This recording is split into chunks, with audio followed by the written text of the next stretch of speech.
or I can help you answer it. Anyway, he only had to reply with one word.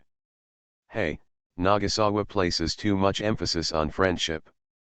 Even though he can't answer the phone, he still has to answer the phone one by one. Ji Changs glanced at Fa Xiao and said in a very disgusted and wary tone, "What do you mean? You are trying to steal such a good opportunity to show off from me? Or are we not brothers anymore? Has the beautiful brotherhood in childhood been eaten by dogs? Gooch you." He wanted to slap himself. You Nagasawa for being too affectionate. This guy is a bitch. Well, yes, it's from my company. I told you at the beginning that you won't lose money by investing in me. Look, you're still not happy if I ask you to invest more money and give you shares. Now you know you regret it, right? Yes, I am a genius. I created the holographic game. If I am not a genius, who is the genius? Ha ha ha ha, yes, yes, I am so awesome. Yeah, it's not too late to call Dad now. Dad will take you flying. Ji Changs has been answering the phone all afternoon. While listening to others boasting and admiring, he also did not forget to praise himself. Gooch Yu's face was expressionless when he heard this.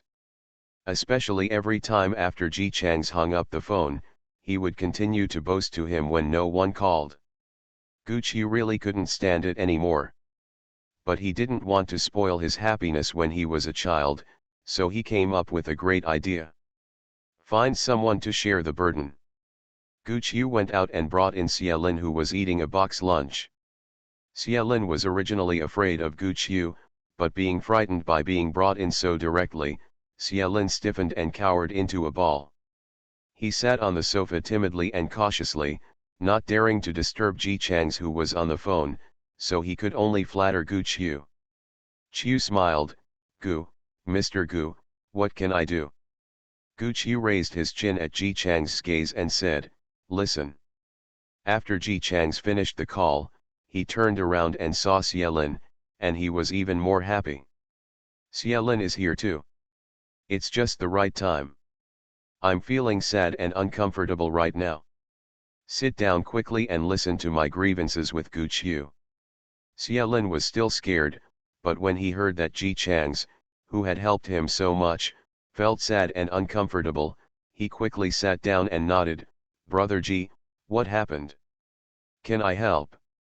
"Hey, how can you possibly help with this kind of thing? In fact, it doesn't matter now, it's just some past events from my childhood. Now that I think about it, I feel a little embarrassed." "Ah, the memories of my childhood." Xia Lin nodded understandingly. He knew that Brother Ji came from a big family. It is mentioned in novels and TV series. The richer the family, the more struggles and interest disputes there are. Brother Ji must be the same. Someone who suffered a lot when he was a child. He sat down obediently. Although he knew very well that he could not help much, at least he could be a qualified listener. Ji Chang's tone was sad and his expression was painful. He took a deep breath before saying, "When I was 5 years old, I knew I had a genius brain. It's a pity that I was born in a wealthy family. My parents only wanted me to inherit the family business.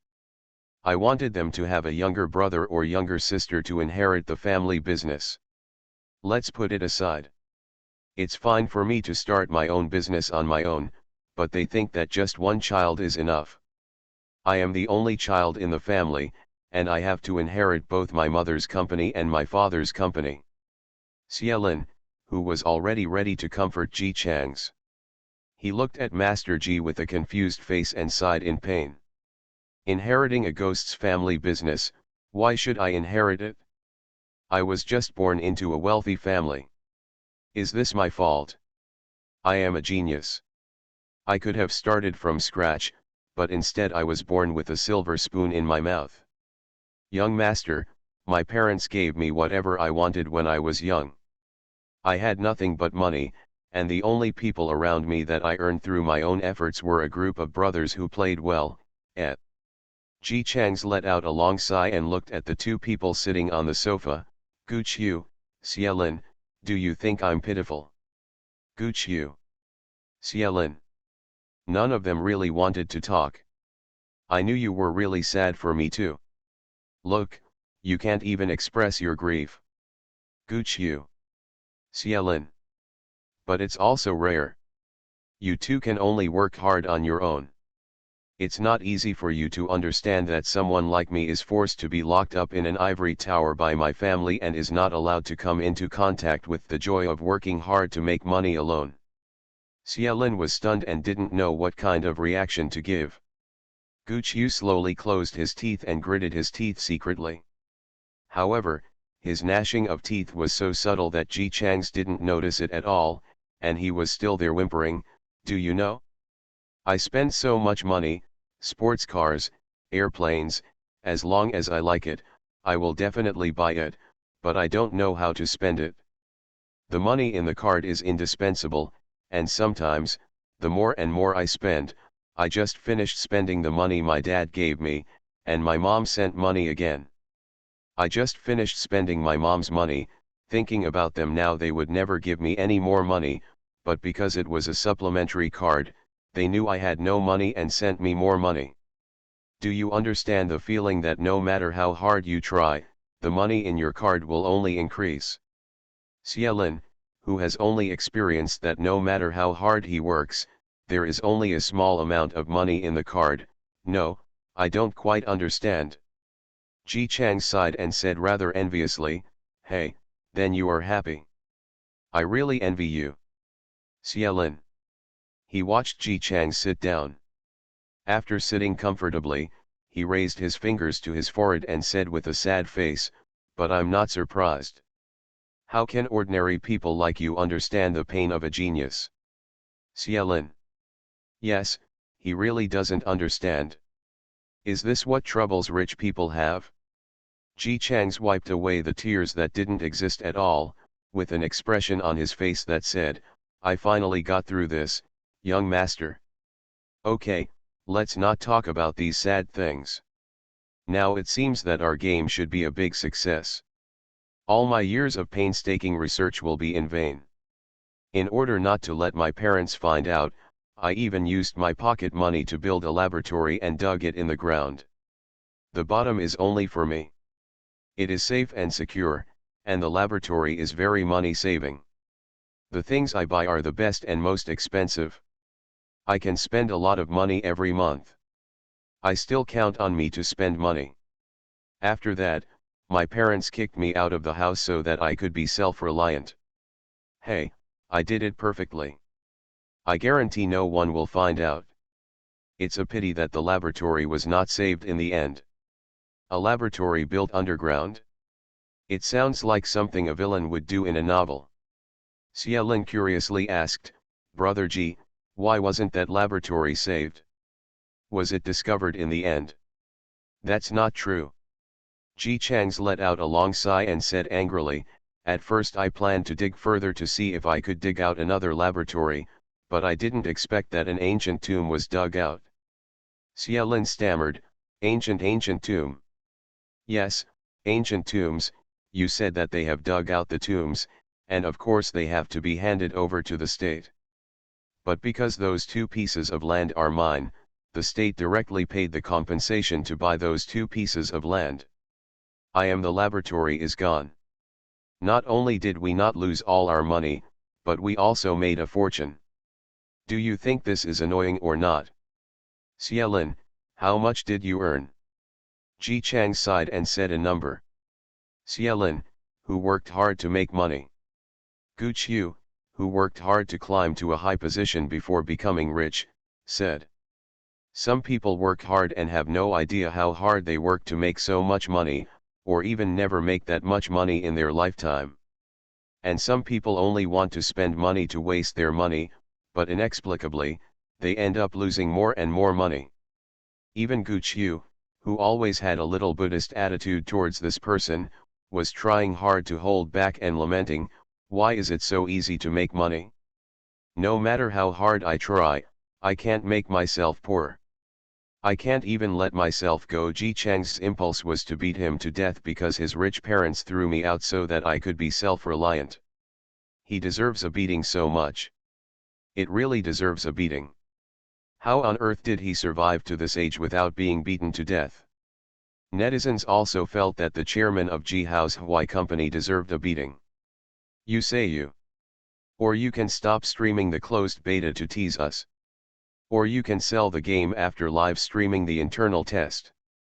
Now we have a closed beta, but there is no movement. What does that mean? There is no official website yet. When I called the customer service number, the line was always busy, and someone finally got through. The customer service said that the price and various styles of the holographic game would not be informed until a few days before the release. Judging from the ridiculous name of Ji Hao's Hawaii and the mysterious appearance of the suspected company chairman, this stupid company probably hasn't negotiated a price yet. The entire gaming industry has been directly shaken. You should come out and say something. If it really doesn't work, can you post it on the official website? The customer service was really pressed and had no choice but to upload the message. When the news came to Ji Chang's, when the secretary knocked on the door and came in, he saw Ji Dong, who is a child of their CEO, sitting on the sofa holding a beautiful white cat and reading a book suspended in the air. Even though he had known for a long time that it was not a real book, but a projection created by holographic technology, the secretary still couldn't help but feel his heart beat a little faster because of the whole fantasy scene. Director Ji, you still haven't released the official website. Do you have any other plans? Ji Chang's leaned on the sofa, letting the white cat meow softly and rub against him, and asked in confusion, official website? Do we need an official website to sell a game? Secretary, as expected. He smiled dryly, generally speaking, don't they have official websites?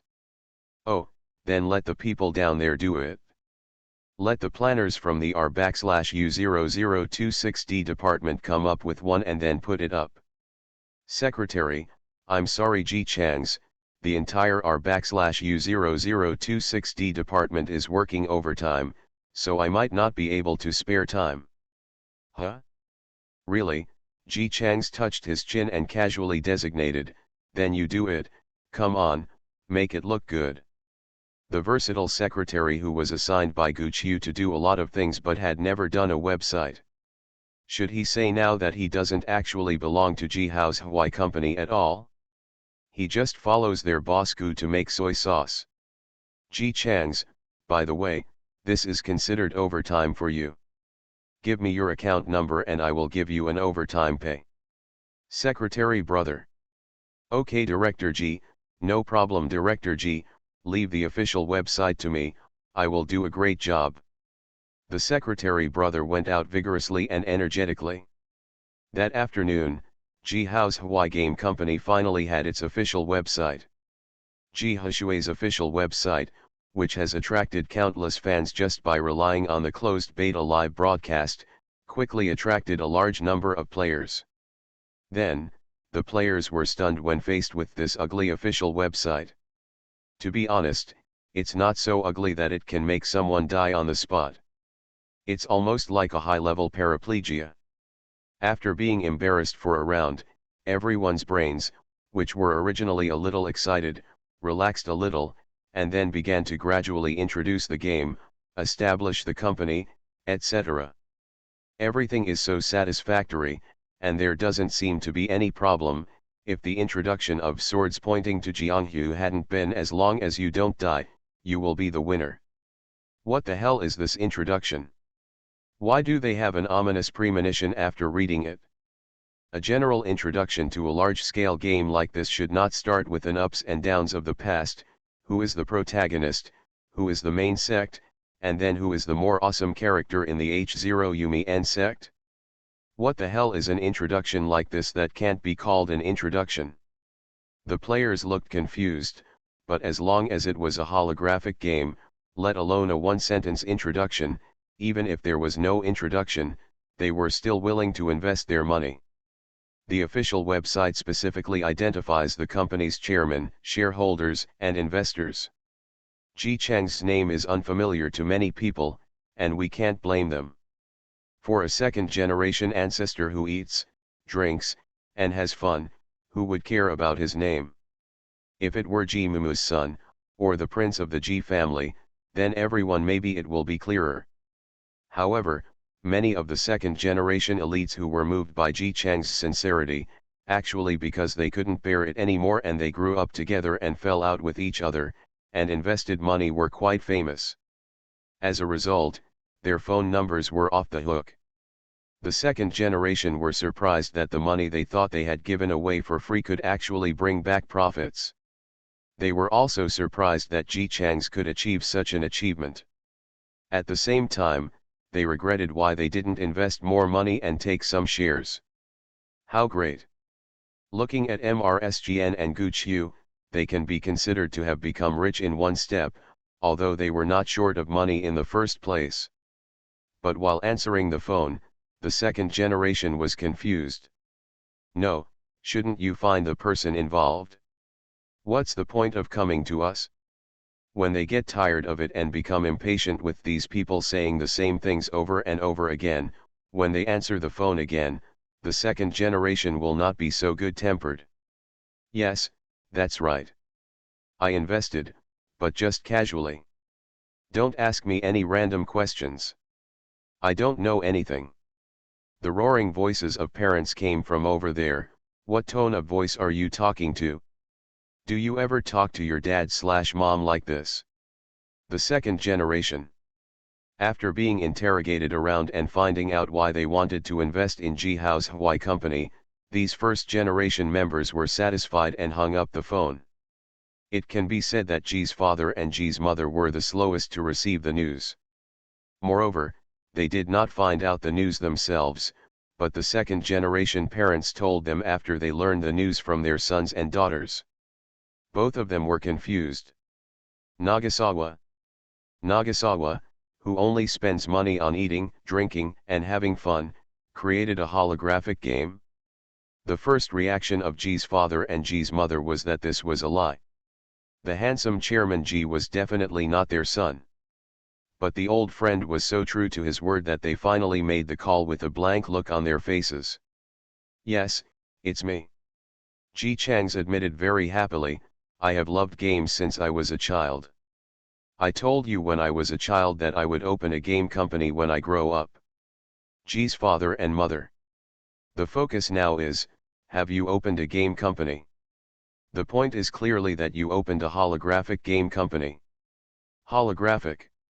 This is holographic. Even they cannot possess such technology. My dear, where did you find this talent? This is, just like a dream. Ji's mother felt like she was dreaming. Ji Cheng seemed to be worried that they were not stimulated enough, so he replied, no need to dig, the talent who developed the holographic game is me. Ji's father. Mother Ji. The two of them have always been very stable, but they really couldn't be stable today. You said it was you. But your grades have not been good since you were a child, and you have never been exposed to this field. Who said I haven't been exposed to it? Didn't I study computer science in college? I had already learned almost all of it at that time. I was just too lazy to go to class to learn the knowledge I had already learned. Speaking of this, their son is still very resentful. If you hadn't been blocking me from opening a game company since I was a kid, maybe I would have created a holographic game long ago. Ji's father. Mother Ji. You never told us that you wanted to make the game holographic. Okay, let's not talk anymore. I'm developing new technology and I'm a little busy. Also, parents, please help me manage the company. Gu Qiu said that my company is a mess. Can you blame me? Which genius wants to? How can I understand the thinking of a group of stupid ordinary people who have to personally manage them?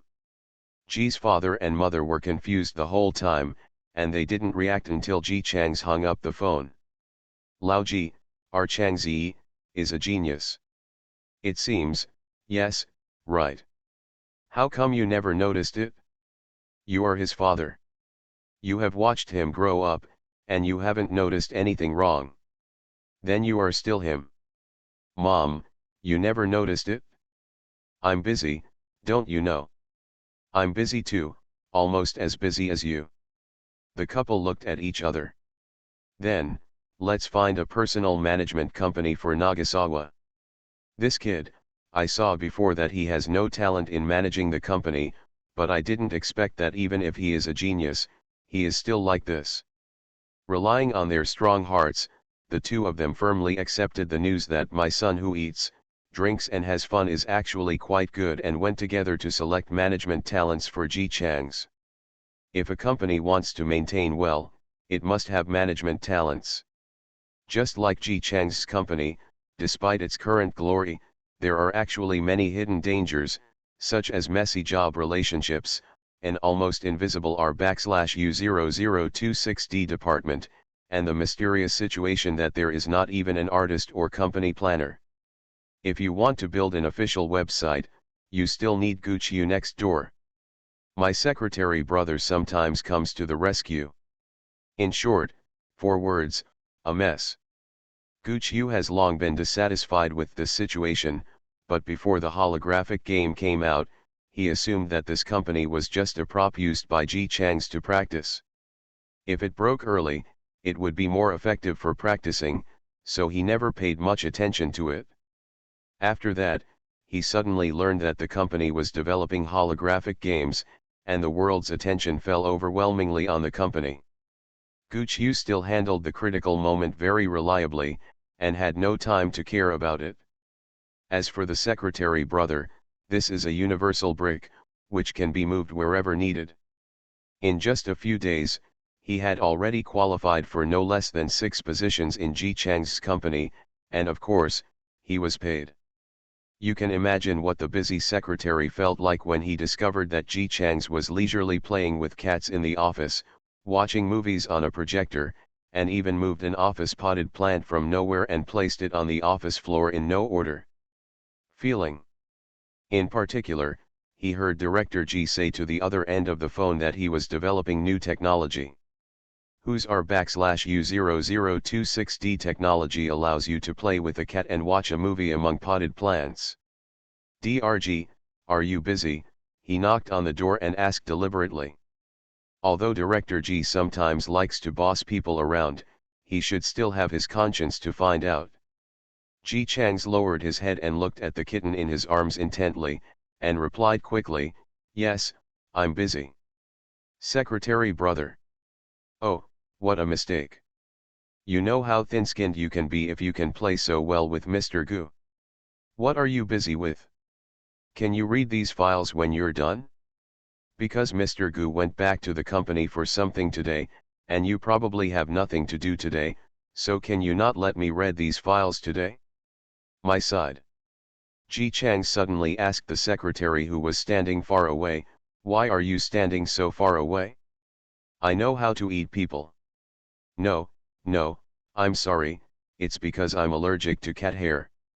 The secretary brother decided that Ji Chang's was lazy and had been stroking his cat in the office all morning. He was just a simple secretary. Why was it so cruel to let him read the documents that the chairman should read? Although Mr. G is usually unreliable, he should not be able to bear to watch him become so busy when Mr. G is having all kinds of leisure time while he is busy. "Ah, I'm allergic to cat hair." The eldest young master leaned on the chair, said this casually, and then snapped his fingers. The white cats on his knees, lying obediently and purring coquettishly, instantly decomposed into various small light blue data blocks and flew away. Disappears toward the ceiling. Secretary brother. Ji Chang's, who was still sitting in his original posture, raised his eyebrows proudly at him. "How about it? It's very handsome, isn't it? Isn't the way I snap my fingers so cool?" Secretary brother. He answered dryly, it turns out it's not a real cat." Mr. Gu didn't know why you were so crazy before. He wanted to raise a calf in the holographic game.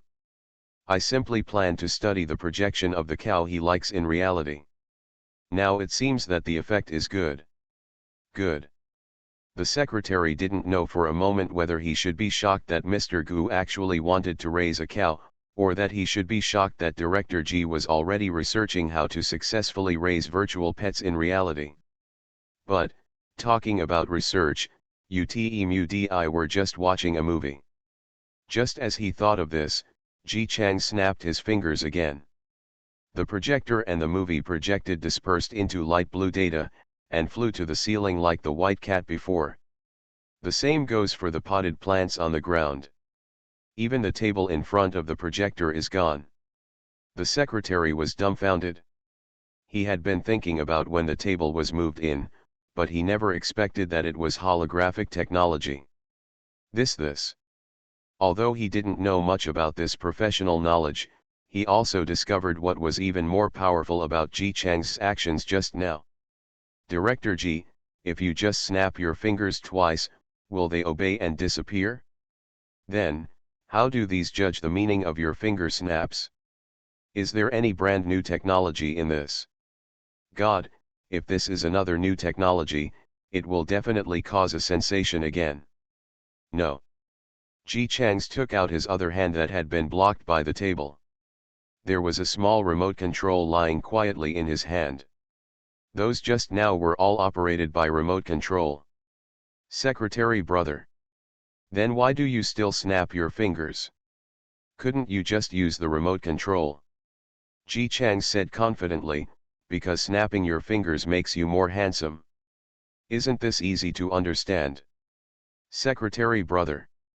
Sorry, I don't understand your rich world very well.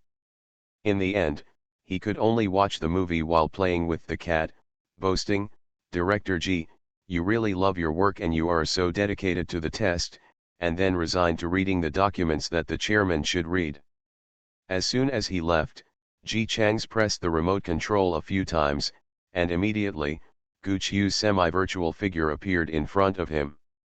What, I'm busy. Gu Qiu obviously didn't know that he was video recording with her using holographic technology. He held up his mobile phone and said, I accumulated a lot of things just by visiting your company. Ji Chang smiled evilly at him, I received news that the Liu family has advanced the release of the game. The Liu family, which Liu family? Gu Qiu reacted for a second, Liu Jinkan. Yes, it's this kid. This kid offended me before, and later he used his power for personal gain. He wanted their games to collide with mine. I know all about his little tricks. The situation is not good now. He is afraid of being crushed by us, so he released it early. This is what the spy he sent to our company told me personally. Gu Qiu. Spy. What about filming a TV series? Just open a company and get a spy? No, that spy still wanted to find out about our holographic game. I did what he wanted and put him into the R/U0026D department. It turned out that the R/U0026D department was testing a copy of the Terror. The kid was screaming in fear inside. After catching him, he said whatever he asked, hey, you are so cowardly. Gu Qiu recalled the big python, it's human nature. In short, I want to release the game early. Didn't he plan to compete with me before? Then I will compete with him. Gu Qiu hesitated, but if it is released in advance, many things must be dealt with urgently. Although you are very capable in developing games, you have never been good at managing the company. Can you manage it? The willful Mr. G leaned back, yes, can you manage it? Gu Qiu. He raised his hand and pointed at himself, me. What sweet dream are you having? I'm not going to go if you're so tired. Ji Chang's drawled, grow up together. Ji Chang's, don't give me this, I won't eat it. The bamboo horse is growing small. You're not a child. How can you lie to me? Brotherhood is deep. You can't always order me to do things. You should also order others. Young Master Ji lazily said confidently, Apart from you, who else has a good relationship with me and is capable? Gooch you are my best friend. Gooch Yu's soul of friendship instantly became passionate. Yes. He is Ji Chang's best friend. If he doesn't help, who will? Do you want Nagasawa to rely on Lu Jinkan? The unreliable guy even tried to please Nagasawa before and even showed off his power in front of him. He even threatened Xie out of jealousy over the friendship between Nagasawa and Xie, which made Xie so timid. Now, why is he targeting Nagasawa? It wasn't because Nagasawa didn't cut off contact with Xie and this guy for him. The more he thought about it, the more excited he became. Gooch Yu stood up. The cold and expressionless boss had a look of trust on his face. Okay, I'll come right away. At this time, Nagasawa should go read a book to know who is his best brother. Gooch Yu came happily. As a result, the eldest young master of the Ji family could quit and continue to go fishing. Ji Chang said. In fact, he didn't want to fish. Isn't this the character of the original owner? It would be weird if he suddenly started doing this and that. Of course, fishing is really fun. Just when Ji Chang's was enjoying a time that was more comfortable than a vacation, Lu Jinkan over there had just confirmed that the game had been launched ahead of schedule and was relieved when he received another message.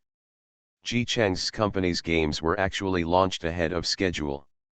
His feet went weak and he almost fell to the ground. The company's game was supposed to be launched early, but he delayed it in order to satisfy Ji Chang's strong request. Now the two games collided. The game that their company had prepared for so long must lose miserably in front of the holographic game. And he, the person who caused the game not to be launched as originally planned, will also face the ill will of the entire company and even his family. At the same time, players all over the world were partying. Holographic game. We are coming. Everyone knows I'm a good man. Author, Tang Zhonmao. Chapter 232. The price of the holographic game released by Ji Hao's Hawaii company shocked everyone. Whether it is Lu Jinkan who hopes that his price will be so high that ordinary people can't afford it so that his company's games can make a living. Or players who want to experience a holographic experience with their own savings and plan to sell it. It's hard to believe that holographic games are so cheap. Of course, this cheap means that the price is much lower than their psychological expectations. Compared with other games, it is still quite expensive. But this money is not worth mentioning in front of the two big words hologram. As Gooch Yu saw before, game usage types are divided into three categories. The first type is the cheapest holographic helmet mode. The operation is very simple. You only need to put on the helmet to enter the game. The disadvantage is that it can only be online for 4 hours a day. If it exceeds 4 hours, it will be useless even if you pay for it. The advantage is the price. It's cheap, small, and can be carried around, which is enough for social animals whose playtime does not exceed 4 hours in most cases. The second category is the holographic machine. Compared with helmets that only require the use of the brain, holographic machines are more likely to be used with hands and feet. While immersive gaming requires the cooperation of the physical body in reality, this game is suitable for players who don't mind walking around more. The price is more expensive than holographic helmets.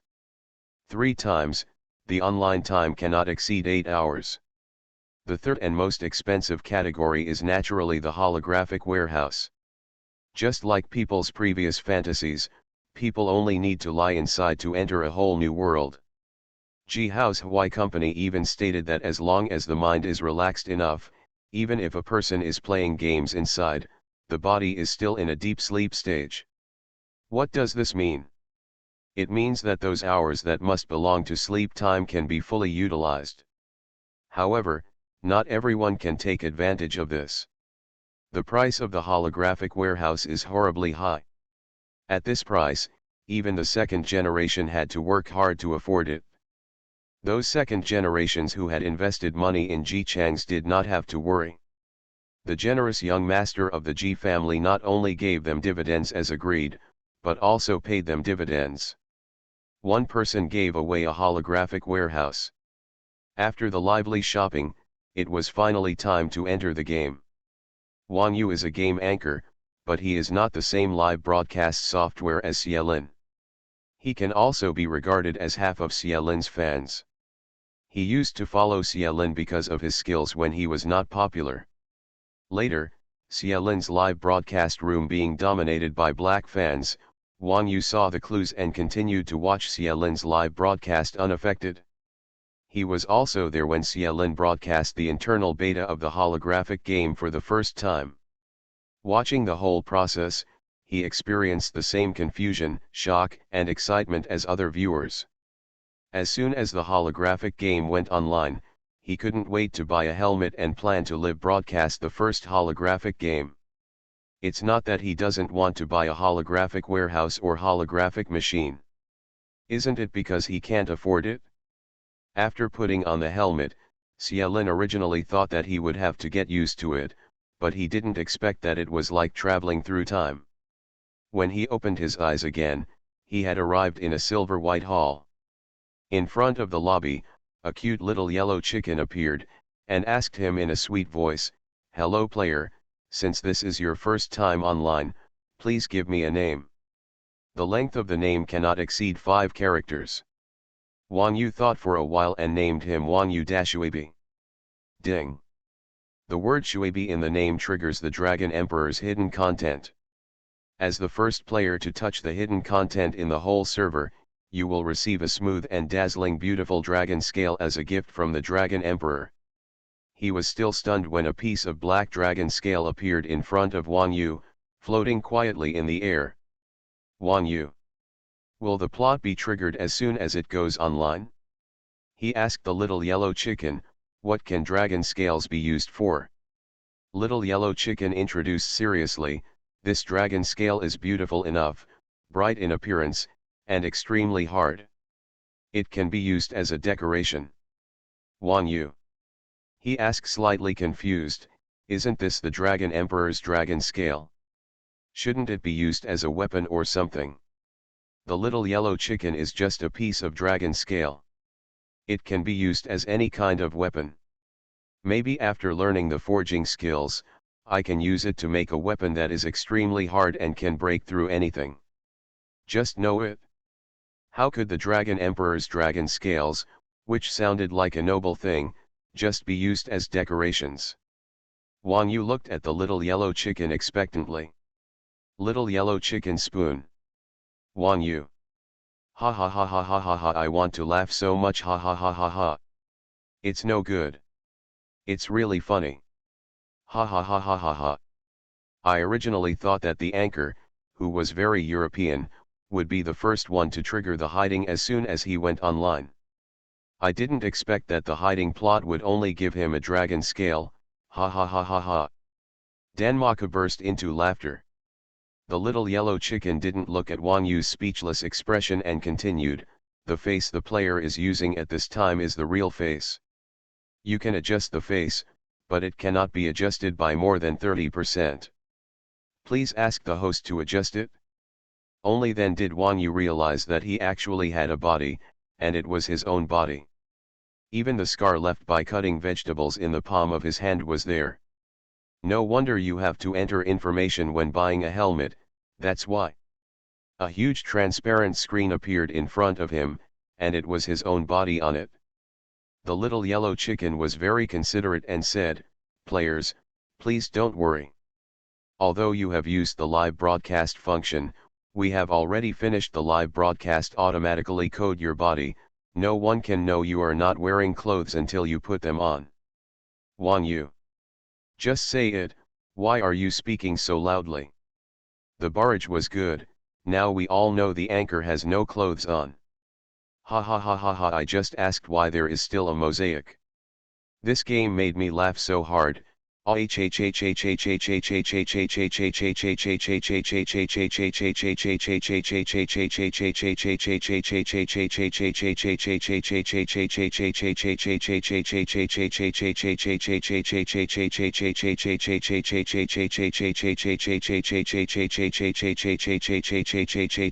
I and the money buying one that my parents bought one game, but this game is for one person only.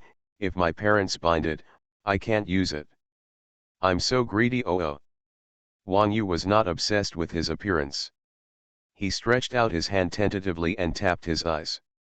His eyes immediately enlarged, and the corners, eyelashes, tails, eyes, and other adjustment information were also marked next to them. It's really high-tech. He looked at it again, then clicked on the overall increase in appearance by 30%, adjusted the pain to 0, and then chose the MI given by the system for clothes. Little Yellow Chicken reminded, you are about to go to Kaifeng City, so it is best to adjust the length of your hair. Wang Yu, who had a short hair, touched his own hair, looked at the various long hairstyles displayed on the adjustment page, and shook his head. Forget it, what kind of long hair do I, a grown man, want? It's just a game, there's no need to be so serious. Okay, please confirm your final image. Friendly reminder. Once confirmed, it cannot be changed for life. There are more and more barrages. Someone reminded the anchor that you should be more cautious and see if there is anything you need to change. This cannot be changed in your life. I remember the staff said when I bought the helmet, after entering the identity information, even if you buy a new helmet, the game will still be the same as before. Thanks for the reminder, big brother, but I'm quite good in all aspects. For a rough old man like us, we don't need to care so much about image. Come on, let's go to the legendary Kaifeng City after I finish pinching my face. Wang Yu decisively chose confirmation. Then, after a white mist, he appeared in a forest. Wang Yu had an impression of this forest. Xielin appeared here for the first time before. It seemed that this was the legendary novice village. There were already many people in the forest intermittently, and more people appeared out of thin air. Whether it is from sight, touch, taste, or hearing, this place is truly like another world. Players got excited and walked around. Some people went to study the trees, and some happily went to the creek. Catch fish. Wang Yu could hear the player who caught the fish shouting to his companion, "Look, this fish is just like the real thing. I don't know if it can be eaten. This is amazing." My companion was also walking over there with a smile, but before he got there, his expression suddenly changed. Wait. There's a snake. A snake with uniform yellow and black body was lying in the grass, spitting out a letter, and raised its body to look at the two people. The player who caught the fish was startled at first, but suddenly realized that he was playing a game, and instantly relaxed. What are you afraid of? This is a game, just a snake in the game. Even if it can really bite people, we can't feel pain. It's adjusted to 0, and it doesn't hurt if I bite it, so I'm still worried about what it will do. With that said, in order to show that he was really brave, the player strode over and grabbed the snake. The snake was indeed enraged, opened its mouth and bit him viciously. The player laughed and said, "Bite, bite, it doesn't hurt. Come and take a look." Don't tell me, this snake looks a bit like a cobra. I don't know if pets are allowed in this game. How can I keep it, like? I don't dare touch snakes in real life, but I can keep one in the game, right? His companion was obviously afraid of snakes and hid away with a speechless expression. Put it down quickly. Even if it's a game, it's scary to watch. Okay, let it go, isn't it just a snake? Look at your courage. The player put down the snake and shook his bitten arm nonchalantly. Let's go. Didn't we say we were going to Kaifeng City? Let's hurry up. We have to study in the evening. It seemed like they were two students who went to school and had money to buy helmets. Wang Yu, who was poor when he was in school, silently expressed his envy in his heart. It was the first time for everyone to enter the game, so people simply gathered together and walked. They were all confused at first because no one knew where Kaifeng City was, and there was not even a map. Fortunately, a woodcutter came over very quickly. He was obviously an NPC. When he went over to ask, he was actually given the directions successfully. Everyone walked in that direction in a good atmosphere, talking and laughing. There were also some Buddhist players who came just to observe the holographic environment. Instead of going to Kaifeng City with them, they started playing nearby. Wang Yu watched with his own eyes a slender girl wearing a bungalow climbing up a tree in twos and twos, picking the fruits on it to eat, and not forgetting to get some for her companions to eat. Cowhide, cowhide. He did not forget his identity as a game anchor. While following the large army, he introduced the current situation to the audience. We can now see that the ancient background is chosen in this game, so the mountains, rivers, flowers, grass and other vegetation are it's very dense, and there are snakes scurrying around, but I don't have the courage of the big brother just now, so everyone can just watch it from a distance. Okay, the layout of this game is really detailed. The path we are walking on now is obviously a path that became a path after people walked a lot. As you can see, the grass has traces of being trampled on, and there is this bien. This is obviously a rabbit trap used by hunters to catch rabbits.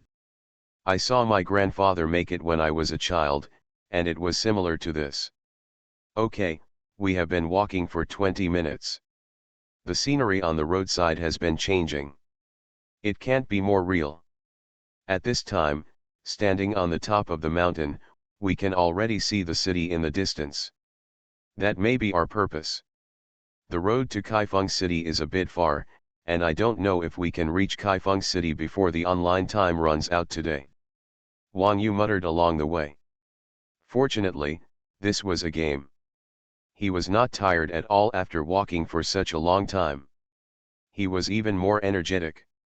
In reality, he had been looking at computers and mobile phones all day, and now his eyes were suddenly full of green and different scenery. Sometimes you can see various small animals, anyway, he accepts them well. Finally, we arrived outside Kaifeng City.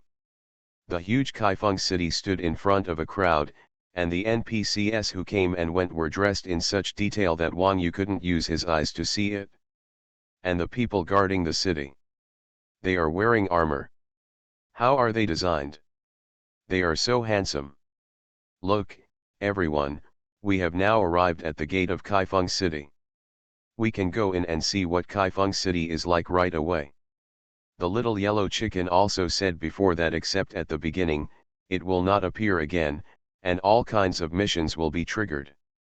It's up to the players themselves, so if you want to learn martial arts and use Qinggong to fly into the sky, you have to find a way to trigger the martial arts training mission yourself.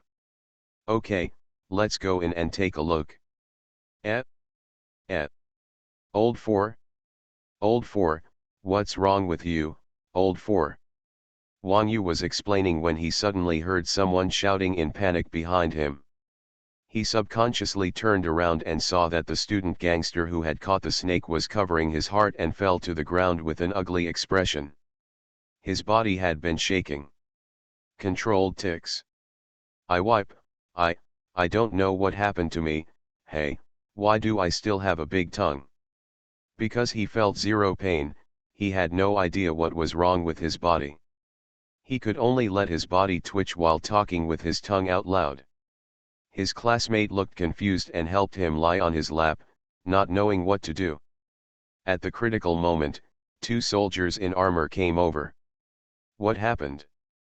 Brother, no, big brother, no, sir, is there a doctor here? When the classmate saw an NC coming, he hurriedly asked as if grasping at straws. What is a doctor? No, doctor, is there a doctor? One of the soldiers squatted down in front of the student party, took his arm with 2 bloody holes, looked at it, and shook his head. There is no way the doctor can save him. he was bitten by a poisonous snake, and now he looks poisonous. No medicine can cure it. He looked at the student party member's face again. It's obvious that the poison has entered his heart, and he will definitely die within a stick of incense. Student party. His classmate. No, it's just a game, why don't you want it to be so real? Who will be bitten by a snake in the game? Facts have proved that the game GNZ Jianghu can really do this. The players watched helplessly as the student party passed away with unwillingness on their faces. The soldier also said kindly to the confused classmates, "You look like a foreigner, right? Since he is already dead, why not hurry up as soon as possible? Rest in peace. I know where the coffin shop is in the city, I will take you to buy it." Classmate. Thank you, sir. I will take my time first. The soldier sighed and left. Players can still hear him sighing to his fellow soldiers, "How come I was bitten by a poisonous snake? You should be more careful when going out." It was time to be cautious. This student gangster who wanted to kill himself almost didn't keep the venomous snake with him as a pet. The classmate went offline to ask the student party what was going on and where the resurrection point was, because this magical game didn't even provide a novice guide. Most players were curious about what would happen to the game characters after they died, so they all waited where they were. A small number of players entered the city directly. Wang Yu also wanted to know what would happen after the game character died, so he found a stone and sat down to wait for the classmate to come back. Fortunately, the two of them seemed to be in the same dormitory. It took less than 3 minutes for the classmate to come online again. Came back. Lao Si said that after he died, he entered the pure white space, which is where we pinched the face. The little yellow chicken told him that after death, he has to pass the first 7 days and the body can only be re-entered after being buried in the ground. But at this time, because his original identity is dead, even if his name and face are exactly the same as before, all NPCs who have dealt with him will treat him as a new person, and all the foundations laid before his death will be completely destroyed. Disappear. Wang Yu understood. In other words, all his equipment, weapons, and gold coins are gone. That's what it means. Then this game is quite ruthless. Once the player dies, all the previous hard work will be in vain. This is just a good start, and there is no time to do anything.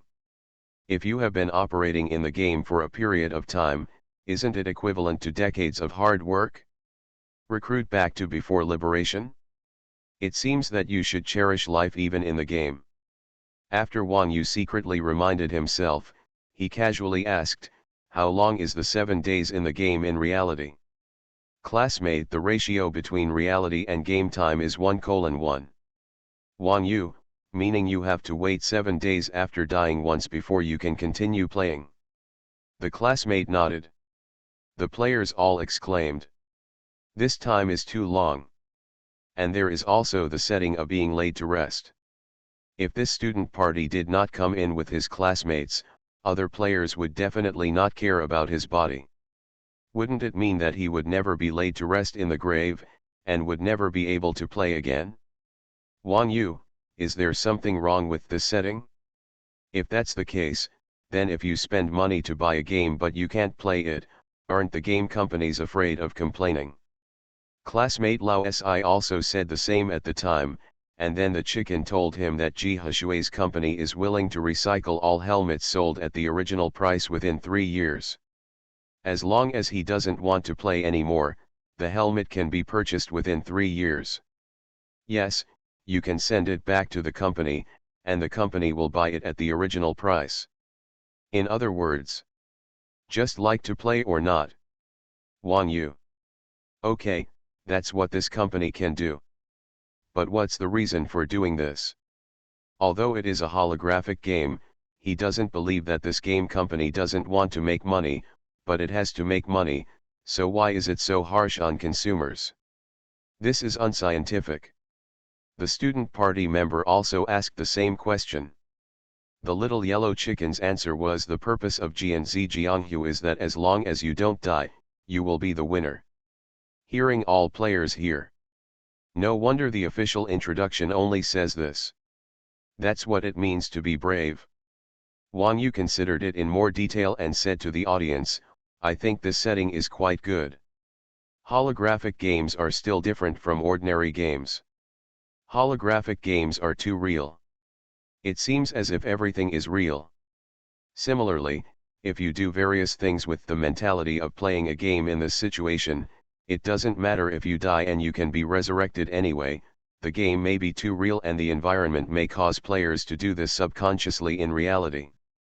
In the game, there is no pain, and you can resurrect after death, but it is different in reality. The official settings are probably based on this consideration. It seems like, this holographic game is too real.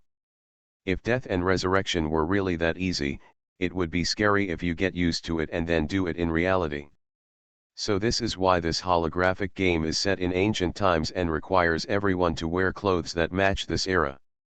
Games and reality still need to be distinguished. I believe that the official actions must be the same as what the anchor said. This is a consideration. After all, it is the first holographic game, and all aspects must be taken into consideration. Jihao's Hawaii company has done a very good job in this regard. Even if the name is unreliable, it will not fall behind at critical moments. While they were thinking seriously in the barrage, in Chairman Ji Hushui's office, Ji Chang's and Gu Qiu were sitting on the sofa watching the holographic projection, which was projecting the content of Wang Yu's live broadcast. Gu Qiu watched with gusto while eating popcorn. When Wang Yu said this, he turned his head and asked Ji Chang's, "Did you really think so when you set it up like this?" Ji Chang's munched popcorn. "No, I just want to see the players wailing and scratching their hearts and lungs, wanting to be resurrected, but it's not time to resurrect. Ha ha ha ha ha ha, it must be fun." Gu Qiu. He just knew it. In the live broadcast, Wang Yu and the others figured out the rules and wrote them down one after another before moving forward. When they arrived at the city gate, the soldiers dutifully asked them to register their names, where they were from, how old they were, and who else was at home. Any relatives and so on. At first, the players were worried that they didn't know where to write the information. When they saw that one of the options on the registration form was Huaxia City, they quickly filled it in. Wang Yu finished filling in and lined up next to him. He didn't forget to say to the players, "It seems that Ji Hushui's company is very thoughtful. Aren't we from Huaxia City? I saw that unlucky student party member being killed by a poisonous snake before when I was bitten to death. I thought this game was very difficult, but now I think it's okay, as long as I'm careful and avoid all dangers like in real life." Ji Chang's, who was watching the live broadcast, commented while eating popcorn, "Tisk, tisk, tisk, what a beautiful thought." Gu Qiu. It seems that Nagasawa's habit of liking to laugh at people's jokes since childhood cannot be changed. As the main founder of this game, Ji Chang's predictions are naturally very credible. Wang Yu was indeed stopped outside the city wall. People who have committed crimes are not allowed to enter. Wang Yu. His face was confused. He had just entered the game and had a blank slate. How could he commit a crime? "No, sir, I have never committed a crime." "What crime did I commit?" The soldier rolled his eyes at him. "How do I know what crime you committed?" Wang Yu. "You don't know what crime I committed, why are you stopping me?" The soldier pointed at his short hair. "Since he has been sentenced to death, he is naturally a criminal. Although you are free now, you still can't enter the city." Wang Yu. "What? What Kun?" The classmate who was dragging the student party this way heard what he said and replied, "Kun seeing is a kind of punishment in ancient times. The ancients paid attention to the body, hair, and skin. It means to cut your hair short, buddy. Your hair is still short. I guess this NC thinks you have broken the law before and won't let you in." Wang Yu. With a confused face, he touched his very beautiful short hair. My hair is just a little short, so you won't let me in. This game is so real, and it's normal to do this. Just ask him how he can let you in. Wang Yu. He asked with a look of confusion on his face. The soldier told him sternly and ruthlessly that he had to wait until his hair grew out before he could go in, because it takes a period for hair to grow out. This period is equivalent to the period when the prisoner is despised. Only when the hair grows out will everyone put down their hatred. His discrimination, the belief that his punishment was over. The classmate said that he didn't know whether this was the case in real ancient times, but it was obviously set like this in the game Swordsman. He patted Wang Yu on the shoulder and made a cheering gesture. Come on, buddy. I believe your hair can grow, if the game characters can grow hair. You. Aren't I trying to comfort you? Look at our fourth brother, he is still in the state of a corpse. When I went offline to see him just now, he was so angry that he held his helmet and howled for a long time. You just can't enter the city. Better than the old four. Wang Yu, too. It's better not to be able to enter the city than to die and wait for 7 days. The classmate dragged the body of the student party into the city, and the soldiers enthusiastically showed him where the coffin was. However, he didn't plan to buy a coffin at all. The person was not really dead. He wanted to find out what people here used to dig holes when they died. He had to throw the student party in and bury it, so that he could wait until the other party came back 7 days later. Resurrection. All the long-haired players went in, leaving only Wang Yu with short hair squatting pitifully at the door.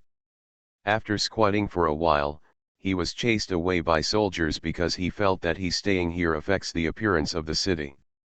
Wang Yu. He silently changed his position and squatted. The barrage was already laughing like crazy. Today is the day when players go online for the first time. Many anchors have also started live broadcasting their first time playing a holographic game. Wang Yu is not very popular. There are not many viewers, but because he is so miserable, it is his first time to go online. Yuji was blocked from the city because of his hair and was considered a criminal. Many viewers came here to see him. I went to his live broadcast room just to yell at him, ha ha ha. Wang Yu. He looked at his rising popularity, the number of fans that kept jumping up, and the ha ha ha ha ha ha ha ha that filled the screen. He could only feel pain and happiness while squatting nearby, thinking about what he should do to get in. He stayed there for almost 2 hours, but luckily he didn't feel any pain at all and didn't feel tired at all. Finally, he simply sat on the ground and began to analyze for the audience what occupations the various NPCs passing by should have and who they had at home. He went up to talk to them. I won't pay attention to him and so on.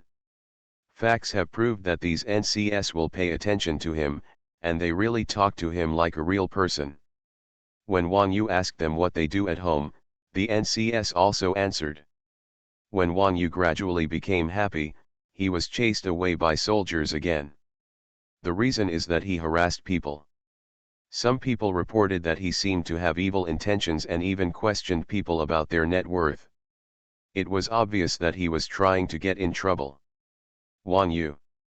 What kind of NC is this? He actually knows how to report people.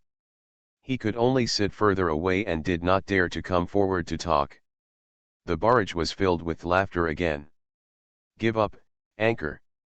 In the eyes of others, you are just a criminal with a sign saying I am a criminal. You ask so many questions, who is not afraid? This game is so real and I love it, ha ha ha ha ha ha. You, anchor, do you really have to wait until your hair grows out before you can go to town? Ha ha ha ha ha. My brother also bought this helmet. I have to tell him not to use the image with short hair, otherwise he will not be able to enter the city, ha ha ha ha ha. Laugh, you guys laugh, I'm sure I can get in. Wang Yu is a very strong game anchor. He never abandons or gives up. Even if there is not much online time left, he still insists on sitting on the ground and waiting for the opportunity. Finally, the opportunity came. A group of soldiers wearing golden armor and riding tall horses walked out of the city gate and hurried toward the woods, looking very anxious. Wang Yu was shocked. This is a mission. He hurried up and grabbed a civilian who was walking out with the soldiers and asked, "What happened? Why are these adults so anxious?" This commoner kept glancing at him, and replied with "I'm so scared" written all over his face. "I heard that a wild beast appeared in the forest and hurt people. Now you all are going to kill the wild beast and save people. Wild animals hurt people. Is it some kind of side mission? Are the players tasked with killing the beast?" Xiaoqiang Wang Yu, who couldn't be beaten to death, immediately got up and headed in that direction. He ran very fast and in a daze, and actually ran to the scene. As a result, he was speechless when he saw the half-dead people lying on the trailer. The beast hurt someone, but it was obviously not a mission, because the injured players were the players who came with them before. When they went to Kaifeng City, these Buddhist players stayed to watch the scenery and enjoy the mountains and water. Then, he was injured by a wild beast. It seems very logical when you think about it. In such a dense mountain forest, such a good environment, and in an ancient setting, it is normal for wild animals to exist. The players all lay on the cart with expressions of despair. Wang Yu took advantage of the soldiers to check around, leaned over and asked in a low voice, "Hey, what kind of beast is it? Is it handsome? Did you see its teeth when it bit you? I saw a fart." The player covered his waist with grief and anger on his face. "I knew I was cold when I saw that tiger, but before I catch a cold, it would be good to appreciate the tiger up close. After being bitten, I just thought that I could take a screenshot to see if I was bitten by a tiger and put it online to show off. But when it bit me, it was like a mosaic. What did the official think? They wouldn't give me my own blood. Can't I see it myself? Mosaic? Where is it? Why didn't I see it?" The player lifted up the linen covering his body with one hand. "Look." Wang Yu took a look and saw that they were all mosaics. He comforted the player who wanted to admire his bloody state. "It's okay, it's okay. I heard that the security system used in the game Sword Pointer Jianghu is the Jinjiang system. You don't know what kind of urine is in Jinjiang. Is it normal to have a mosaic?" As he was speaking, his eyes suddenly rolled. The smile on his face suddenly turned malicious, and he patted the player on the shoulder. "Brother, did those soldiers say anything to you just now?" "Ah, I told you that we would be sent to the city hospital for treatment." Hey. Player, why are you smiling like that? Why do I always think you want to do bad things? Ah. What are you doing? Stop squeezing me. Although I don't feel any pain, I will die. You squeezed my wounds so badly that I what to do if you die? I just heard that you have to wait 7 days to survive. Brother, please bear with me and do me a favor. A quarter of an hour later, Wang Yu hid under the linen and was transported to the city by the soldiers along with the injured players who were still chatting. After entering the city, he found an opportunity to lift up the linen cloth and get out while the soldiers were not paying attention. The injured elder brother was chatting with him. When he saw him suddenly going down, he subconsciously turned his head. I saw Wang Yu standing on the ground, waving proudly at him. "Brother, I'll take the first step. You take good care of your injuries and don't give up on treatment." Then, Wang Yu saw a look of shock on the elder brother's face. As for being so shocked? Isn't it just a clever way to sneak into the city? As soon as Wang Yu finished thinking this, he turned around and faced several long wooden warehouses and gloomy-faced street patrol soldiers. "Wang Yu, I can explain. You are so brave. You dare to break into Kaifeng without permission. Come on. Be executed on the spot." Ah! A scream rang out, and Wang Yu fell to the ground in a mosaic, and stretched out his hand to the big brother who had been chatting all the way. "Brother, please help me bury it." In reality, he took off his helmet, quickly got out of bed and turned on the computer. Garbage G is so handsome. Sooner or later you take the pill. Scenes like this happened to countless people many times on this day. Players demonstrated in various ways what it meant to die well, to die in confusion, to die heroically, to die without even knowing they were dead, and so on. But the more they are abused, the more they want to play. When various discussions on the internet were endless, Ji Chang's came to the hospital with a holographic warehouse. You are listening to Novels at Bless Up channel. Wish you happiness and luck. Please subscribe to receive new novels. How do you feel about this novel? Please like and leave a comment. Everyone knows I'm a good man. Author, Tang Zhonmao. Chapter 233. When Ji Chang's passed by, Zhou Sen's friends happened to be there. They were still in school, but two of them were day students. They usually took turns coming here to stay with Zhou Sen in the evenings, and most of them gathered in the hospital during holidays. Because this time Lu Jinkan, a good Samaritan, was paying for the medical expenses, they didn't have to work part-time to earn money to support Zhou Sen like in the original timeline, but they still needed all the care they should have. Ji Chang's comes here from time to time to hang out and see Zhou Sen, because it was Ji Chang's who discovered Zhou Sen and sent him to the hospital. His friends have a very good impression of this young master of the Ji family, and they all smile when they see him coming. Stand up and greet. Brother Ji is here, come to see Sensen again. It's business. Ji Chang still smiled wildly and waved to the back. Several muscular men in black suits and sunglasses came in carrying a holographic warehouse. Students. They looked at the strong man in confusion. This is it? Ah, my bodyguards. After all, I am handsome, rich, and such a powerful genius. I always have to worry about someone plotting against me to steal my wealth and sex, so I hired 10 or 20 bodyguards to follow me. Students. 1, or 20.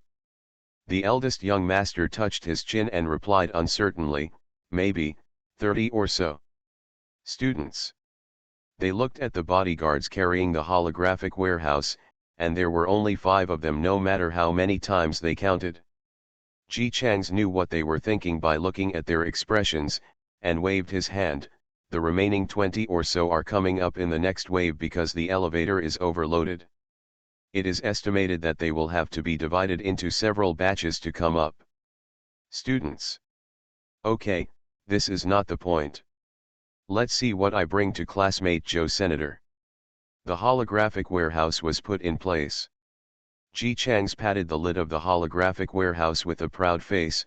Look, the holographic warehouse was developed by our company. This is a good thing. You must have seen it on the news, right? The students all nodded, with curiosity in their eyes. They leaned over and took a closer look at the tall, smooth lines, the silver-white color full of technology, and the shape that resembled a coffin but was incredibly handsome. Brother Ji, was this holographic game developed by your company? They had seen the news before, but because they were busy with studies and taking care of Zhou Sen and had no time to play, and because everyone was poor and couldn't afford it, they just read it and didn't pay much attention. But holographic games are epoch-making, and everyone knows this. But now, Ji Chang's actually moved a holographic warehouse directly to the hospital. The holographic warehouse filled with high-end atmosphere and class lay there quietly, causing the students to look cautiously. Under their cautious gaze, Ji Chang's expression became more and more proud. The eldest young master raised his chin, stretched out his hand and pressed the button, and the lid slowly opened automatically. Under everyone's expectant gaze, the interior of the holographic warehouse appeared. Pink mattress, pink bedding, pink pillows and even a pink Peppa Pig doll appeared in front of everyone. Students. The inside of this holographic warehouse, is quite cozy. Of course, I arranged this myself. Although I am a man, I have always been elegant and elegant. Wherever I go, beauties take the initiative to seduce me. My girlfriends range from 10,000 to 8,000. To you girls, it's normal for children to have a higher level of understanding. Female students. The only male student looked at them with a surprised look, and the surprise in his eyes was, so you girls like this. Ji Chang's is Zhou Sen's savior. No matter how much they want to say, oh my god, we girls don't like this at all. They are all just fans. Well, most girls don't like it. Maintaining a smile, he nodded in agreement. Ji Chang's, okay, let's put Zhou Sen in. Students. Put, where to put? Ji Chang's had a confident expression on his face. Why do you still ask me this? Put it in the holographic warehouse. Didn't I say before that I would let Zhou Sen wake up? The eldest young master patted the holographic chamber. The holographic chamber is different from the other two holographic equipment. It is directly connected to the thinking brain. As long as Zhou Sen is put in, she might wake up. The students were confused. Ji Chang's had said before that he would let Zhou Sen wake up, but several people just thought it was because the young master was used to talking big words and never took it seriously. Who can guarantee that a vegetative person can be awakened? Even though they were so looking forward to her waking up, they knew clearly that if they wanted Zhou Sen to wake up, they could only rely on fate. But now, Ji Chang stood in front of them, vowing that she will wake up. Several people looked at each other, not knowing what to say. They know how amazing holographic games are, but can holographic games actually awaken a vegetative person? They thought this was too amazing, but they couldn't help but be full of hope. Ji Chang's had already walked to Zhou Sen, looked at the instruments on her body, and asked, can she move? Yes, yes, Sensen can breathe on his own. The reason why Zhou Sen's friends have refused to give up on her is because she is not brain dead yet. She can breathe, and her heartbeat and blood pressure have gradually returned to normal. Her body will respond to external stimulation, but her consciousness cannot respond. She didn't fall down for that long. Although she was thinner than before and the color on her face was gone, she looked no different from sleeping. These students were still very young, and they could not weigh the pros and cons like adults. They decided to guard Zhou Sen together based on their feelings and wait until she woke up. Now, even if they think it's nonsense that holographic games can awaken vegetative people, several people can't help but feel hopeful when they look at their friends who seem to be sleeping. Zhou Sen was carefully placed into the holographic warehouse. Her face was pale, and it didn't look out of place to lie in a sea of pink. Ji Chang's picked up the patch with his own hands and put it on both sides of her temples. Okay, now we're just waiting to see if she can come online. Zhou Sen felt so light on his body. Everything around her felt light and airy, including herself, as if she was living in the clouds. She has been here for a long time, and seems to have no time. Zhou Sen feels that his body has adapted to this place, and he sees that she is inexplicably a little anxious. Maybe it's because, school is about to start, how can she lie here without going to preview? If she doesn't prepare well, she won't get good grades, and if she doesn't get good grades, she won't be able to find a good job after graduation. If she can't find a good job, how will she get rid of her family? Zhou Sen didn't know how long she had been thinking like this. Suddenly, she heard a clear voice calling her. Who? Are they her friends? She slowly opened her eyes and saw a chicken. Hello player, since this is your first time online, please give us a name. The length of your name cannot exceed 5 characters. Zhou Sen looked around in confusion. Everything was pure white. Except for one chicken, there was only a control panel in front of him.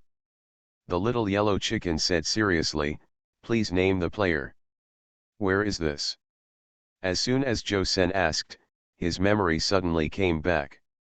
As she was walking on the road, she suddenly felt severe pain in her body, and her whole body flew up. Then, she realized that she had been hit by a car, and her body hurt. Joseon could only try to raise his head and look at the perpetrator, hoping that the other party would send him a message. She goes to the hospital. The perpetrator was sitting in the car, looked at her impatiently, and quickly disappeared from her eyes while driving the car. She was knocked directly into the grass. She wanted to get up and call for help, but she didn't have any strength. She opened her mouth and the sound she made was weak and almost inaudible. It was raining heavily, and the sound of rain muffled her cry for help. Cars drove by on the road, but none of them found her in the grass. Finally, there is complete darkness. Joseon lowered his head and looked at his hands. Am I dead? After I said it, I realized that the word death was covered by a beep. The little yellow chicken came over cutely. Players can say whatever they want in the game, but in the pure white space, please pay attention to your words. The pure white space is equipped with Jinjiang system and a green environment. You deserve it. Players please name. Under the urging of little yellow chicken, Joseon hesitated and said, Joe Senator. After a series of operations, she appeared out of thin air in a small forest. There were people in the woods, and some people cried out when they saw the green light when Joseon appeared. Oh my God, another rich man. You can afford a holographic warehouse and you're still so young. I'm so impressed. The price of the holographic warehouse was so scary when it came out, but now more than 1,000 units have been sold. As expected, I am the only one who is poor. There are still many rich people. Joseon stood there with a blank look on his face and watched them talking. He cautiously stepped forward and asked, Hello, where is this place? The player who was accosted was a little confused. Newbie Lin? Rich sister, didn't you check the strategy before playing the game? Game? What game is here? Player. The sword points to the world. No, you've already come up here, why don't you know what game it is? Damn it, isn't this holographic warehouse a gift from your family? No matter how much I admire it, rich people still know how to play. The sword points to the world. Holographic warehouse. Drive. Drive. Joseon was still confused when a column of soldiers wearing silver armor arrived on horseback and stopped in front of Joe Senator. The leading soldier handed over a token. Silver armor guard, please come with us to the doctor's hall. Joseon subconsciously took a step back in fear, wondering why these strangers came to her. The players became excited one after another. The silver armored guard. The silver armored guard next to the Dragon Emperor. I have only seen the introduction of the silver armored guard on the official website. This is the first time I have seen it. Is Dragon Emperor Ji Hashui's chairman? What are you doing? Don't forget that NPCs are not connected to reality. If he gets angry, he will arrest you and put you in jail. I won't bury you when you die. Hey, do you want to show some respect? I buried you twice when you died. If it weren't for me, would you have survived? How the hell do you have the nerve to say, how did I die? The first time you went to provoke the Jinjiai and ran away, but they arrested me, a fellow traveler, and the second time you insisted on going fishing in the wild. As a result, we attracted a pack of wolves, but you ran faster. It took me so long to die. Don't mention the past. Aren't we discussing why this young lady recruited the silver armored guard? You. Joseon didn't know the inside story, but some players saw that she was scared. Although they didn't understand, they leaned over and whispered to comfort, Miss, just go ahead. The silver armored guard is the Dragon Emperor's personal guard. Maybe you drew something prizes, the Dragon Emperor likes all kinds of prizes. In the end, Joseon got on the high horse, carefully held the armor of the silver armored guard, and left the novice forest amidst the envy of the players. She could still hear someone behind her saying enviously, it's great. There are horses to ride on. I feel so tired when I think about having to walk for more than half an hour to get to Kaifeng. Joseon didn't think riding a horse was good at all. She actually didn't want to follow the stranger to a more unfamiliar place, but these people didn't look easy to mess with, and they had weapons. She didn't dare to resist, so I could sit on the horse carefully and think about what was going on. This seems to be a game. Holographic game. So she still traveled through time, right? The horse ran very fast. Joseon sat on it and watched the horse run into a city. Many people in the city saw that it was the silver armored guard and looked up with envy and curiosity. Is this a new mission? The silver armored guard actually appeared. The one sitting behind is the player, I guess. I even saw her name, oh, Green, Rich Dad. I don't know if the rich woman needs leg pendants, but I think I can do the job. Dragon Emperor hasn't drawn a lottery for a long time. Could it be that the silver armored guard showed up to draw a lottery? A human-shaped mosaic appeared on the street, crawling forward with difficulty. Ji how's why, you take jujube pills. Why can you fall to death while practicing Qigong? Ah, brother, please help me bury it, I will be grateful after my resurrection. Thank you, brother, and I will have a safe life. The silver armored guard led Joseon through the capital on horseback, and finally arrived in front of a towering city. They all got off their horses and strode over with her. They said to the guard standing at the gate of the city, Joseon, take her there healer's hall. The guard yawned and made a K sign, a few Ks. He led Joseon inside. Did you win the prize, little sister? What did you win? Little sister, you are a holographic warehouse player. Wow, I envy you. I wish you a big prize. Did you know that I also won a prize? My prize is to become a guard of the medical hall, and I will be paid a salary every month. All I have to do is stand here for 2 hours every day. I will be given 8,000 gold coins a month, which is a great deal. Miss, you don't like to talk. You are a cold goddess. I understand. It's here. Miss, please go in. The doctor's hall doesn't allow guards to enter, but I don't seem to have seen anyone else enter. This is your first time. Can you please come out later and tell me what it's like inside? Joseon didn't dare to speak. He was afraid that if he spoke too much, he would make a mistake. He wanted to find out the situation first before speaking.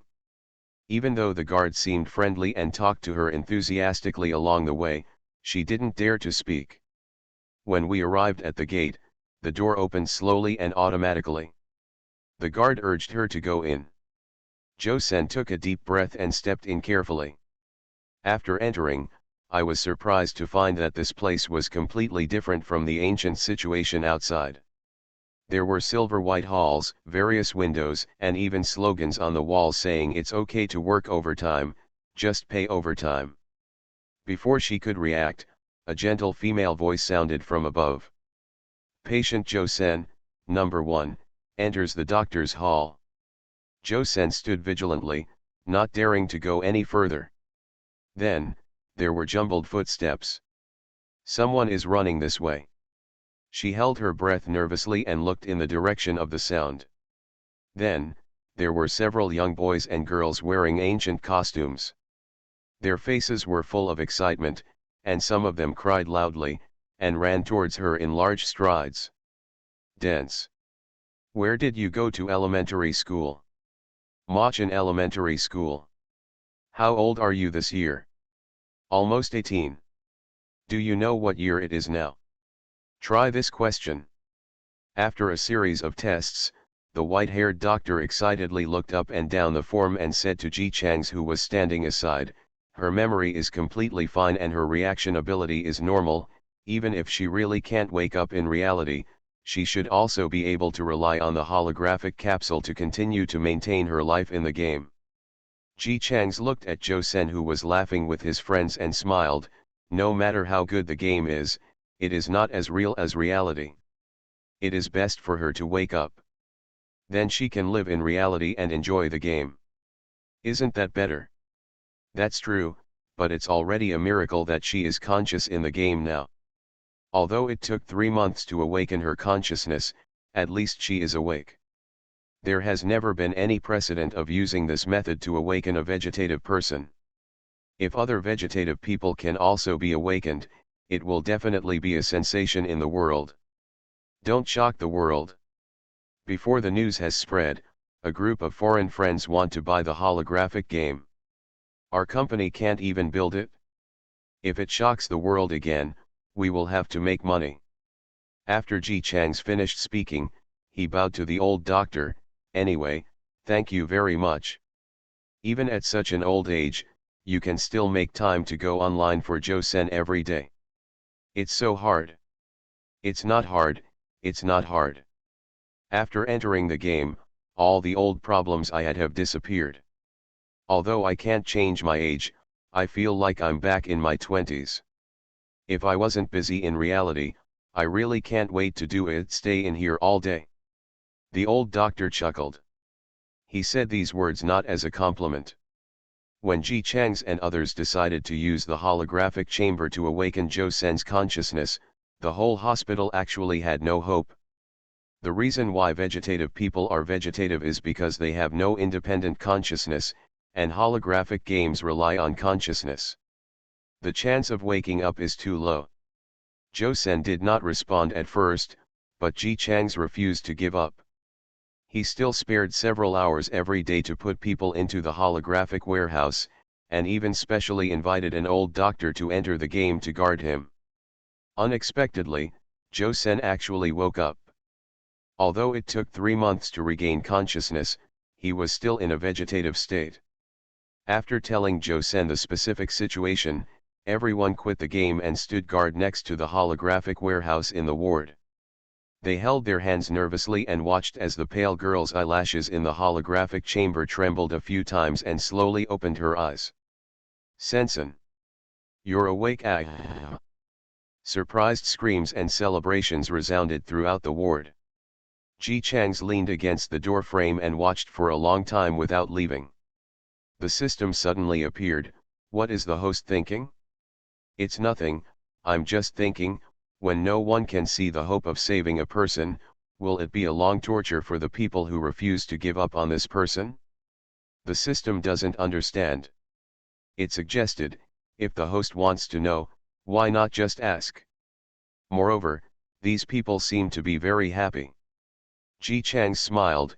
They are happy because the person they are waiting for is back. If Joe Sen cannot come back, they will never be as happy as they are now.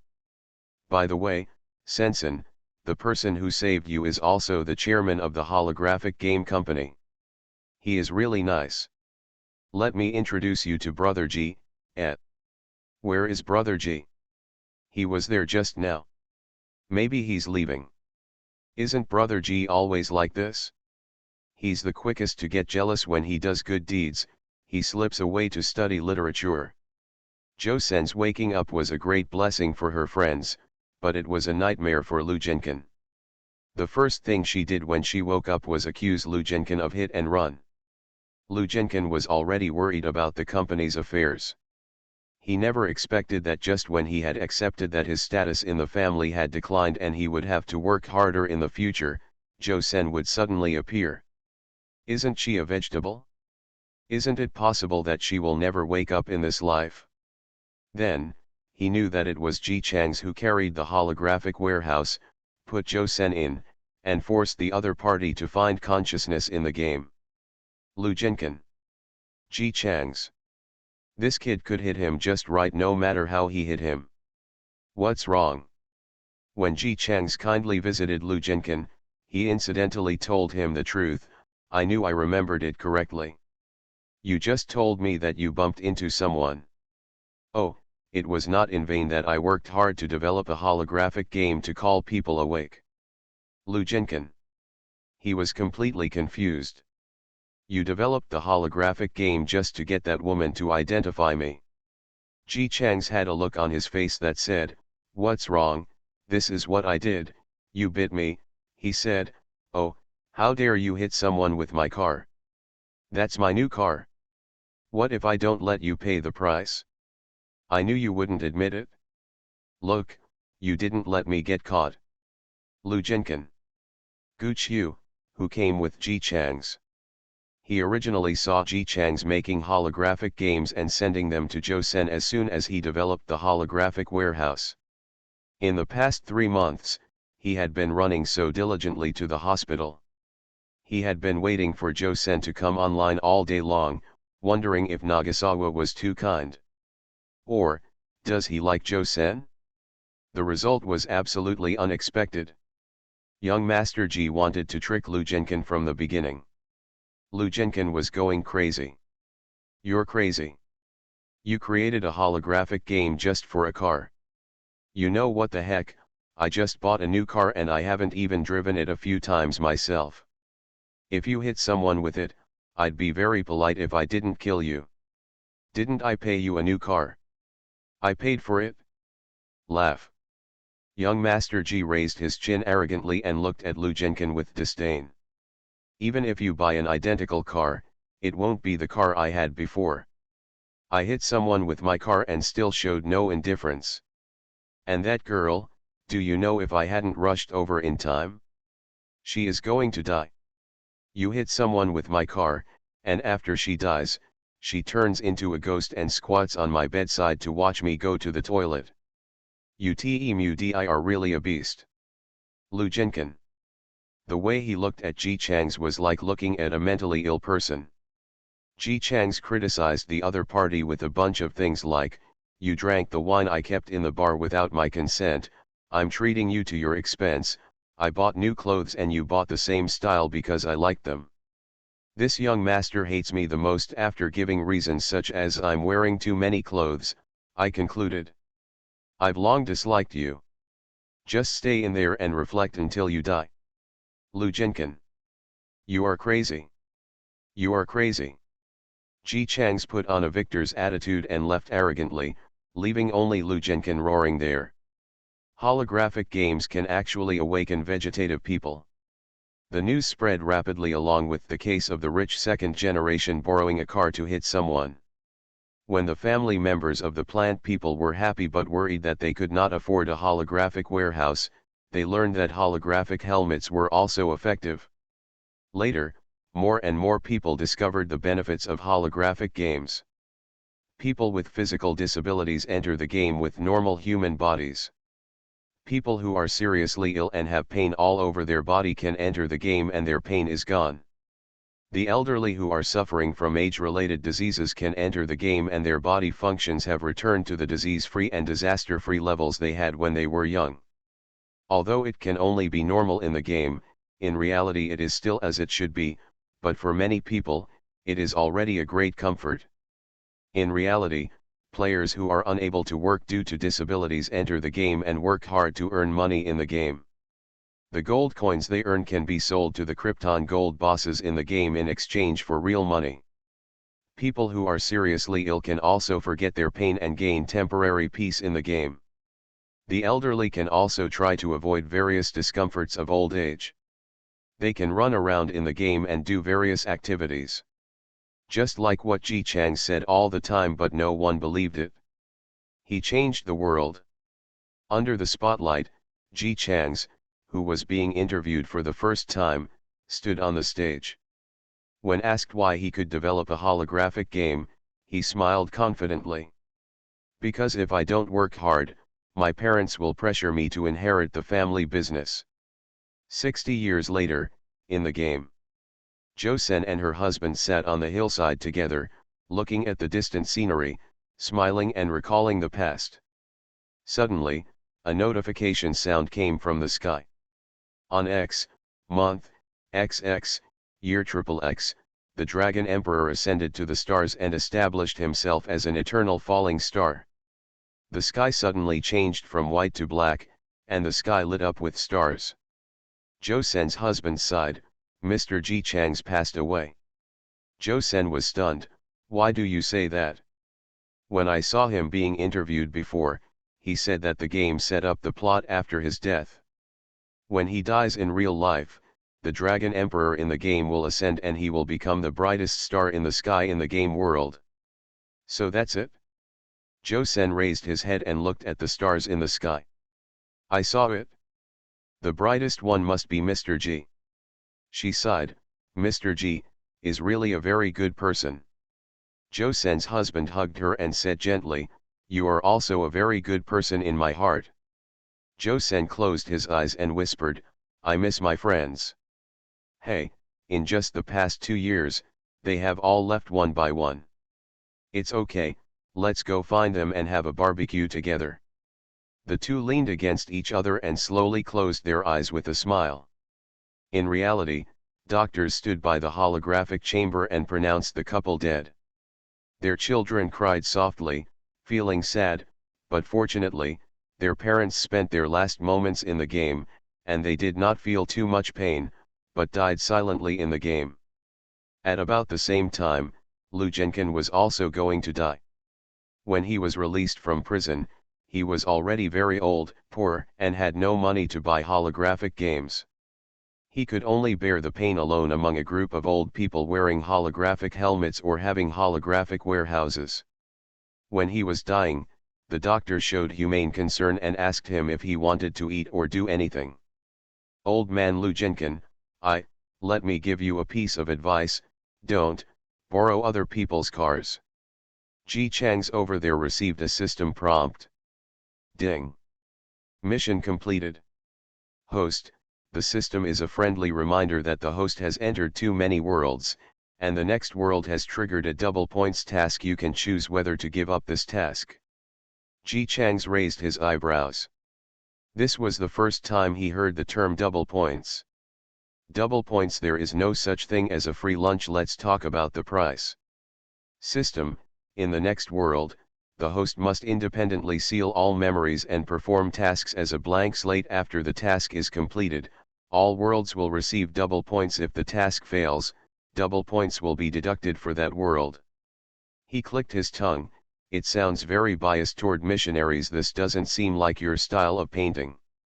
System, this mission 100% occurs in a high difficulty world. Oh haha. No wonder.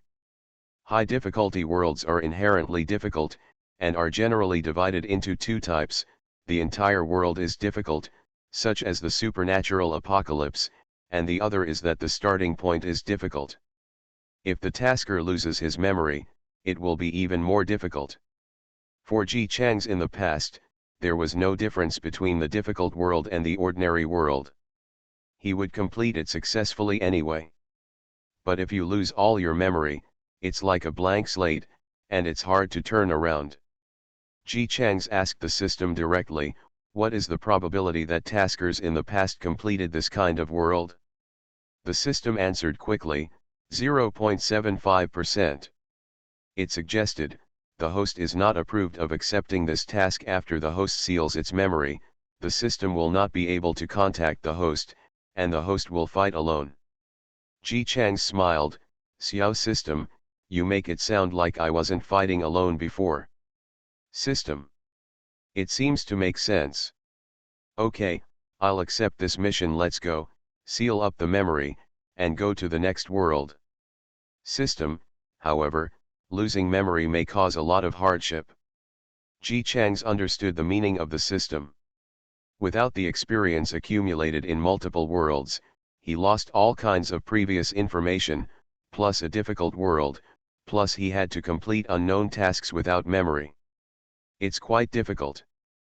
But thinking about getting double points in the future, it's still worth giving it a try. Let's go, you should consider it a vacation in the next world. See you in the next world. Ji Chang's waved his hand and stepped directly into the circle of light. Ding. This world mission changed the original ending. On an ordinary winter day in Shanglia village, the third daughter-in-law of the Ji family who lived at the end of the village was woken up by the pain and screamed in pain. Ji-san was awakened by her daughter-in-law's screams of pain and quickly got up and put on her clothes with several patches on them. Go call someone. When the head of the Ji family, Old Man Ji, and his wife, Mrs. Wang, heard the commotion, they both stood up and put on their clothes to direct their panicked son who had a child for the first time. Here, take these 3 coins and ask Ms. Zhao when to come over. Tell her that your wife is going to give birth and ask her to come over. Ms. Wang took out 3 coins and handed them to the panicked Ji-san. Watching him run away in a panic, she sighed, "Why do you have to give birth at this time?" Old man Ji also sighed, "Forget it, since the baby is about to be born, and the 3rd child is having a child for the first time, it is also a good thing to have a baby in the family. I heard that there is going to be a war again. If there is a war, it will be difficult to hide with a child at home. An older child can still know not to make a sound. What will a baby like this do?" Ms. Wang's face was full of sorrow, but she could only wipe her hands and entered the shabby mud house that was separated by 2 rooms with only bricks in the house. "Don't panic, Mr. Wen, Po Wen will be here soon." Naturally, it is impossible for such a poor family to give their daughter-in-law something to eat to replenish her strength. In the other half of the room next door that was separated, Ger's family was also woken up. Ger's wife was about to put on her clothes and take a look, but as soon as she stood up, her arm was pulled. Ger's wife lowered her head and saw that it was her 5-year-old son. "Mom, what are you going to do? Your 3rd aunt seems to be giving birth." "I'm going to help." However, the 5-year-old child named Jizuzu still held his hand and said, "You don't have to go. Grandma is here. In such a cold weather, it will be too cold in bed if you go out." Ji's second daughter-in-law was still hesitant. Women had to go to hell after giving birth. She went out to help, and at least she could boil some hot water. Okay, just listen to Zuzu, why don't you just have a baby? Who doesn't want to have a baby? The 3rd daughter-in-law is so noisy that she won't let anyone sleep. Ger turned over impatiently. He pulled his wife down. Ji's second daughter-in-law did not dare to go against her husband's wishes, so she could only lie down uneasy with worries about her sister-in-law. Jizuzu listened to the screams of the 3rd aunt next door and covered his ears impatiently. He knew that the 3rd aunt would scream like this all night and give birth to a stillborn child. After experiencing this incident, the 3rd uncle and the 3rd aunt were very shocked and never had any more children. Yes, Jizuzu is reborn. He clearly remembered that in his previous life, because he was the only male in the family, the whole family's money was closely tied to his spending. He finally entered the city and found a good job. He just took the money he saved and went to look for flowers in the alley. After having sex, the girl wanted to have sex, so she started a fight. The bombers kept blowing up, and he managed to save his life by running into the air raid shelter in a daze. However, he unexpectedly encountered enemy troops and was forced to take them to the air raid shelter. He originally thought that at least he could survive, but he was still trapped. Killed. As soon as I opened my eyes, I was back to my childhood. When Jizuzu was silently thinking about how to live in the future, the screams of Ji's 3rd wife next door suddenly stopped, and then there was a cry of a baby. Then, Ms. Zhao Wen's congratulatory voice said, "Congratulations to my elder sister. Congratulations to my elder sister for getting another fat grandchild." He raised his head in disbelief. "What's going on? Isn't it a dead baby? Why are you alive again?" Next door, a little baby was wrapped in swaddling clothes. He was chirping. Because he was still young, his eyes were foggy and he couldn't see anything clearly. He could only listen to the sound. He actually didn't want to cry, but it seemed that babies always cry when they are born, so in order to avoid others thinking he was weird, he still cried hard at the top of his lungs a few times. Ms. Wang held her grandson in her arms and looked at him looking around with his eyes open. Her heart softened. Can this child open his eyes just after he was born? It's good. He's better than his brothers and sisters. The baby who heard this voice blinked in the mist. He felt that the voice of the speaker was so confident, and it sounded like a person of high status. When you first arrive, you have to quickly gain a favorable position. So, the little baby tried his best to smile softly and toothlessly at the person who made the sound. Yeah. How can you laugh at such a young age? Ms. Wang hugged her soft grandson and looked at him, smiling at her in surprise. She liked this little grandson a little bit in her heart, so she hugged him more gently. The little baby didn't quite understand why he did what he did just now, but feeling the cherishment from the other party, he felt at ease and fell asleep with a satisfied chirp. Everyone knows I'm a good man. Author, Tang Zhonmao. Chapter 234. Jesus squatted at the door, looking at the clouds in the sky and sighing heavily, thinking about how he could become a rich man. The youngest sister in the family was passing by the door. She looked at him cautiously, not daring to provoke him, and turned around to leave. She was about to leave, but Jesus saw something chewing in her mouth and smelled a scent. When he smelled the scent of eggs, the expression on his face immediately changed, and he asked with a stern face, "Where did you get the eggs? Did you steal the eggs at home?" His expression was so terrifying, it was a bit scary for my little sister who was only 4 years old this year. She was immediately stunned and stood there looking at him stupidly. "Young girl Pianzi, you think about eating all day long. Your family is so poor and you still steal eggs. Isn't it a shame?" The best job Jesus found in his previous life was as an errand boy for a wealthy family. In his previous life, he did not dare to expect anything. He only dared to think about making more money, marrying a wife and finding a concubine. But in this life, real living gave him great confidence.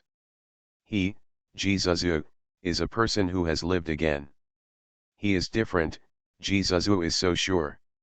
In his previous life, the high-ranking officials, the military men with wooden warehouses, and the rich people whom he could not even fawn over, were now considered inferior in Jesus' heart. Who can be like him and be able to live such a life again? God gave him this opportunity, and it will definitely not make him as useless as he was in his previous life. In this life, he will definitely become a high-ranking official and a rich man. As a result, he felt that he had become a rich man's Jesus, and he didn't think much of his family. Especially his half-sister, the little girl Pianzi, who is only 4 years old now. Jesus still remembers that in his previous life, this girl liked to cry the most. When she was a child, she always cried that she was hungry. When she grew up, she cried silently. Later, she got married. Although the man was a little older, his family had a little money. Jesus was happy for 2 days at that time. After all, his relatives could take care of him even if they had money. However, the girl's film did not live up to expectations and his own man was seduced by a woman outside and was later kicked out. What impressed Jesus deeply was not how miserable the sister was, but that in his previous life, he had just become a high-class person, put on brand new clothes, and put oil on his hair. At that time, he was the most glamorous person in his life. So he invited his colleagues who were also servants to his home. As a result, I saw this dead girl squatting in front of the chicken coop in the yard, covered in filth and stinking, stealing eggs and eating them raw. Shame on you. So shameful. Jesus still remembers his anger and embarrassment at that time. Later, this sister died. It seemed that she had been hungry for many days at her husband's house and escaped desperately without knowing what happened. She only had time to eat a raw egg before she died. He's going to die, and he's wasting an egg before he dies. Moreover, it embarrassed him in front of his colleagues. Jesus was very worried about this. When he was reborn, he saw this little sister eating eggs in her mouth. Thinking of his embarrassment in his previous life when he felt he couldn't hold his head up in front of his colleagues, his face became more and more ugly. He stretched out his hand and pushed her to the ground. "You, how shameless is it? I don't have anything for you to eat at home. How could a 4-year-old girl know this?" She was pushed hard to the ground by her brother, her head hit the doorframe, and she cried loudly. Changing didn't steal eggs. Hey, you didn't steal the eggs, what are you eating in your mouth? Damn girl movie, you just cry every day. Jizuzu looked more and more dissatisfied with his sister on the ground. Just as he was about to go up and kick him, a clear boy's voice suddenly sounded, "What are you doing?" Although he is still young, his facial features are already very delicate. The boy, who is small and round, ran over from a distance, raised his head and looked at Jizuzu. Second brother, why are you so fierce and graceful? Who hurt her? When Jizuzu saw the person coming, his expression became slightly stiff, and his previous aura was gone. She stole eggs, I just educated her, no other child is as sneaky as she is. Since when has Changing ever stolen anything? She has grown up so big that she has never touched anything that is not allowed to be touched at home. Also, who told you that what she ate was eggs? Those were bird eggs that we touched together. Please apologize to Changing quickly. Who knows if it's a bird's egg or an egg, but you're still apologizing. Ji Changs, let me teach my sister a lesson, it's none of your business, what do you know, little brat? Ji Changs, who is small but has no small attitude at all, snorted coldly, are you going to apologize or not? If you don't apologize, I will tell grandma. Laugh. Children are children, and even if they are a bit difficult to deal with, they will only look to adults when something happens. Seeing the disdain on Jizuzu's face, Ji Changs knew that he was not going to apologize. Sure enough, the second brother who had been hated since childhood showed an even more annoying smile.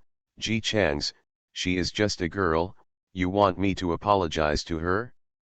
The last time I apologized to you, it was just because you were considered worthy. She is the man of the family, this dead girl, a loser who will get married sooner or later. Even if I beat her to death, the family will not blame me if she dies as a girl.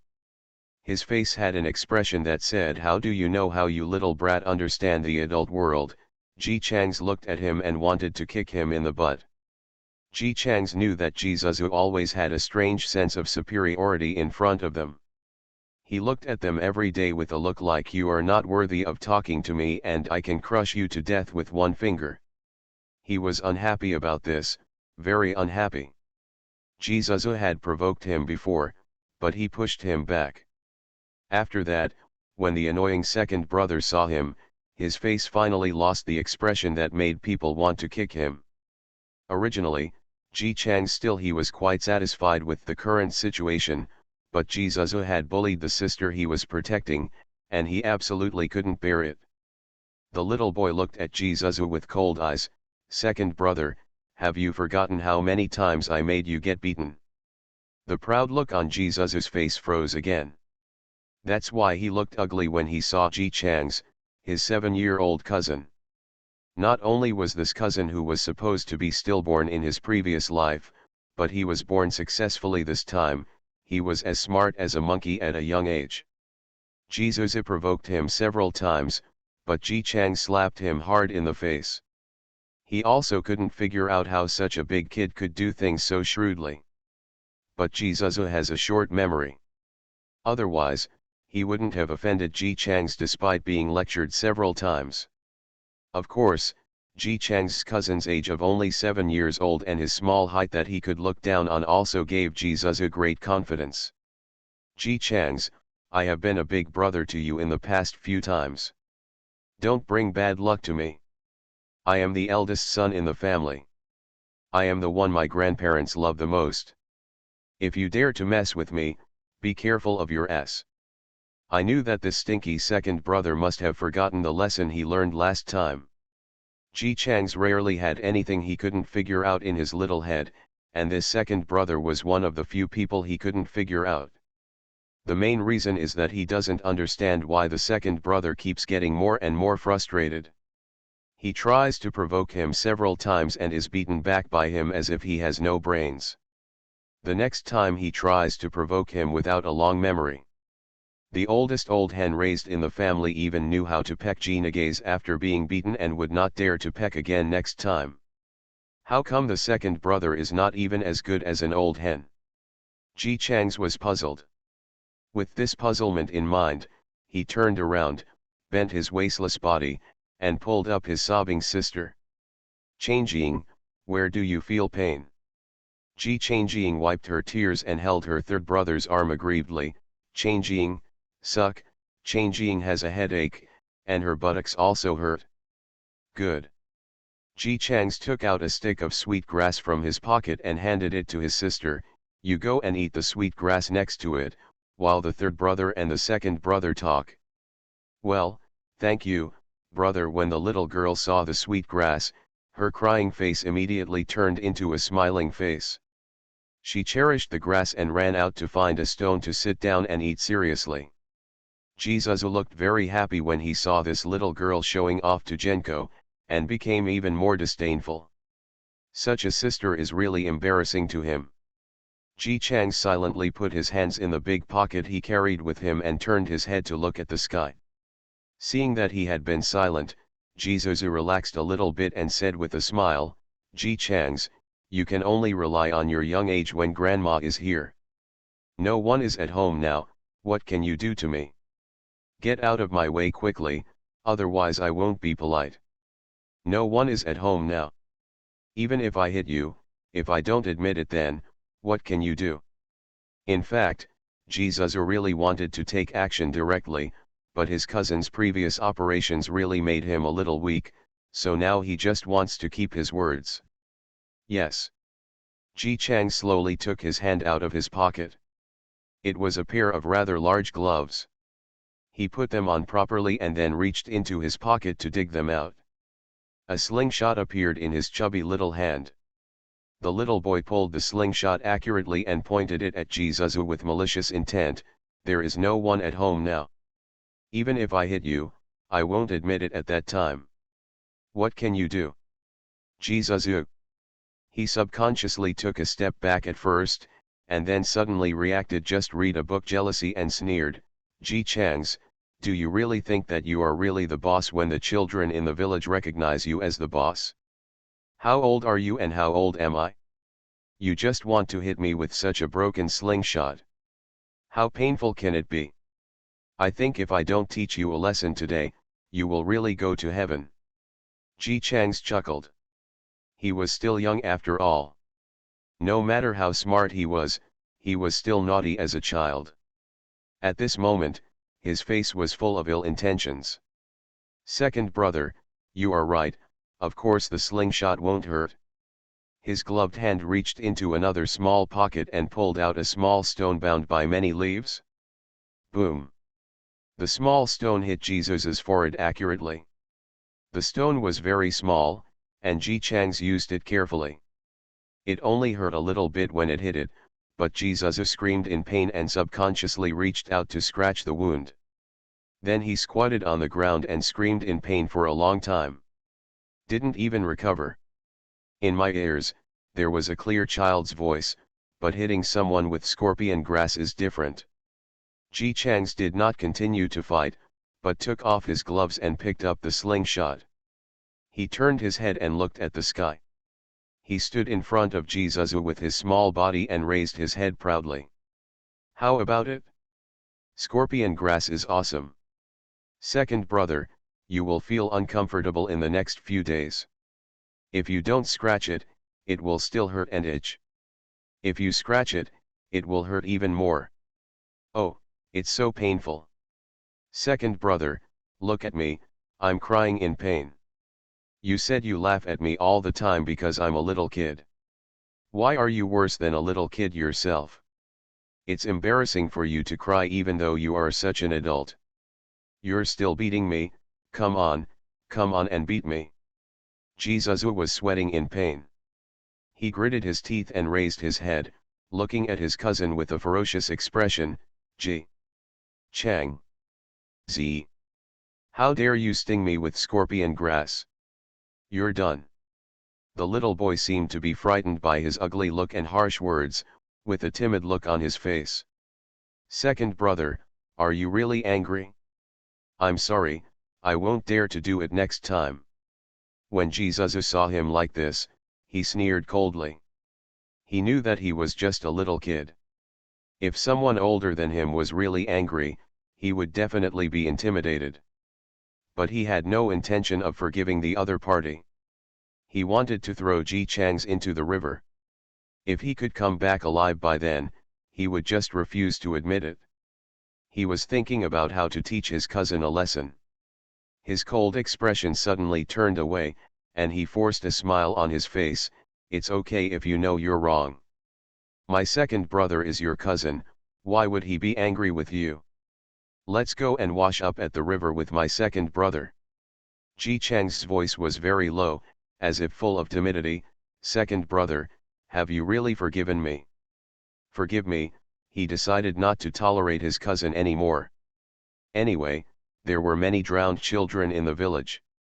Even if Ji Chang's really died in the river, others would not think of him as his cousin. Thinking of this, Jesus' smile became gentler. Of course, you are my brother, I will forgive you for whatever you do. Ji Chang's in front of him seemed to believe it, with a look of approval on his delicate and white face, and he nodded heavily. Second brother, you are so kind. Since you forgive me for what happened just now, please forgive me for what happens next. Of course, we are brothers. Jesus was coaxing Ji Chang's when he suddenly realized something was wrong. What? The next second, the boy in front of him quickly stretched out his hand and gently scratched his red and swollen forehead. Ah! Countless birds flew across the sky and were frightened by the screams. Everyone in the village knows that when a person is stung by a scorpion grass, the pain will be unbearable and it will be very itchy, but you must never scratch it with your hands, otherwise the pain of 80% will suddenly increase to 80%. As a result, Jesus was now in so much pain that he could no longer stand. He breathed heavily, and his eyes fell in disbelief on Ji Chang's, who looked timid just now, as if he was really afraid of him.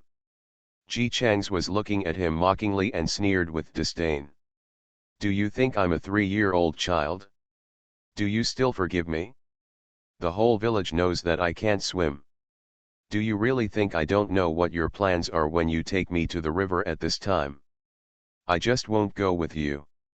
What can you do to me? Come on, hit me. He swayed in front of Jesus, looking as proud as heaven. Jesus gritted his teeth fiercely and slowly tightened his hands on the ground. Ji Chang's. Ji Changjing, who was sitting quietly on a rock eating sweet grass, was attracted by the loud roar. When she looked up, she saw her second brother's face that looked like he was about to sharry, and she was startled and hurriedly faced him. Ji Chang shouted, "Third brother, run quickly. Second brother is going to beat you." Ji Chang's didn't need to be reminded at all. When he saw Jesus's face, he ran away faster than anyone else. Children are already full of energy, not to mention that he has loved running around since he was a child. He can run so fast with his short legs. After running for 2 steps, he looked back at Jesus. Seeing that the other person was running slowly, he stopped and waited for him. Second brother, you are so useless. Why can't you catch up with me? No wonder there are older brothers like you in the village, they don't like to play with you. Look at you, you have a bad temper, you are not good looking, and you run so slowly, who would play with you? Jesus was angry and in pain, gritted his teeth and continued to chase. Like walking a dog, Ji Chang's led him around in circles several times. Finally, he looked at the sky and into the distance, rolled his eyes, and showed a tired look on his face. The child stood there with his hands on his legs, breathing heavily, as if he had lost all strength. Seeing this, Jesus showed a ferocious look on his face and quickened his pace to chase after him. Ji Chang's, let me see how you can still run. Hey! Ji Chang seemed to trip under his feet and fell to the ground with a thud. His knees were firmly knelt on the ground, which made people feel pain just looking at him. He fell so hard that Jesus naturally had no doubts. He chased after him with an excited smile, raised his hand and was about to hit him. Wow! The child seemed frightened and cried loudly. Before Jizuzu could feel proud, a roar suddenly came from his ears. Jizuzu! Why are you bullying your brother? Jizuzu! The ferocious expression on his face had not completely faded away, but it was now covered with some confusion. When he turned around, he saw his grandma, Mrs. Wang, standing not far away with her back and an angry look on her face, looking over here. The old lady walked very quickly and arrived in front of her two grandchildren in a few seconds. Jizuzu's forehead hurt and itched. He had been running for too long and now he was even suffocating. His legs were as soft as noodles. Before he could complain to Mrs. Wang, an earth-shattering, heart-rending cry suddenly burst out.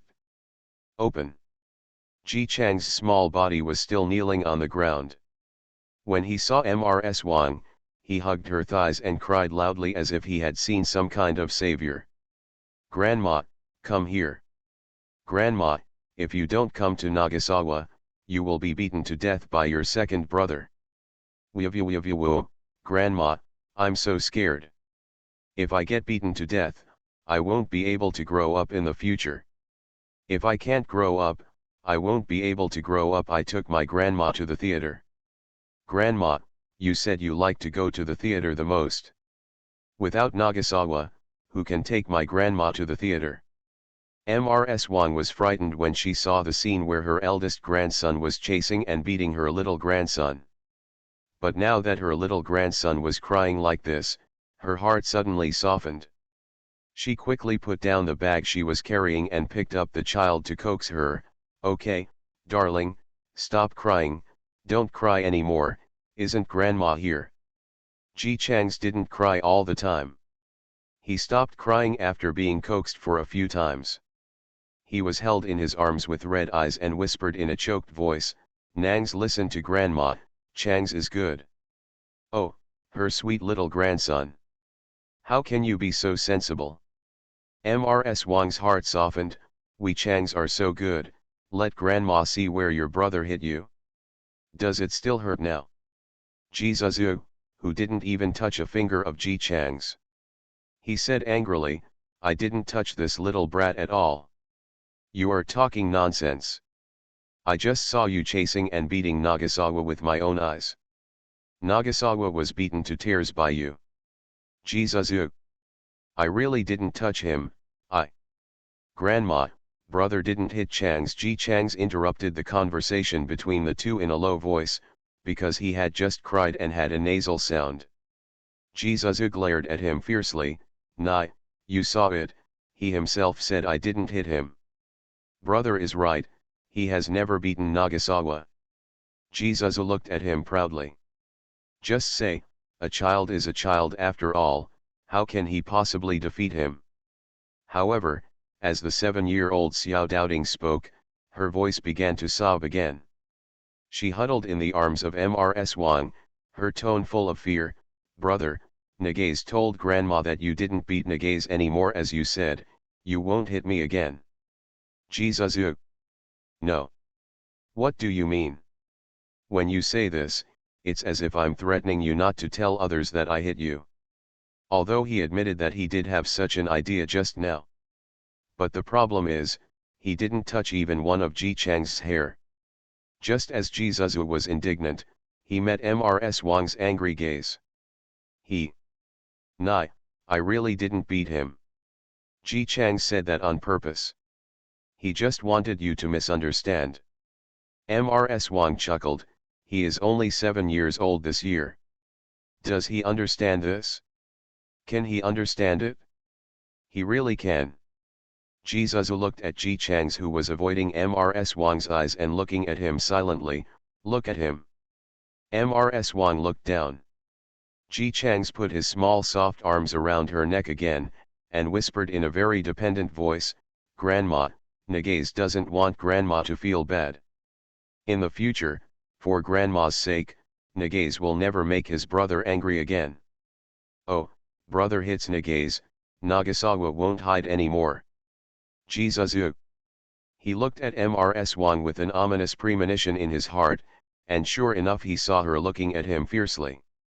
Jizuzu has always been afraid of Mrs. Wang since his last life.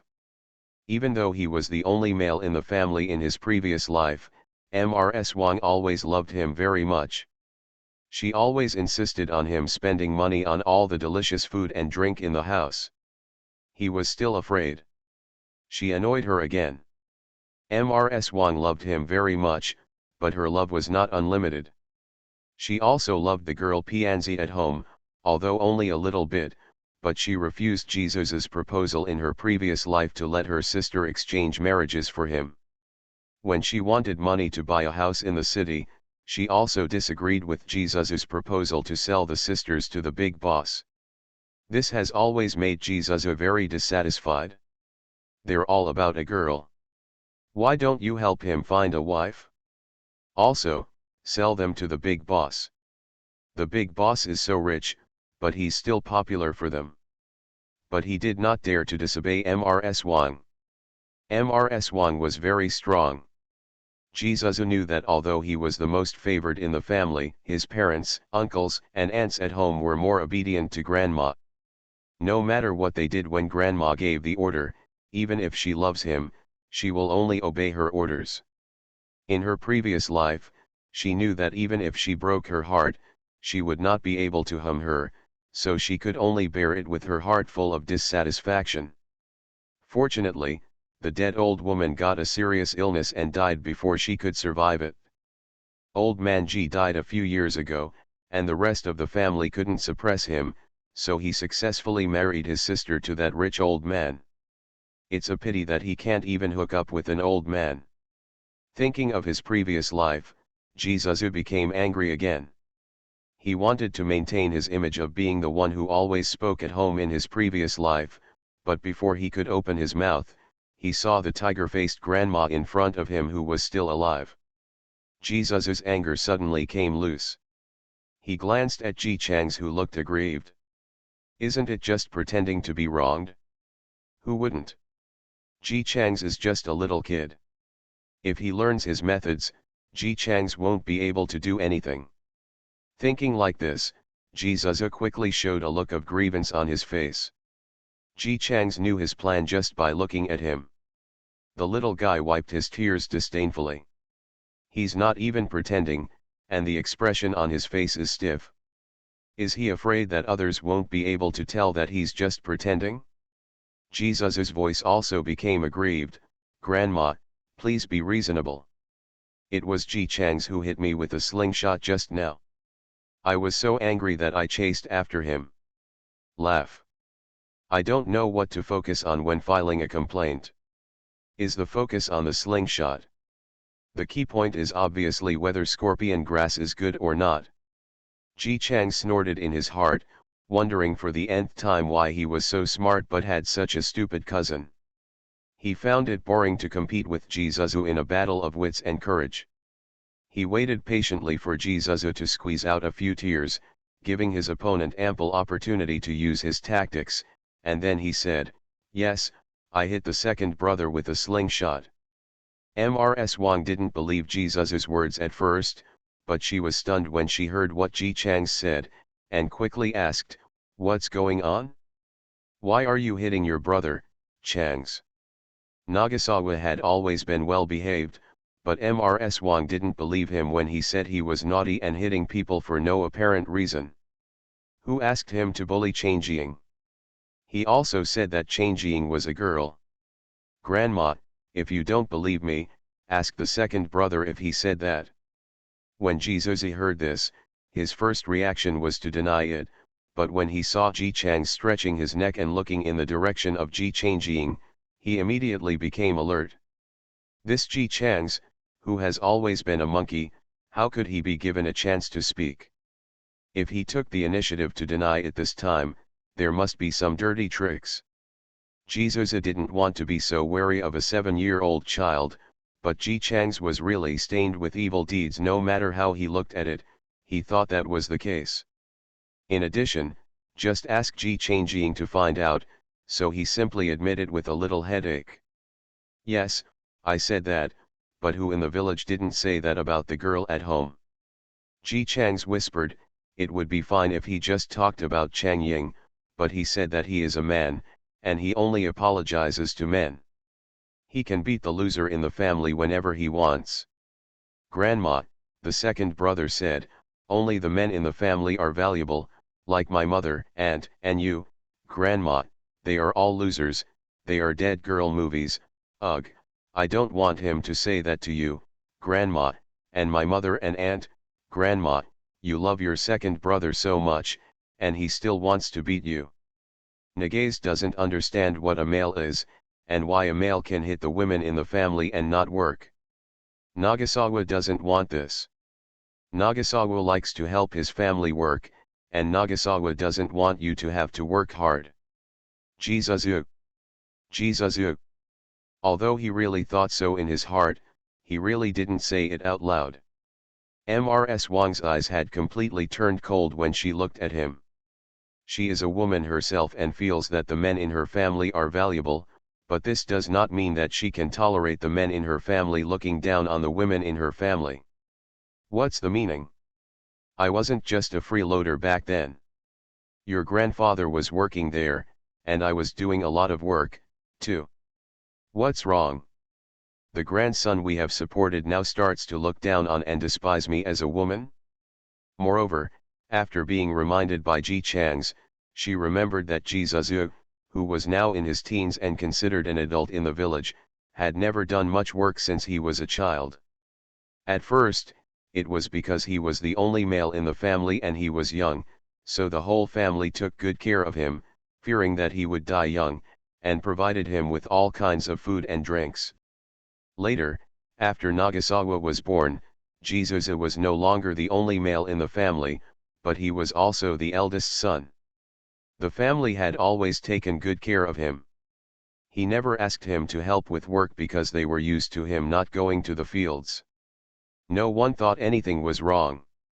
Look at Nagasawa again.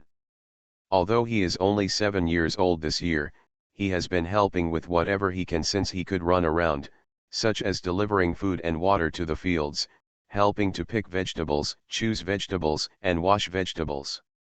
Sometimes the farm work is busy and the family is too busy, so he and his 4-year-old Changjing cook the meals. Men are valuable in farm families. If Jizuzu was the only man, he would forget about it. But isn't there Nagasawa? As a man, Nagasawa has always helped the family with things and never caused trouble. Look at Jizuzu, how old he is. He has never been on the ground and has never done any work at home. Moreover, he also bullied his younger siblings. Now I even think that because he is a man, he is great and can look down on the whole family.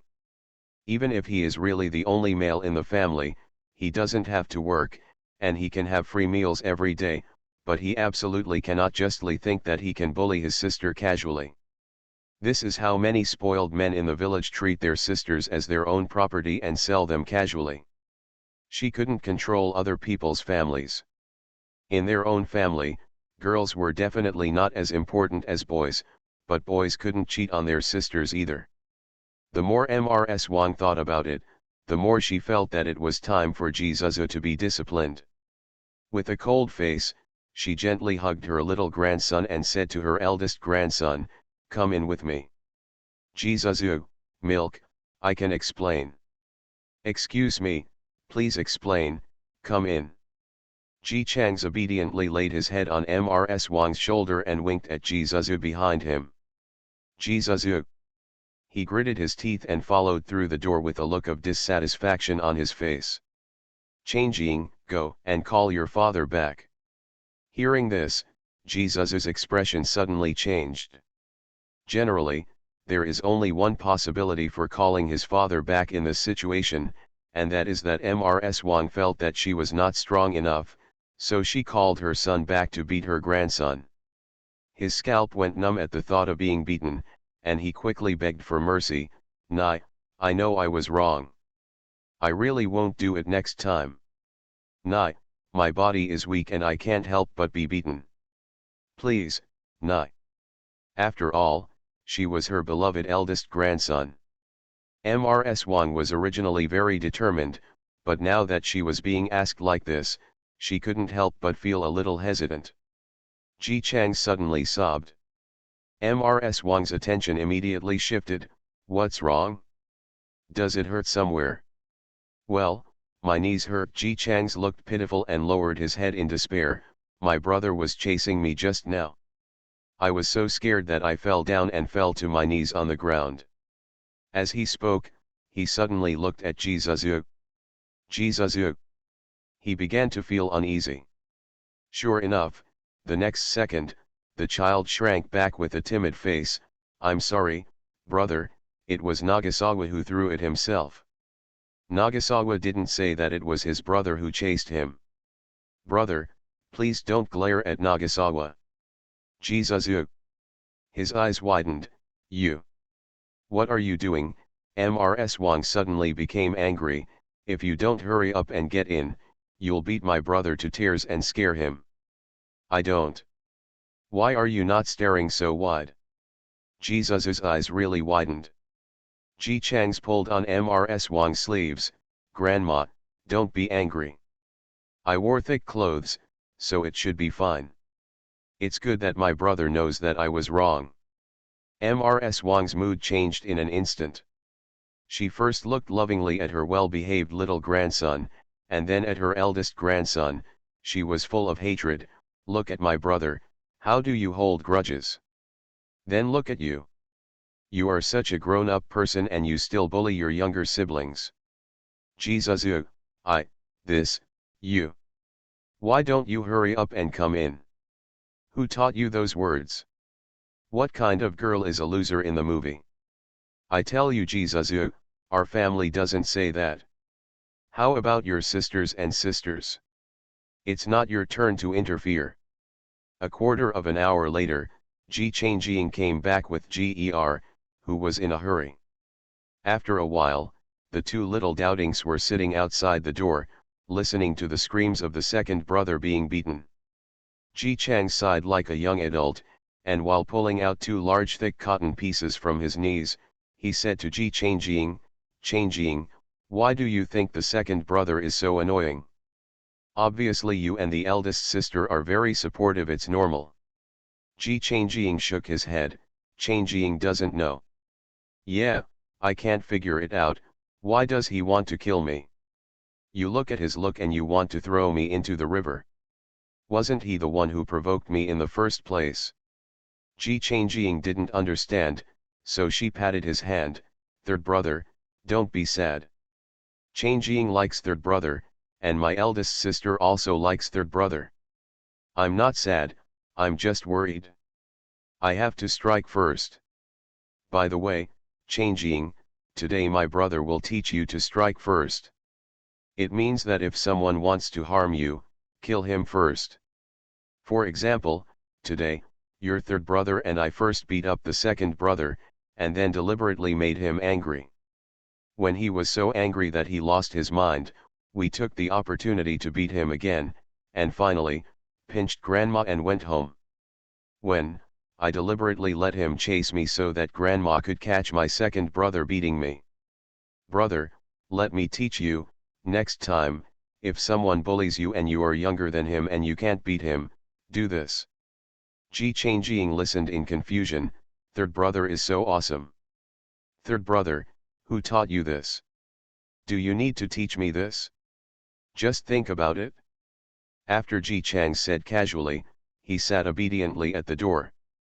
Seeing that Mrs. Wang and Ger went out to pick vegetables again, he immediately sat obediently. Grandma, go with your uncle. Nagasawa will help the second brother pour water. Pour some water, you and Changjing can go play. Watching the two of them leave, the boy lowered his head to put on his bag, put on his gloves and took out his slingshot with a serious face, and looked into the house with a cheerful face. Third brother, what are you looking at? I'm preparing to strike first. Listen, the third brother asked the second brother to sing to you and let him express his apology for causing pain to your head and butt. Ji Chang's tiptoed in with his slingshot. A minute later, Ji Zizhu's scream sounded again in the room. Ah, my S. G. Naga. Z. Everyone knows I'm a good man. Author, Tang Zhonmao. Chapter 235. After teaching his second brother a lesson, Ji Chang's put the incident behind him. Early the next morning, when it was just dawn and the family hadn't gotten up yet, he woke up, got up quietly, and then went out quietly. Ji Chang's had asked him to sleep since he could speak, but the Ji family was so poor that they had no money to buy him a new house. Ji's father and mother loved their only child the most, so they found out that he was indeed serious about his request. At first, Ji's father took advantage of his spare time to pick up the broken bricks and built a wall bit by bit. Later, he went up the mountain and cut wood to make a small bed and put it in the separated small room. Although this room looks a bit small, it is already very satisfying for Ji Chang's. He takes care of his room very seriously, including his precious toys, various slingshots, and the things he picks up when he goes out to play. The babies all have their own place in this small room. Moreover, Ji Chang's also has a habit that even the Ji family does not understand. Every time someone comes to see him, they must knock on the door first and wait until they get his permission before they can enter. Ji's family didn't quite understand why he had so many rules at such a young age, but because Ji Chang's was so favored, the elders pampered him and followed his requirements. Because there is only one wall that is not soundproof, you have to speak and do things as softly as possible. Ji Chang skillfully went out without making any noise, and first went to the kitchen in the yard to boil water. He likes to be clean very much. Compared with other family members who don't wash their faces for 5 days or take a shower for a month, Ji Chang's can't do it.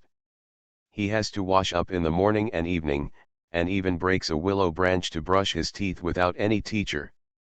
In the winter, you must not use cold water to wash your face, and boiling water is wasteful of firewood. Ger complained about this, feeling that other people had a lot of useless things. Ji's father felt sorry for his son, so he simply picked up more firewood every time. When fetching water, I also made an extra small wooden bucket specifically to hold my son's water. As soon as he did this, Ger stopped beeping, but he kept muttering in his heart that the elders couldn't handle the children's willfulness. They should have the time to fetch water and firewood to rest or sleep. How cool. Later, Ji Chang's went to the mountains to look for herbs by himself. Although he was young, his eyes were very good. Even though the mountains were eaten once during the disaster a few years ago, many experienced herbal collectors now cannot find herbs. Ji Chang's you can always find it up the mountain. The money he paid for selling herbal medicines was handed over to Mrs. Wang. The little man said solemnly that this was what he paid for water and firewood, which made Mrs. Wang scream for a long time while holding her baby, her beloved child. From then on, even if Ji-san didn't go to fetch water or collect firewood, no one in the family said anything. While the water was still boiling, Ji Chang's went to the yard and played Wuqin 11 in a serious manner as taught by Shuebuye, the only man at the entrance of the village who had gone to school. Ji Changjing was always used to following Ji Chang's schedule. She woke up soon after and yawned a little. She took small steps out of the door. She was not too surprised when she saw her brother playing Wuqingxi. She went straight to the stove and took a look. Fire. After he was sure that there was no need to add more firewood, he walked up to Ji Chang's with his legs that looked extra chubby because of the many layers of clothing he wore.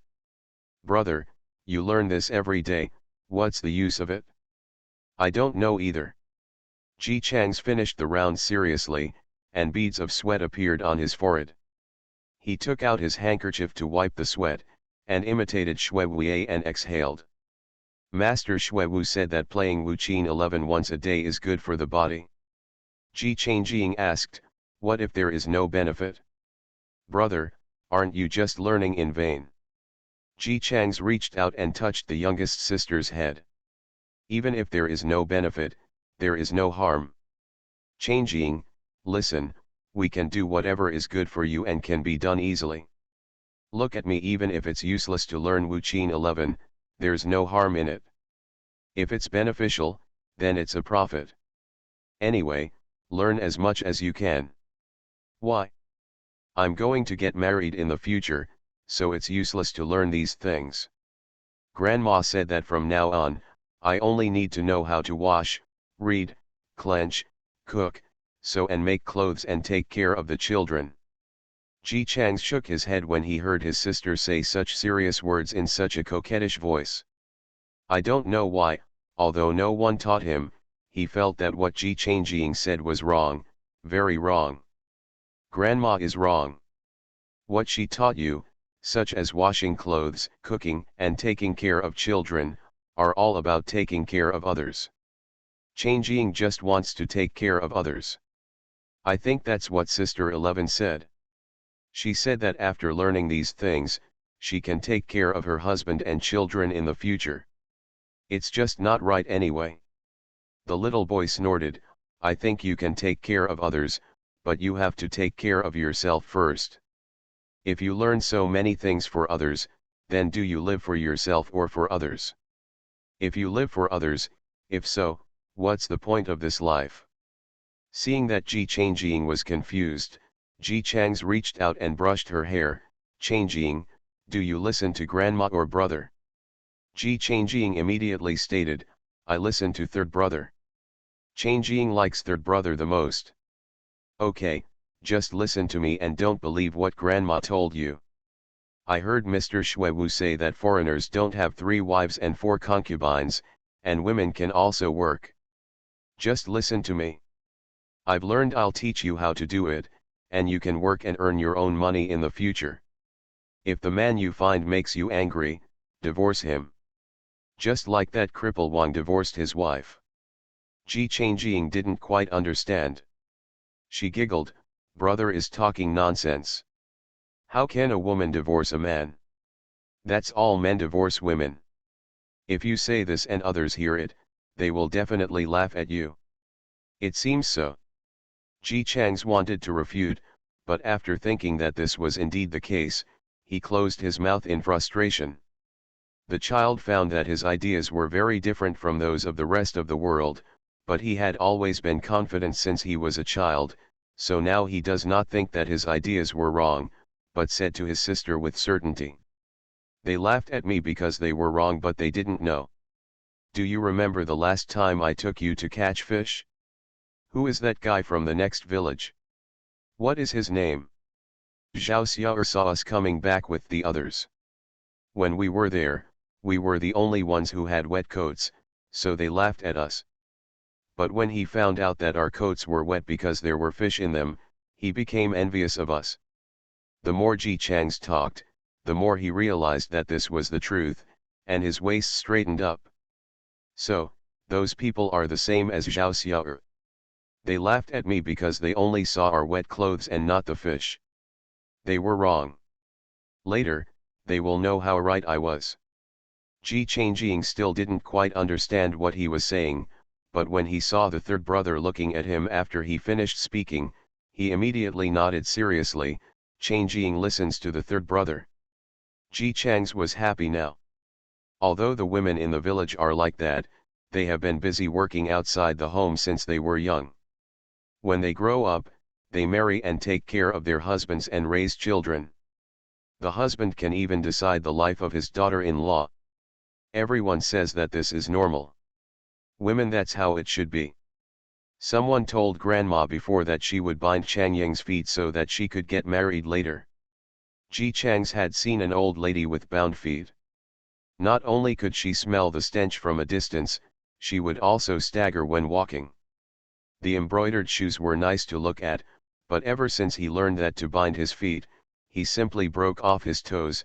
He felt chills all over his body when he saw the embroidered shoes. The person who persuaded her meant that binding feet would make men like her more, and it would be easier for Changyang to find a wife in the future.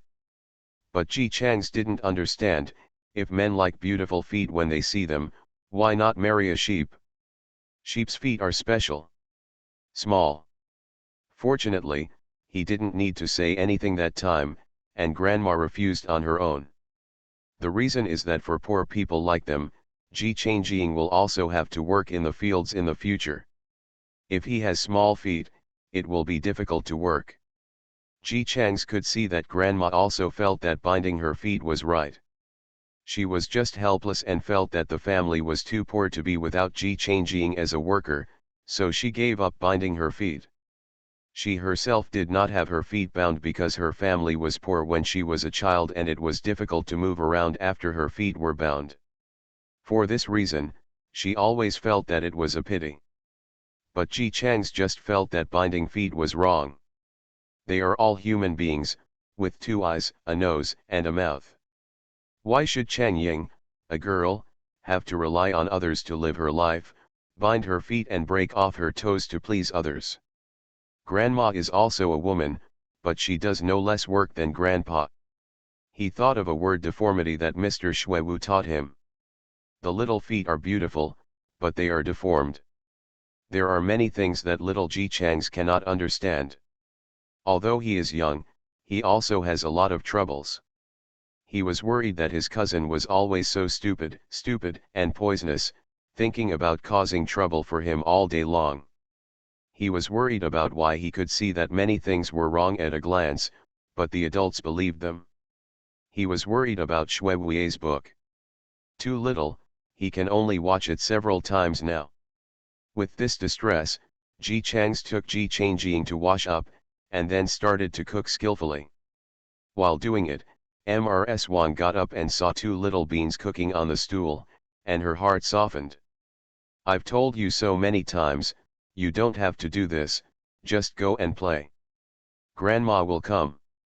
Ji Changs jumped off the bench obediently, took his sister's hand and said, Grandma, let's go out to play. In fact, he doesn't think cooking is hard. Isn't it just putting food in a pot, pouring water, and lighting a fire? He didn't have to do anything else during this time, so he could still take the opportunity to recall the contents of Shuiwu's book. The family members are basically busy all day long from waking up to going to bed. Ji Chang's small arms and legs cannot help in the fields, so he can only find ways to help with some housework.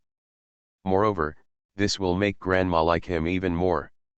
Ji Changs really wanted to continue to help, but because he remembered today that adults seem to have incorrect ideas, he temporarily decided that in order to prevent his sister from becoming like his grandma when he grew up, he thought that he should be born 1 head shorter than men, so he would teach him a lesson today. Sister, how should you act and behave? Anyway, Changjing may not be smart, but he must not be as stupid as his second brother. After holding my sister's hand and going out, an old man carrying a bamboo basket passed by. When he saw the brother and sister, he smiled and asked casually, Naga's Changjing wakes up so early? Ji Changs answered resoundingly. Yes, Changjing and I helped Grandma cook, and now Grandma wants us to play. What 2 good children, they are so sensible at such a young age. The old man praised a few words before leaving. Ji Changs held his sister's hand and watched him leave. He turned around and immediately seized the opportunity to teach his sister. Changjing, did you see what I just said? Ji Changjing nodded obediently. Then do you know why I said that? Ji Changjing was stunned for a second and answered hesitantly, because we helped Grandma cook. Wrong, Ji Changs explained seriously, because we are doing good things, and of course we should let others know when we do good things. In this way, everyone will know that you are well behaved and sensible. If you quarrel with others in the future, others will. It's definitely not your fault that you are so good. So, remember, if you do good things in the future, you must let others know about it. Do you understand? Ji Changjing understood a little but couldn't understand, but didn't Master Shuiwu say, do good deeds without expecting anything in return? Yes, we don't intend to repay, we just let people know that we have done good things. The more Ji Changs thought about it, the more he felt that his logic was correct. He raised his face with pride, you have to hide it when you do bad things. For example, second brother, I saw him stealing money from second aunt. Look, he just said don't say anything. Ji Changjing was surprised. Did the second brother steal money? Stealing is wrong. He thought I stole eggs today and he was very angry. That's right, so our Changjing shouldn't follow his example. Look at him, he's so angry when he thinks others are stealing things. He's quick to do it when it's his turn. He steals things without hiding his footprints. Just watch. Wait until the second, and if you find that the money is missing, you must look for it. When the time comes, you will decide to find it on his head. Ji Chang's thought about it and felt that his dry words were not instructive enough, so he simply took Ji Changjing's hand and walked to Master Xuewu's house. Mr. Xuewu is the only one in the village who has gone to school. According to other people in the village, he is knowledgeable. Under normal circumstances, others will not refute what he says, but will follow his words or just say it directly. Obey. Ji Chang's realized this, so he pestered Mr. Xuewu to teach him how to read. Xuewu asked him why he wanted to study and whether he also wanted to be an official. He then told him that Dajhan was gone now, everything was in chaos, and there was no imperial examination. In this case, it was very unlikely that he would be able to study. Use it to persuade him to learn martial arts. What did he say? Oh, yes, military generals will appear in troubled times. The more war goes on, the more useless reading becomes for ordinary people like them. Ji Chang's doesn't think so. How can reading be useless? He told Master Xue very seriously that people who read a lot and people who don't read will listen to him. He just wants to read more. When he expresses his thoughts, people will not laugh at him. He is a child who understands. What? Moreover, since it is appropriate to learn martial arts now, why can't he study and learn martial arts again? By then, he will be able to rely on reading books to make people listen to him. If this trick doesn't work, he will beat people to listen to him. It would be fine if it wasn't. Mr. Xuewei stared at Ji Chang's for a long time, and then suddenly burst out laughing. He laughed so loudly for a long time that Ji Chang's even wondered if there was something wrong with him before he returned to normal. From then on, he began to teach Ji Chang's how to write and showed him his treasured books. Ji Chang's was eager to absorb knowledge from Xuewei, but it was a pity that Xuewei said that there was nothing left to teach him. After he heard this, he began to think about how to get in touch with people who had read books and let them teach him. So Ji Chang's didn't understand why his cousin Ji Zuzi had been clamoring to study and learn to calculate accounts since he was a child, but he never did it. Speaking of which, my family was poor and had no money to hire anyone to teach me. Ji Chang's always suspected that this cousin was not his biological child, otherwise why would he be so smart while his cousin would always be stupid? Or is it possible that everyone is as stupid as my cousin? Then he should not have children in the future. If a child gave birth to a cousin like this, he felt that he could break his own child's legs directly. He sighed heavily. A chuckle came from the side. What's wrong with us in Nagasawa? You sigh as soon as you come here. Are you worried that my collection of books is too few? It's Mr. Xuewu. Ji Chang's looked up and saw Mr. Xuewu standing in front of him, looking at him. Although people in the village call him Xuewei, he is actually not that old. According to himself, he is 32 years old, but Ji Chang's thinks he looks younger than the young men in their 20s in the village. He thinks this is the reason why Mr. Xuewu never goes to the fields. The young men in the village have to go to the fields since they were young, and their skin has long been tanned. In addition, the food is not very good, and all of them are very thin. In summer, when the guys were working with their arms crossed, in Ji Chang's size, they were just pieces of black ribs working together. Xuewei is different. Because he doesn't get much sunlight, he is very white and his skin looks very smooth. His facial features are very ordinary, but when combined, they make people look very comfortable. According to what the villagers say, just so polite. Ji Chang's has always felt that the people in the village judge him so not because of his appearance and temperament, but because he wears a pair of glasses all year round. For illiterate villagers, wearing glasses is equivalent to being an educated person. Mr. Xuewu doesn't like to wear clothes from the Zheng dynasty. He wears clothes from the foreigners. He wears a white shirt on top, cropped trousers on the bottom, and a black windbreaker on the outside. He calls it a trend, even now. Even if the weather is extremely cold, you must insist on exposing your ankles to the cold wind. Ji Chang's didn't know when Mr. Xuewu came to the village. He only knew that the other party had been there when he was born. At that time, his name before he was 1 year old was Stick. Ji Chang's didn't like that name very much because every time when the old lady feeds the chickens, she has to stir them with a stick before feeding them. As soon as he learned to speak, he asked incoherently to change his name. And you also need to be literate and listen to something good. Ji San and his wife loved their son and didn't think he was just a kid messing around. They carried him to Mr. Xuewu. At that time, Mr. Xuewu was lying on a rocking chair. In front of the rocking chair was a brazier. He was wearing a blanket and holding it in his right hand. Holding a pipe, he smoked it time and time again. Hearing Ji San's words, he laughed. A little baby knows how beautiful it is at such a young age. Okay, I'll get one for him. A person who looks like the old man at the entrance of the village who lies in the sun all day long. This was Ji Chang's first impression of Xuewu. Mr. Xuewu is indeed like an old man. He has a completely different patience from young people.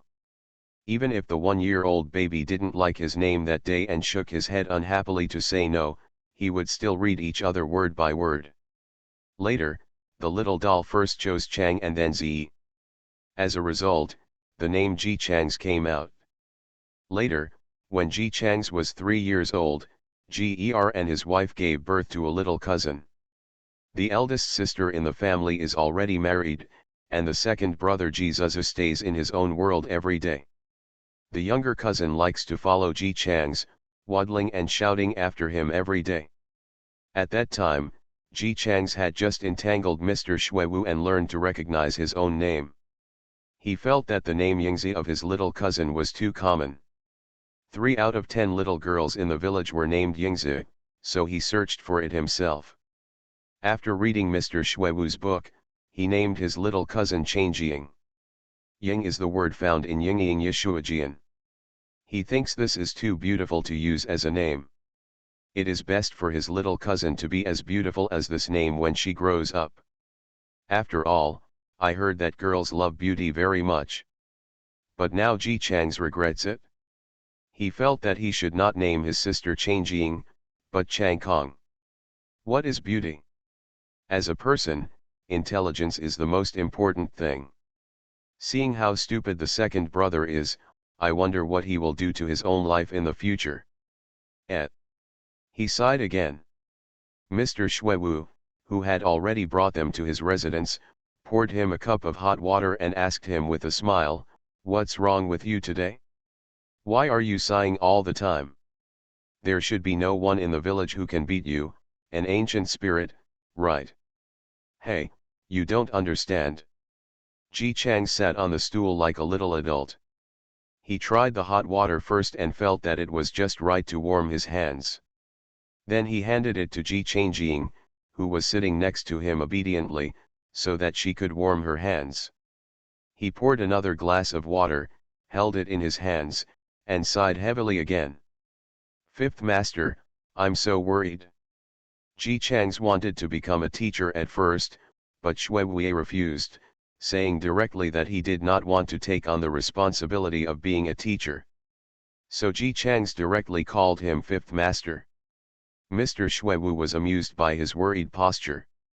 You can already control people's hearts at a young age. What do you have to worry about? Not my second brother yet.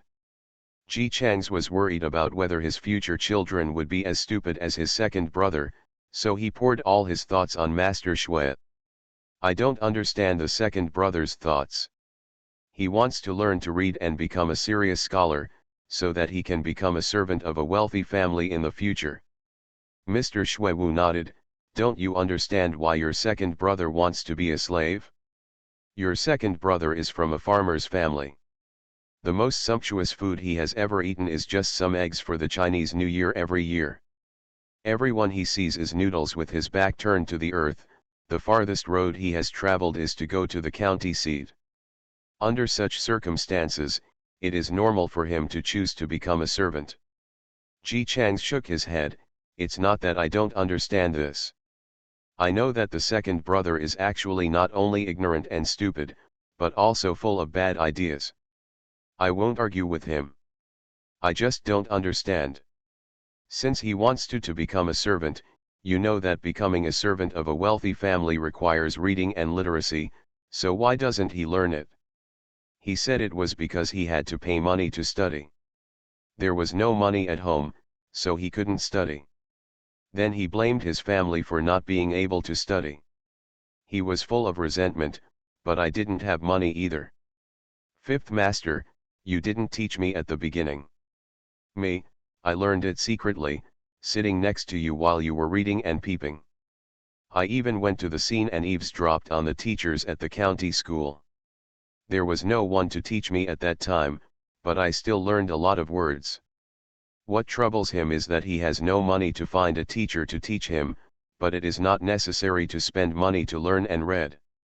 As long as you want to learn, you can learn secretly and listen to the corner. Although it takes a bit of hard work, you can always learn it. Yes, even if he didn't think of going to the county town to secretly listen to the class, then Fifth Master, you started to teach me. It is impossible for the second brother not to know things that everyone in the village knows. Why doesn't he come to Fifth Master and ask Fifth Master to teach him too? Or, he can ask me to teach him. If Grandma agrees, I won't dislike him for teaching him stupidly. But he didn't do anything. He just lamented that his family was poor and had no money to send him to study. He sighed all day long. Why did he do this? Didn't he want to study and become a servant of a rich family? Ji Chang's rarely spoke so much at home, because he could understand many things just by running through them in his mind, but this time, he really couldn't understand them. Mr. Shuewu lowered his head and looked at the child who was looking at him. He has loved to be clean since he was a child and tidied himself up neatly. At this moment, he was waiting for him to answer his questions with puzzled eyes. He patiently replied, "Your second brother really wants to be a servant of a wealthy family. But he just wants to do it, but he doesn't want to put in some hard work for knowledge. He wants to learn to read, but he doesn't want to endure the pain of reading. He may not want to ask me to teach him, but he can't let go and ask me to teach him.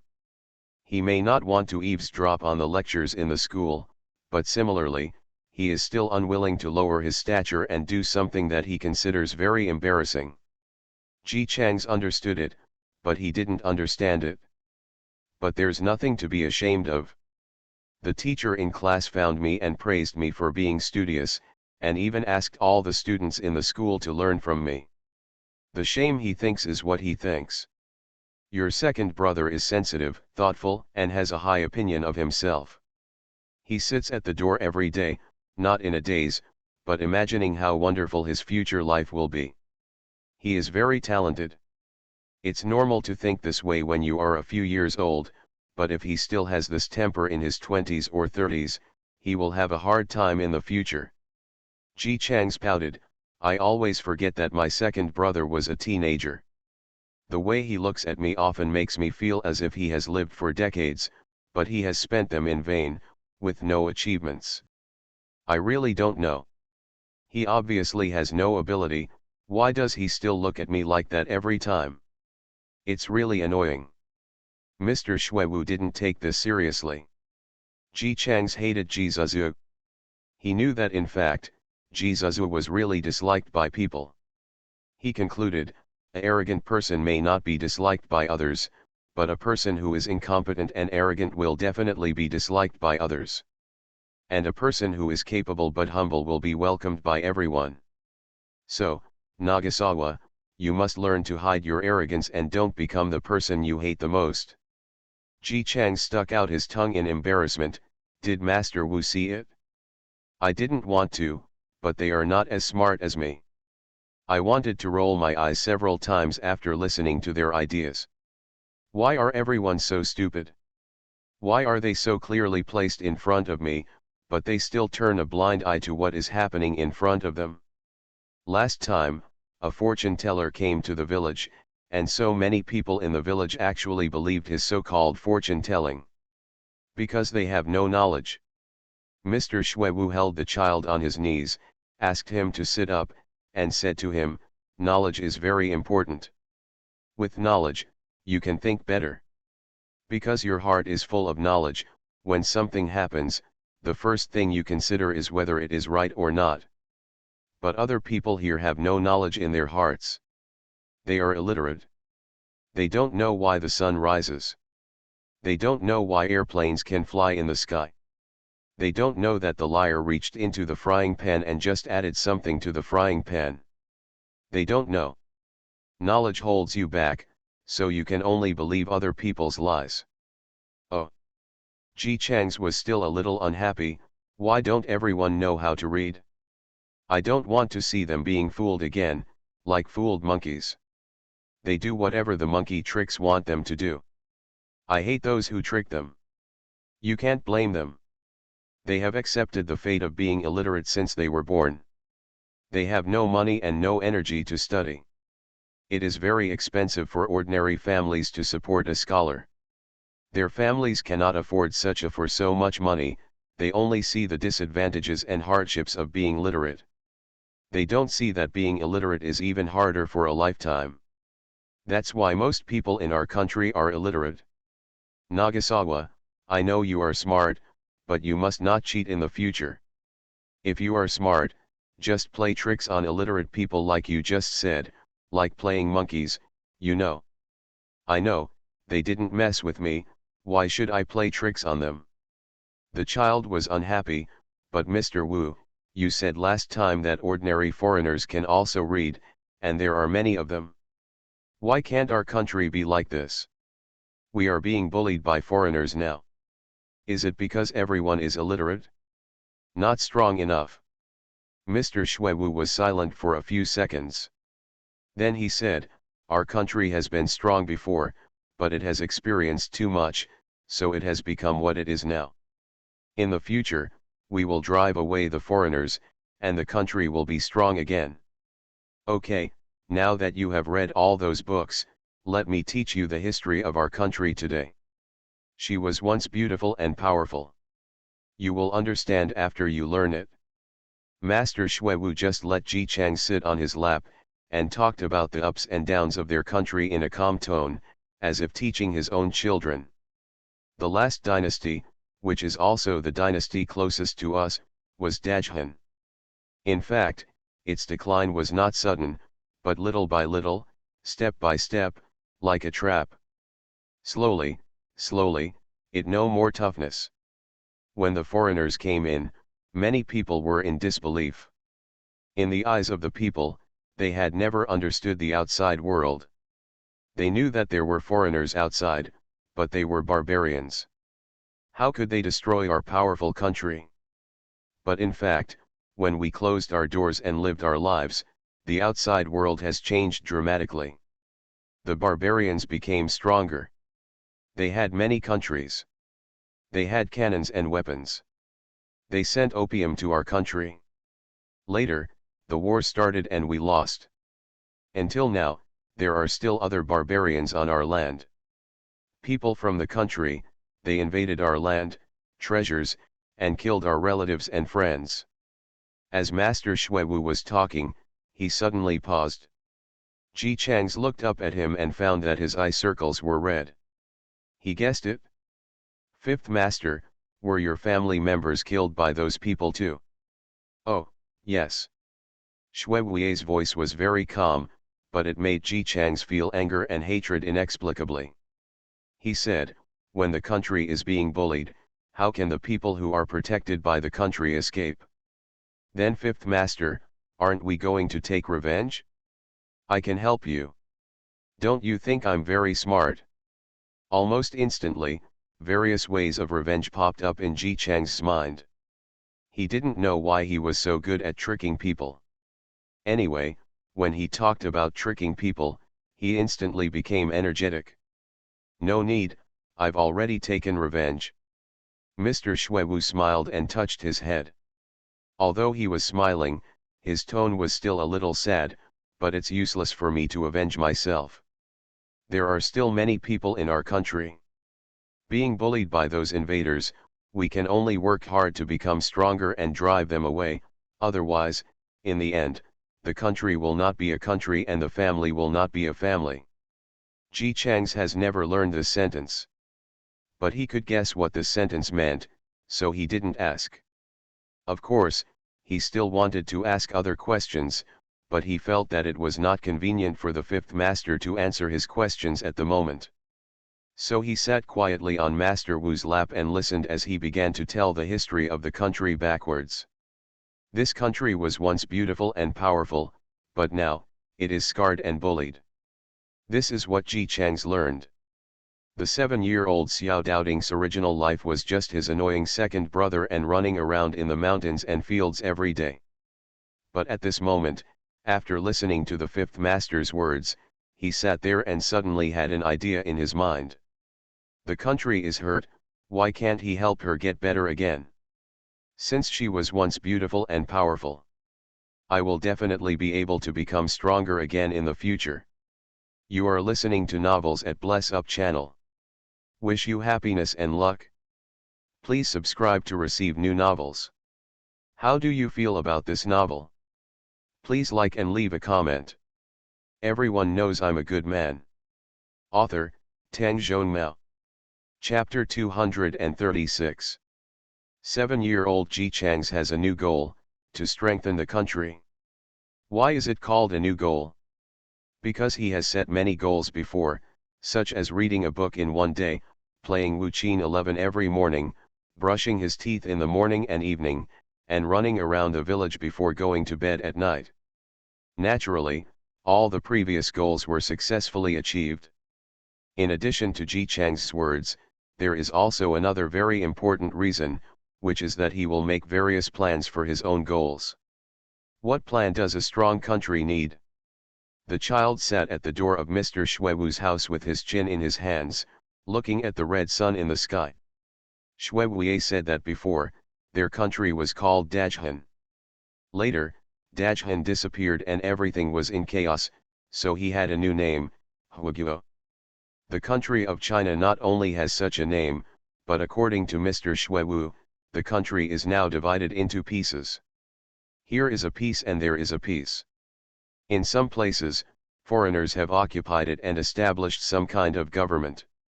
In some places, the Chinese have occupied it and established a government. What kind of government?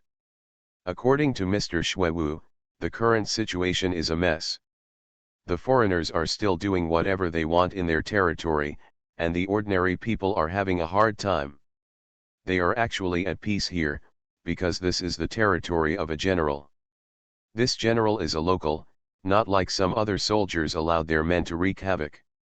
As a result, many families in their village can still eat eggs during the Chinese New Year, but many ordinary people in other areas cannot even eat rice bran, let alone eggs. Ji Chang's listened to Mr. Xuewu's various reasons and made a summary in his mind.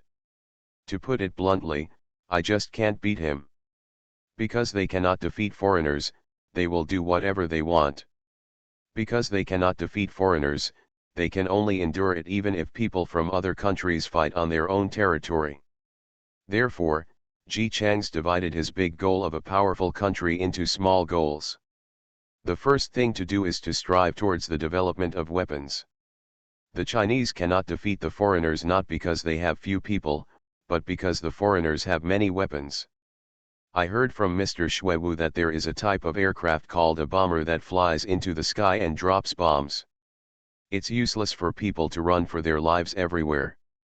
Those bombs are so powerful that even if they don't fall on people, they can still blow them to pieces.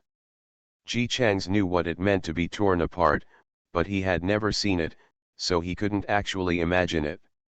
He still thought a little naively that when he developed such a weapon, those foreigners would no longer be able to bully others like this.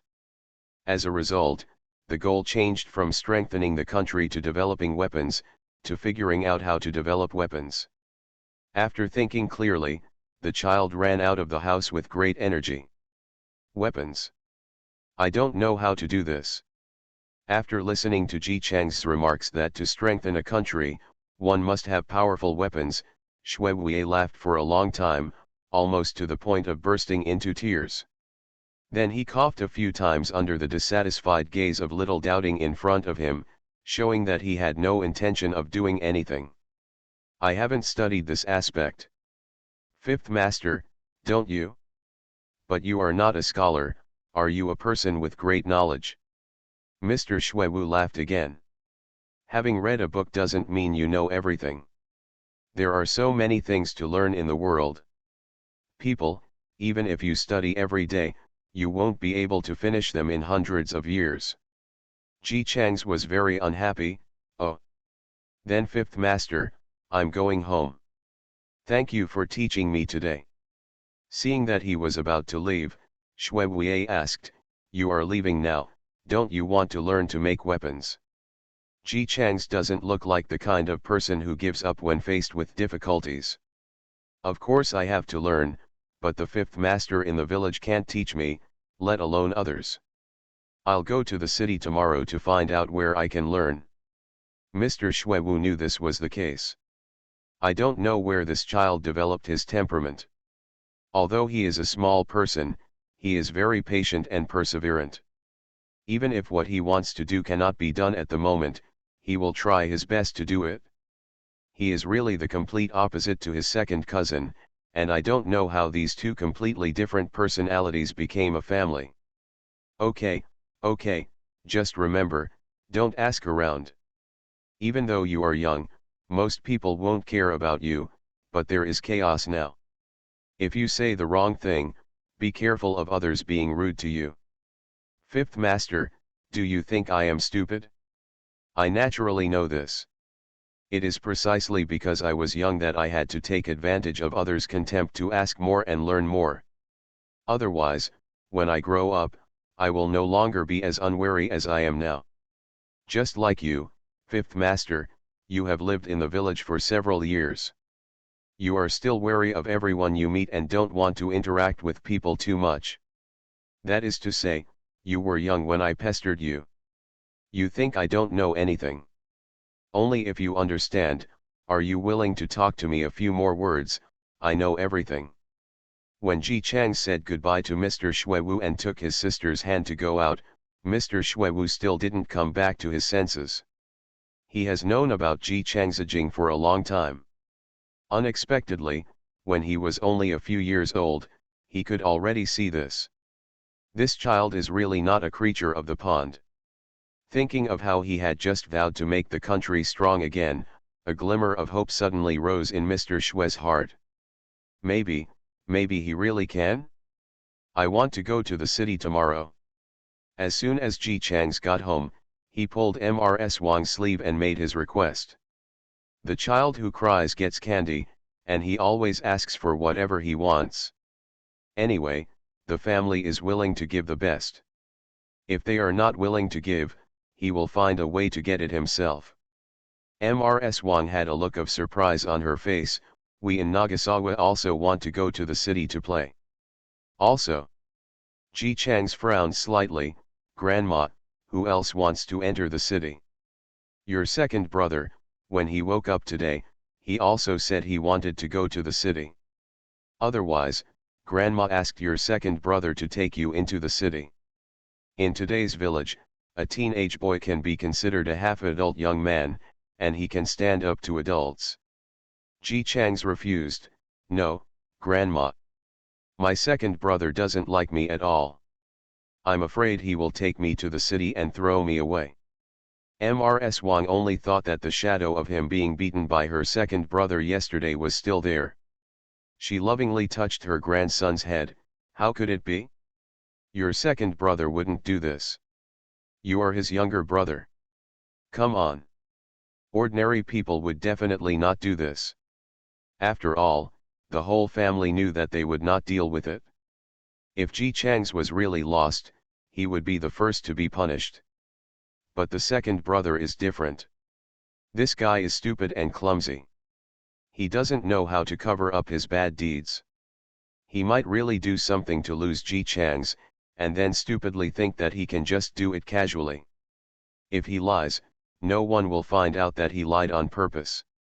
Ji Chang's is not afraid of his second brother, but he is afraid of trouble. He hugged Mrs. Wang's sleeves, raised her little face pitifully, and her eye circles suddenly turned red. Grandma, please grandma, Nagasawa doesn't want to be with the second brother is so fierce, Nagasawa is afraid. Hey, my little darling, it seems that yesterday really scared our little darling. Looking at her little grandson who was full of prayers, Mrs. Wang's heart immediately softened. She picked him up and coaxed him. Okay, Grandma won't let the second brother take you. Ji Chang's took the opportunity to say, on this day of every month, doesn't our family send someone out to buy some things? Who is going today? Just let me follow him. It's your second brother who's going today. Ji Chang's. Jesus. He is so stupid, does he remember what to buy? Mrs. Wang explained softly to her grandson, your second brother is getting older, and it's time to help the family. But he is injured and can't go to the fields to do farm work. It happens that he also wants to go to the city, so let him. He went to the city to buy something. The look on the face of the culprit who caused Jesus's injuries became even more pitiful. He softly circled Mrs. Wang's neck with his little hand. Grandma, can I go by myself? I don't want to be with my second brother. No, you've only been there once or twice, and you're not familiar with the road. Besides, you're young. If you meet someone fleeing from famine on the road, they'll kill you, eat you, and boil you in a pot. Mrs. Wang's threats were of no use to Ji Chang's. But he knew that Mrs. Wang loved him so much that it was impossible for him to go to the city alone when he was only 7 years old. He made a mental calculation and changed his words. I suddenly remembered that Mr. Xuewu was also going to the city today, otherwise shall I go with him? Fifth Master Xue. Mrs. Wang respects Mr. Xuewu very much, not only because he is a scholar, but also because Mr. Xue teaches his grandson for free. The two words free are accentuated. Such a person who does not seek fame or profit and is willing to teach his children without charging a penny is a very good person. Of course you have to trust such a reliable and good person. Okay, that's it. You go pick up an egg from the chicken coop and bring it to him. Please ask him to take you to the city. No, I took Changjiang to dig out bird eggs yesterday. I just gave the eggs to Fifth Master. Chang's wants to go to the city and can't spend anything at home. Good grandson is so sensible, and Mrs. Wang looks at him with even more love. How can you be so obedient and sensible? She was immersed in my good grandson is so good, so good, so good. Jizuzu, who had been bored in the house all morning, came out. As soon as he arrived in the yard, he said, Mistress, it's a long way to the city, and there are so many things to carry back. I'm so tired. Why don't you give me an egg and I'll hire a truck? Mrs. Wang looked at Jizuzu with disgust. You are such a big man and you can't carry anything? If it doesn't work, don't go and let your third uncle go. Jizuzu. Even after being reborn for several years, he still wasn't used to this grandma who didn't give her everything she asked for like she did in his previous life. Definitely a must go to the city. He could only endure this breath, gritted his back molars, and returned to the house with a stiff and ferocious expression. Originally, if he just went back to the house, he wouldn't care about Ji Chang's affairs. But who asked Jizuzu to glare at him before entering the house? Ji Chang's couldn't stand this anger. He snorted coldly in his heart and hugged Grandma's neck even tighter. She said in a very low voice, "Grandma, I wanted to get a cart because I felt tired. I haven't done much work since I was a child. It's normal that I can't stand the pain. Why don't you give me an egg? I think I'm sick." Grandma is angry. Ms. Wang accurately refined the key words. Growing up I have never done any work. I am angry with her. A little brat. I have worked so hard to bring you up. When all your peers have gone to work in the fields, you still enjoy the happiness at home all day long. You live such a comfortable life, but you still have the nerve to be angry? Don't worry about him, get used to him. The child's voice was soft. You can't ignore your brother. If he is angry, he will be angry for a long time. Grandma has to coax him. Only after he eats delicious food will he not be angry. Ms. Wang. It seems so. Jizuzu was always angry for some reason, and every time he had to be coaxed by someone or with something to eat. Thinking about it now, she was wrong to think about it. This brat couldn't have deliberately pretended to be angry to trick him into eating and drinking. Ji Chang's continued, "Brother must be angry. Otherwise, why didn't he ask for a cart when my uncle and dad went shopping in the city? He might be angry about the beating he received yesterday. Why don't I go and tell my brother? Sorry, if I apologize, maybe my brother will forgive Grandma." Ms. Wang. Forgive her? Why should the little brat forgive her? He is a heartless person. He thinks the city is far away and the things are heavy. Why didn't he tell other people in the family when they went shopping before? Now it's his turn and he wants a cart. White-eyed wolf. The more Ms. Wang thought about it, the angrier she became, and the angrier she became, the more she thought about it. She was originally at the top of the food chain at home, but how could she bear it now? She immediately gently placed her little grandchild in her arms on the ground. Ji Chang's had a well-behaved look on his face. "Grandma, are you going to apologize to your brother? My brother is so cruel," and Nagaze feels sorry for Grandma. "Why don't you let Nagaze go, read, get jealous, slip away, for Grandma? Good boy Nagasawa, Grandma is not here to apologize, don't worry." After saying that, Ms. Wang touched her grandson's head tenderly. When she turned around, her expression suddenly changed. She looked around, picked up the fire stick, weighed it in her hand and felt it was very comfortable. She went to it with a tigerish face. Went to the house.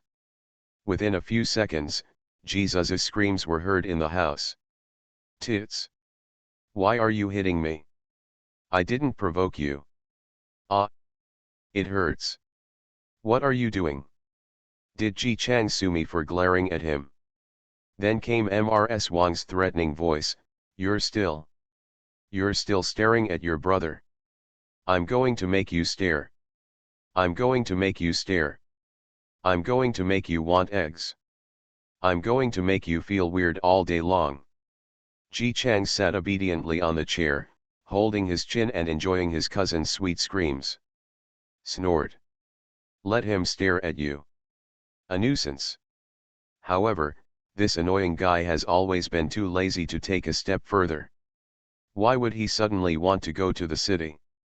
He didn't know anyone in the city, so why did he go to the city? Ji Chang's made a mental note to remind himself that this was wrong, so he entered his hut, rummaged around and found the slingshot he used for self-defense, as well as the bird eggs and small fruits he had saved.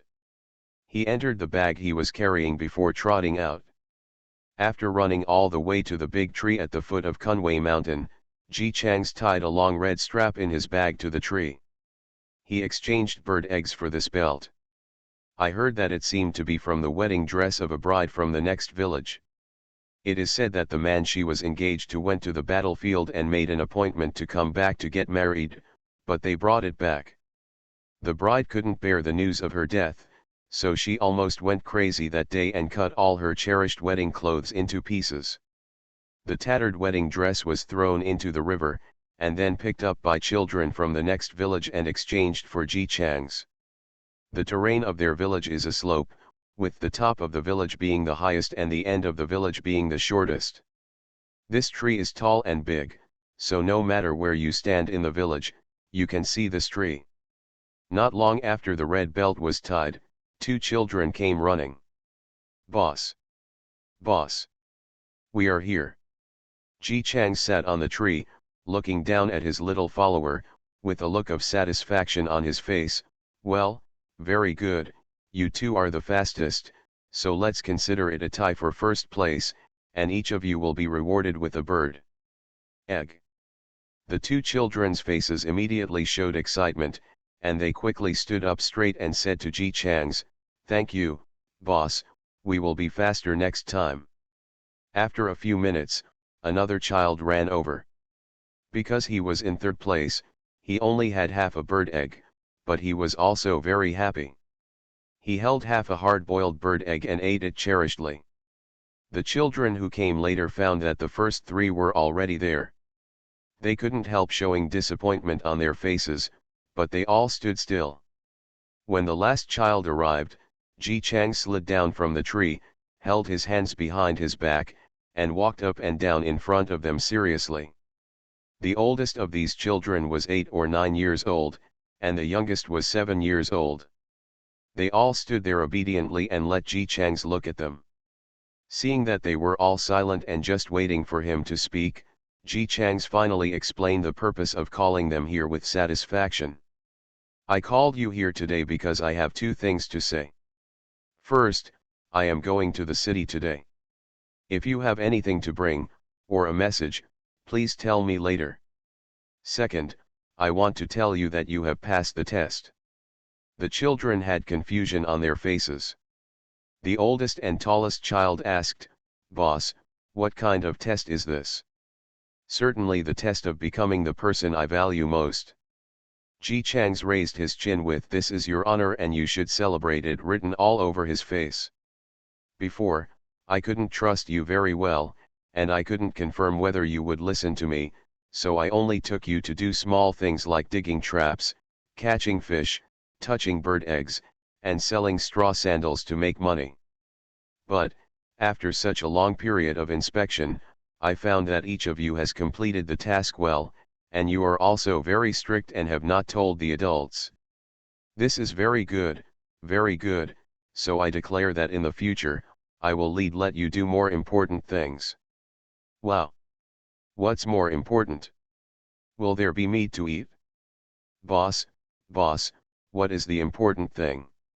Ji Chang's waved his hand, and the children who had just asked various questions immediately shut up, but their curiosity could not be stopped, so they could only look at him eagerly.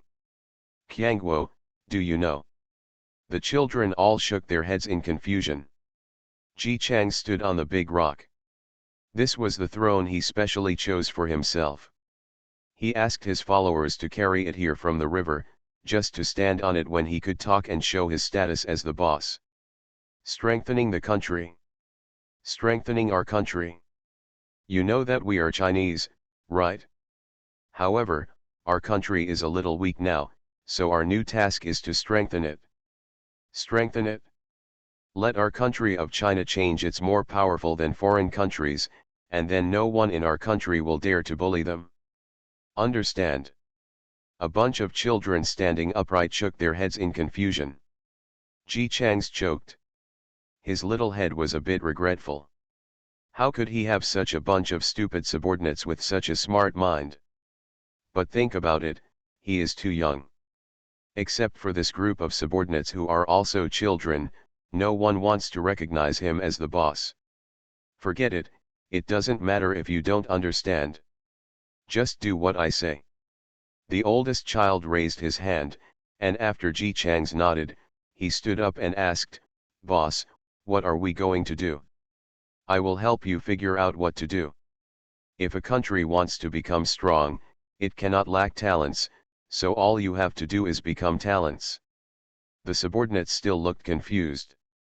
Ji Chang simply and crudely divided talents into 3 categories. Those who think they can fight stand here, those who think they can't fight stand there and rely on their brains, and those who think they can fight stand in the middle.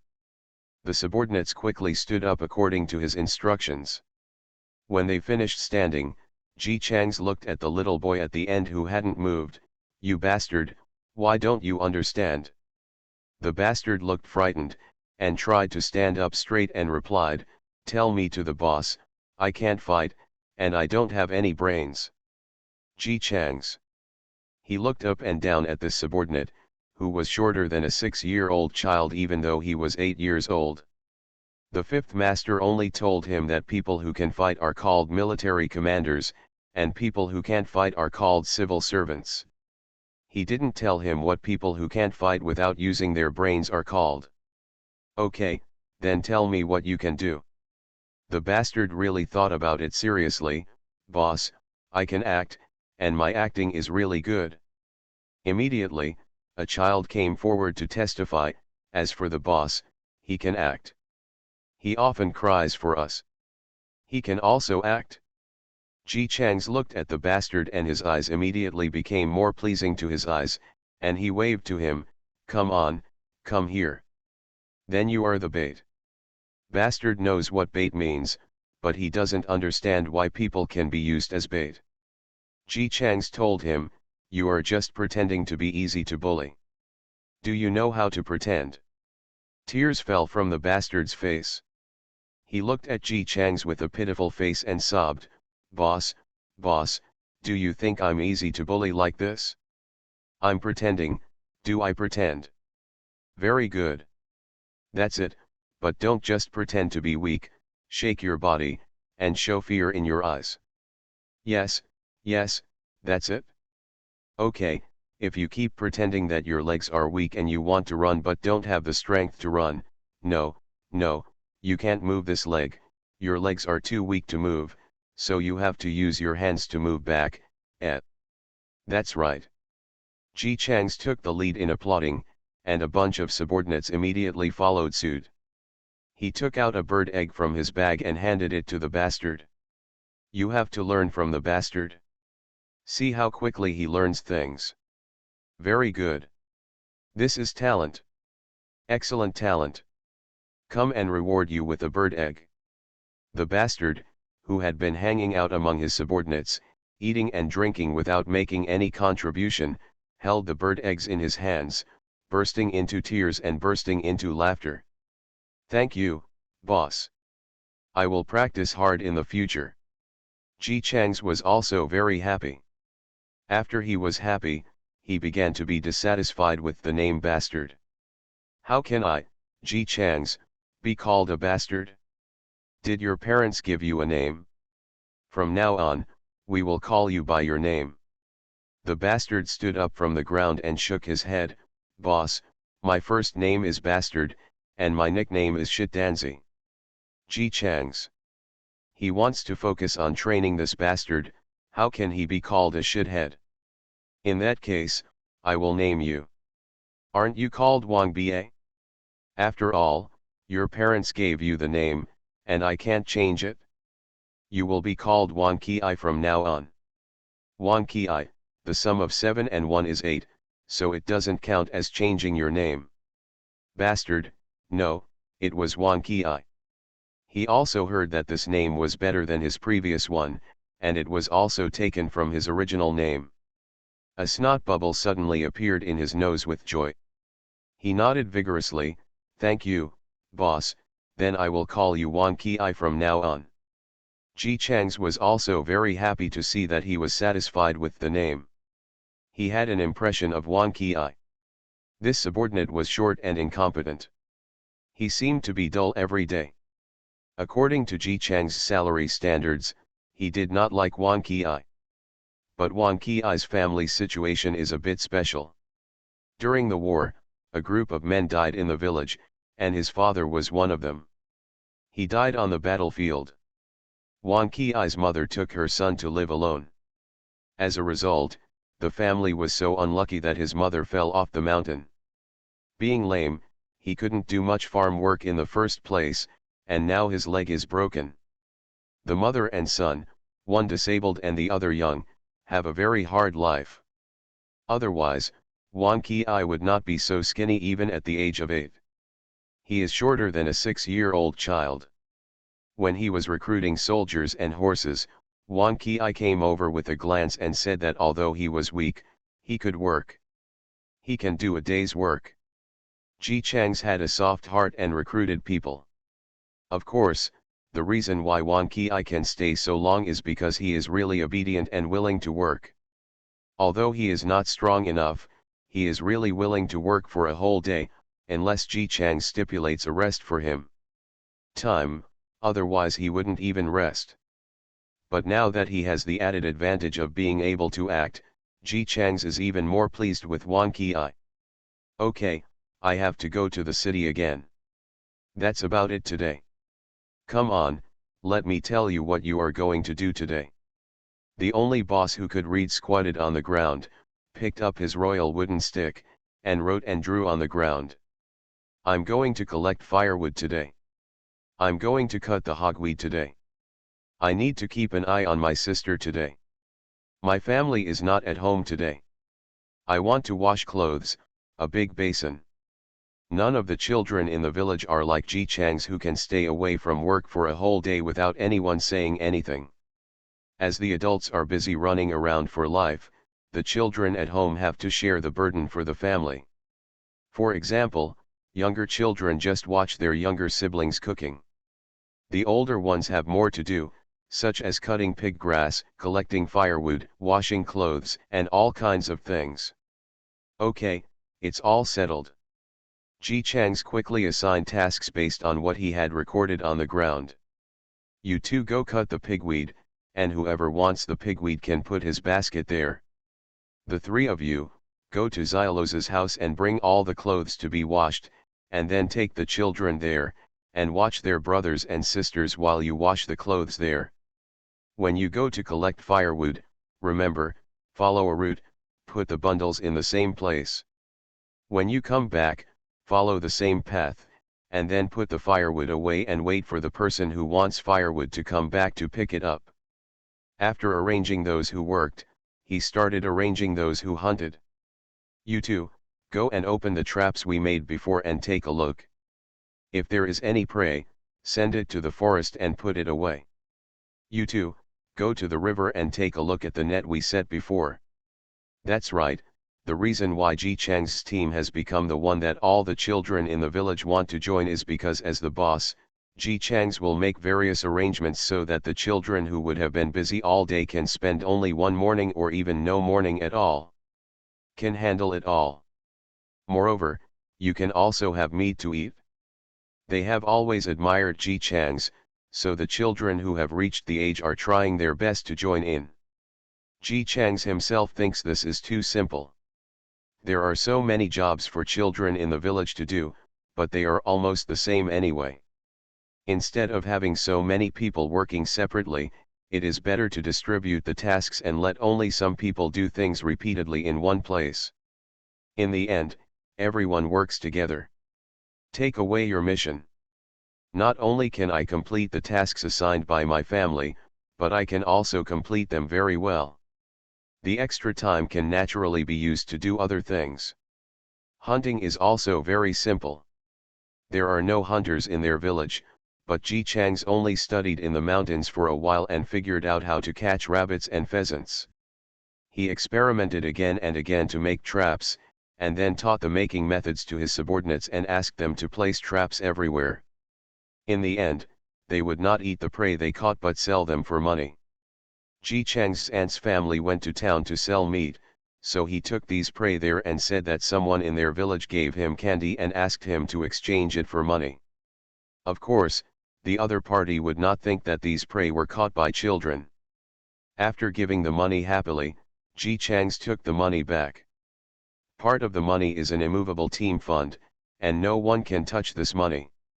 He would take half of the remaining money, and then divide the rest equally.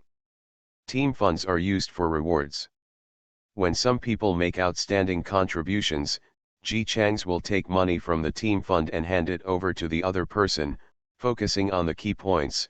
he will hand it over to the other person in front of all his subordinates. Although this money has gone through layers of exploitation, it has to be said that it is still a lot for children, especially poor children. By following Ji Chang's and recognizing him as the boss, not only do you have less work to do every day, but you also have meat to eat, and you can also get money. Naturally, everyone wants to follow him. As for Ji Chang's half share, no one thought there was anything wrong. If the boss hadn't taught them this, would they know how to catch prey and allocate time to catch prey? Of course it's impossible. Moreover, although everyone is now able to make traps, like Ji Chang's, who arranges everything so that they can do anything with ease, they still can't do it themselves. Of course, Ji Chang's would not admit that these subordinates didn't think about flying solo but worshipped him even more when their wings became stronger because he kept instilling all kinds of boss is the best and boss is the most powerful to his subordinates. The concept of if you follow the boss, you will have meat to eat, but if you don't have the boss, you will be miserable. The 7-year-old little doubting has no regrets. He didn't lie. He did what he promised, allowing his subordinates to have money and meat to eat. As for why he wanted to recruit troops, in fact, even Ji Chang's himself didn't know why before. It was like instinct, subconsciously telling him that he must have his own people. And these people must be loyal to him.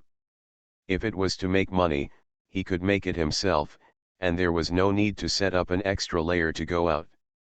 Now Ji Chang's understands. He recruited troops to strengthen the country. As expected of me. Xiaodongji Nagasawa praised himself happily from the bottom of his heart. It turns out that I knew early on that I wanted to strengthen the country. No wonder the fifth master said that I was a genius. Hey, I am a genius. After arranging everyone, Ji Chang's asked the 2 subordinates he appointed to take care of their prey, "How is our property?" That's right, every time he talks about these prey, he specially adds we. This will give his subordinates a sense of protection for the prey, allow them to take better care of the prey, and also increase their respect for the team. Sense of belonging. When Ji Chang's was analyzing this with Shuebuye looked at him with a strange look for a long time, and then yelled something like a monster. "Report to the boss."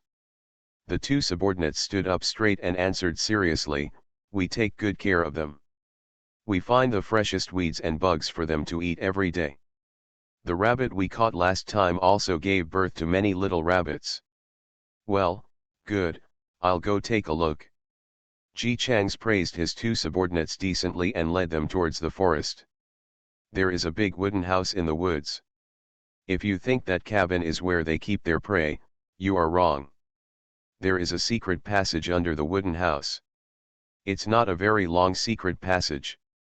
After passing the secret passage, there is a basement. If you think it is a place for hunting prey, you are wrong. In the basement, move a table inside and there is a secret passage underneath. After entering the secret passage, walk inside for about 10 minutes. When you exit, there is a cave. There were all stones in front of the cave door. Ji Chang's and his subordinates moved them there bit by bit to ensure that no one could come in. The outside of the stones was covered with vines. Those vines were dug and planted by Ji Chang's specifically to block the entrance of the hole. Every time, they would only enter the cabin and come to the cave from the secret passage. Although they were all from the village, Ji Chang's felt that he should still do this and hide his things. Although digging secret passages was very labor-intensive and delayed, he no longer had this trouble after buying the shovel. Anyway, his subordinates could just dig, and he only had to direct them. Went all the way to the cave through the secret passage. In the huge cave, there were 3 or 2 pheasants, 5 rabbits, and a nest of little rabbits. Ji Chang's looked at them with a satisfied smile on his face. "That's right. This is my kingdom. Everyone knows I'm a good man." Author, Tang Zhonmao. Chapter 237. After checking the mental state of these pheasants and rabbits one by one, Ji Chang's finally picked out a pheasant with an injured wing. It looks too wilted. Don't keep it. It will probably get thinner as you raise it. I will kill it when I come back today. It eats meat. Ji Chang's subordinates were very serious about their work. The two subordinates developed a relationship because of raising this pheasant. Tears flowed from the corners of their mouths, and they reluctantly suggested, "Boss, let's make chicken soup." Good idea. The mushrooms we picked are ready to be dried, and the chicken stewed mushrooms are all carefully selected by us for our own consumption. They are guaranteed to be delicious. Ji Chang's nodded understandingly, knowing that they must want this pheasant to live a more luxurious life in the last part of his life. Look, are they already ready without even seeing the mushrooms? There is no way, his subordinates are just as affectionate as him. Okay, I'll leave this chicken to you. Use the big pot and cook it until it's cooked. Not all of the subordinates are treated as treasures at home like Ji Chang's. Some of them are not favored by themselves, and some have poor family conditions. Every time when sharing meat, Ji Chang's can find that some of his subordinates will treat his own save the chicken soup to take home to your family. He didn't say anything about it, he just saved up the team fund, and when it was almost done, he bought a big pot. Although you only eat a small amount of meat every time, if the pot is big, there is a lot of water, and if you add some other things, such as mushrooms and fungus, everyone can get a lot. You can eat it yourself and bring it to your family. Most of the parents of these children know that these little kids will occasionally be lucky enough to catch some small prey and then divide it up and take it home, but because this happens rarely, most of the prey is sold for money, and the prey is so small, and if it is divided, each person will only have a little bit in his hand. Even if they save them all and take them home, parents will not covet their children's meat. In the past, when they were children, didn't they still catch small fish that were only as long as their fingers and put them on big rocks to dry in the afternoon before eating them? At that time, they were not willing to put salt in. I don't know where these children came from, but they were able to get salt. Although their village is poor, it can be considered peaceful. The parents do not care about the children's small rations, so they don't care how much trouble the children make. Ji Chang's also knew that the adults in the village actually didn't take their so-called team seriously. This couldn't be blamed on the adults. After all, they were just a group of 7 or 8-year-old kids. Who could believe that they could really do anything big? He himself didn't care much about the opinions of adults, but other children cared about this very much. The two subordinates in charge of breeding were sharpening their knives and preparing to kill the chickens while complaining to Ji Chang's, "The last time I ate rabbit meat, I finally saved a piece of meat and took it back to my mother. She laughed at me and asked me to eat it myself. Isn't it because she is greedy for meat? She dreams about eating meat, but when I do bring meat back, she seems to think that I bring back too little meat. My father is the same. He never eats the meat I bring back. They only drink it when I bring soup back." Ji Chang's was more like menching. It's not that they think it's less, it's that they think you don't eat enough. Every time you bring soup back, you have a small pot. They will definitely be willing to drink it. Just wait, sooner or later I will ask you to bring back a pot of meat to impress them. The two subordinates were happy at first when they heard about a pot of meat, and then they became confused when they heard about it. What does it mean to be impressed? Do you want to scratch your eyes off? It sounds like it hurts. Ji Chang's. He began to mutter. The subordinates became even more curious. "Boss, what do you mean by shrimps, soldiers, and crabs? You are shrimp soldiers and crab generals. Forget it, we all grew up together. I can't dislike you. Just wait. Even if you are a little shrimp, I will train you into a big loach." Ji Chang's returned the same route with the tragic feeling of, "Hey, I don't have any capable subordinates, so I'm going to be too busy." After coming out of the cabin, he looked back at this very conspicuous cabin and felt that it still wasn't working. The country is not at peace yet. who knows when there will be another war? What if his side goes to war before the power is cultivated? No, the cunning rabbit has 3 holes. He has to buy some more shovels and dig a few more strongholds. Of course Ji Chang's didn't do whatever he wanted at the first glance. When he asked people to dig a secret tunnel, he first measured the soil here and made sure it was suitable for digging a secret tunnel before giving the order. That is to say, the children, half-year-old children, have barely enough strength. Most of them don't have to work in the fields. They only need to finish the things arranged by the family every day and have a lot of time. With so many children together, even if they work even without the sharpness of an adult, Ji Chang's can quickly dig out the secret passage that Ji Chang's wants.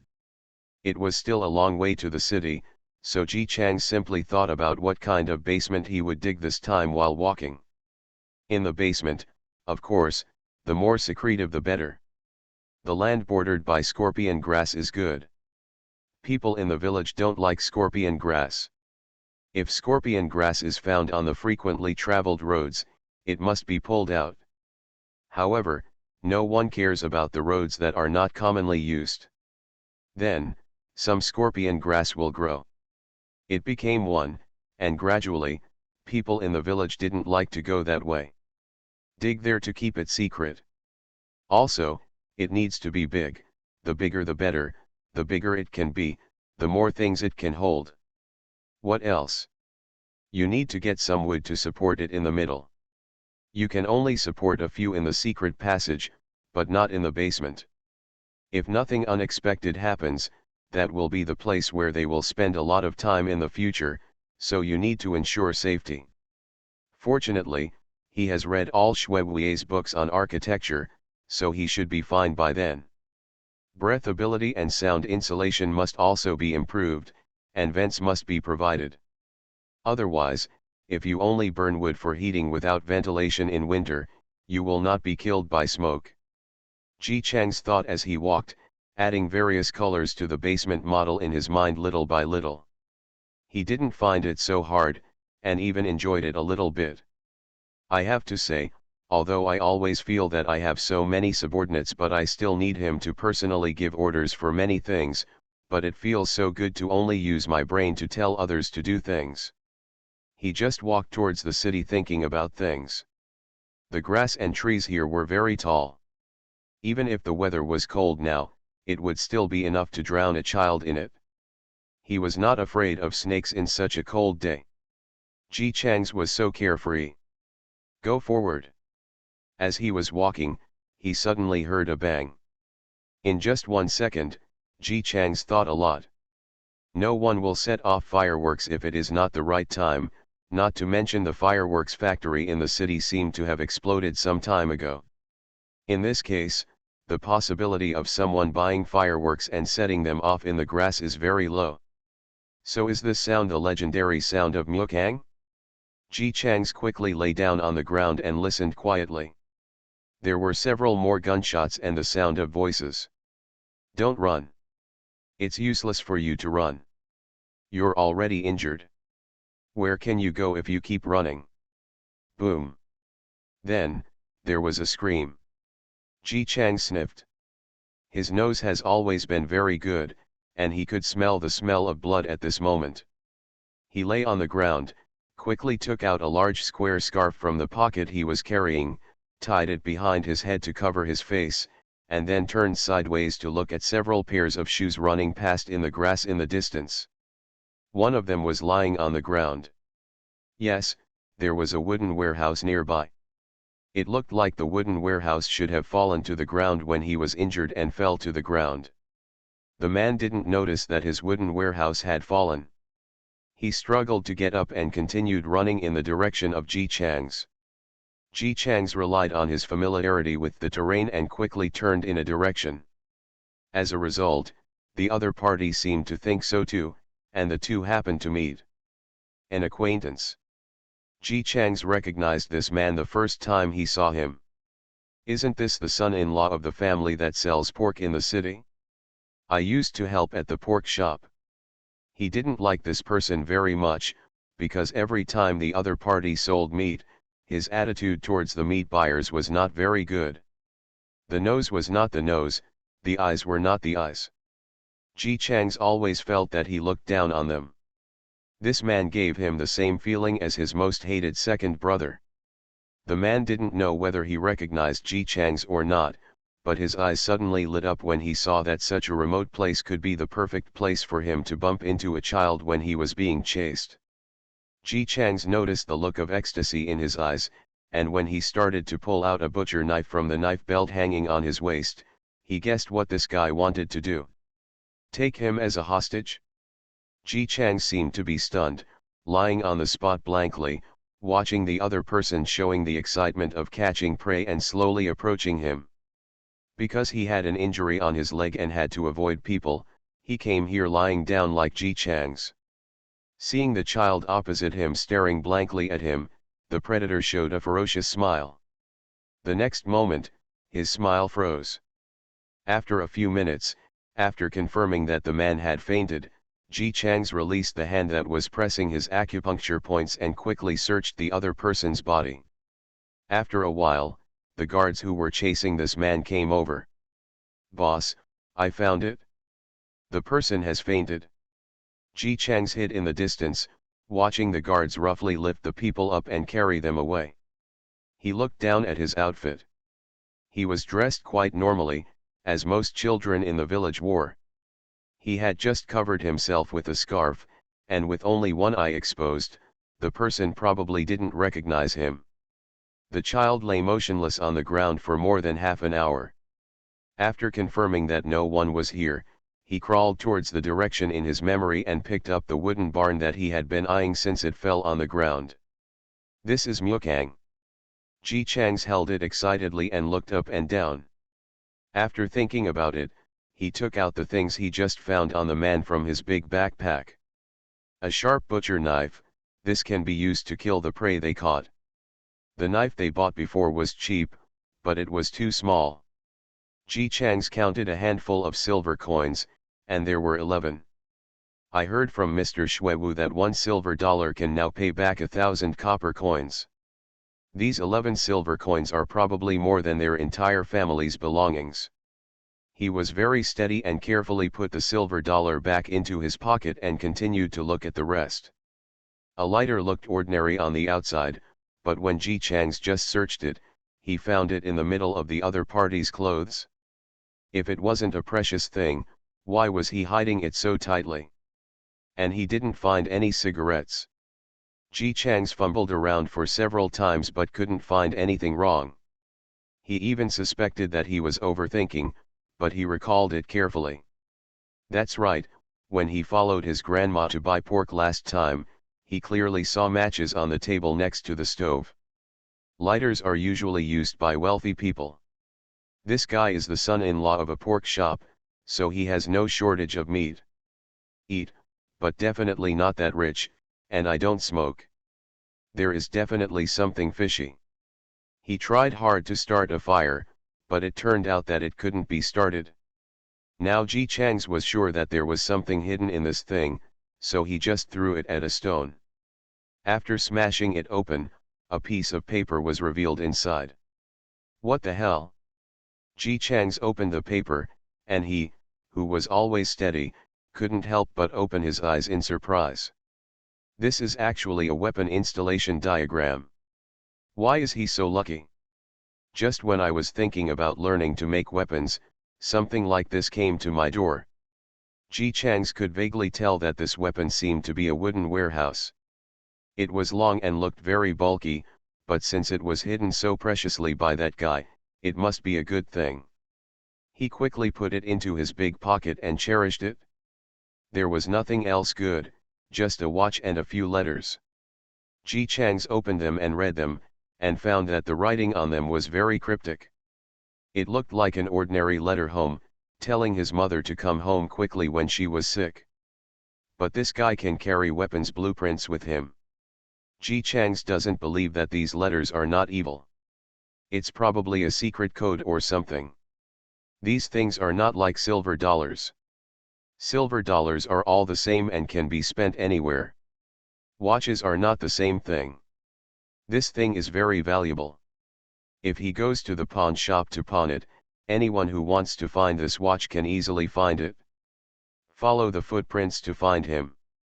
Ji Chang's thought for a while, followed the route that the man just ran over, and casually threw his watch on the ground. The envelope was buried in a hole dug in the ground. Although it was buried tightly, he deliberately did not put sod on that piece of soil. Anyone with a discerning eye would know that it had just been dug. Done. Ji Chang's clapped his hands, packed his things, and continued towards the city. He had already achieved his purpose of going to the city before he entered the city. He was originally going to go back home, but since he agreed to bring a message to his subordinates, he still had to go there. When he arrived in the city, he found the people he wanted to bring messages to and told them what he wanted to say. Ji Chang's weighed his bag. Now it is not an ordinary bag, it is a bag containing 11 silver dollars. Even if this money is put in front of Mrs. Wang, let alone a child like him, it is enough to make her lose her temper. Farmers often never have a single silver dollar in their entire lives. It's not that you can't earn so much, but you have to spend it after you earn it. Especially for families with many children, they have to give birth to children with nothing, and then raise the children with nothing. There is no point in converting the money into silver dollars, since it will be spent sooner or later anyway. The same is true for the Ji family. Although the family raises chickens, ducks, and sometimes pigs, the meat cannot be eaten by the family and must be sold for money. His family's financial situation should be about 2,000 copper coins. Feeling the weight of the silver dollar, Ji Chang's mentally figured out how to use the money.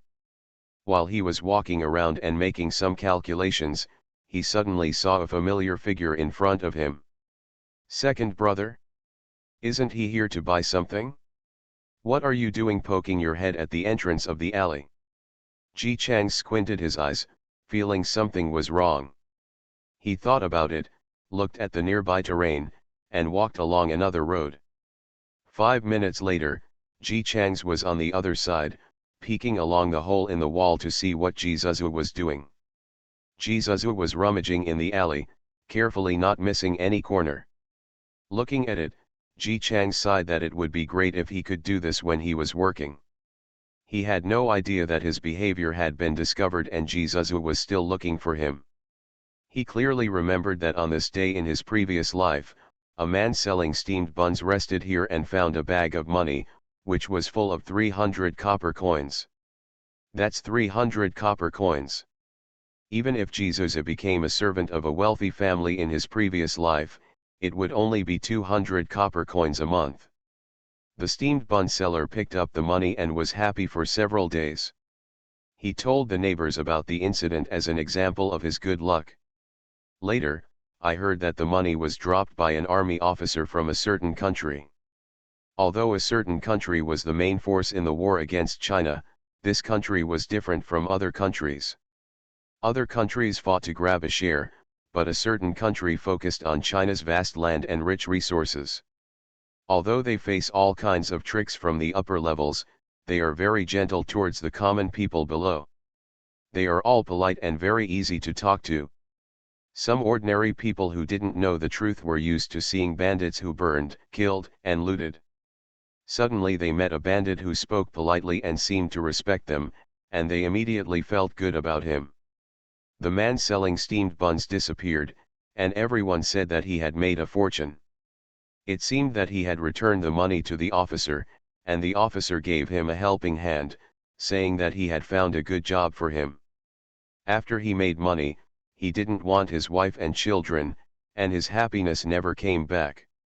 His wife and children were in tears all day long. He scolded him countless times in the street for his unscrupulous man.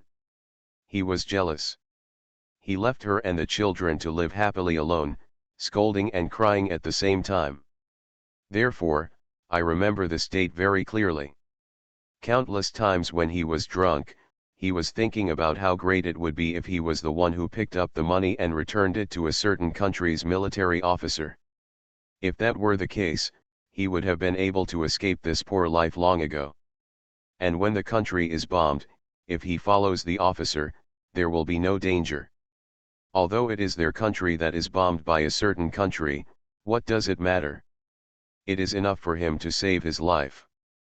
Jesus searched and searched.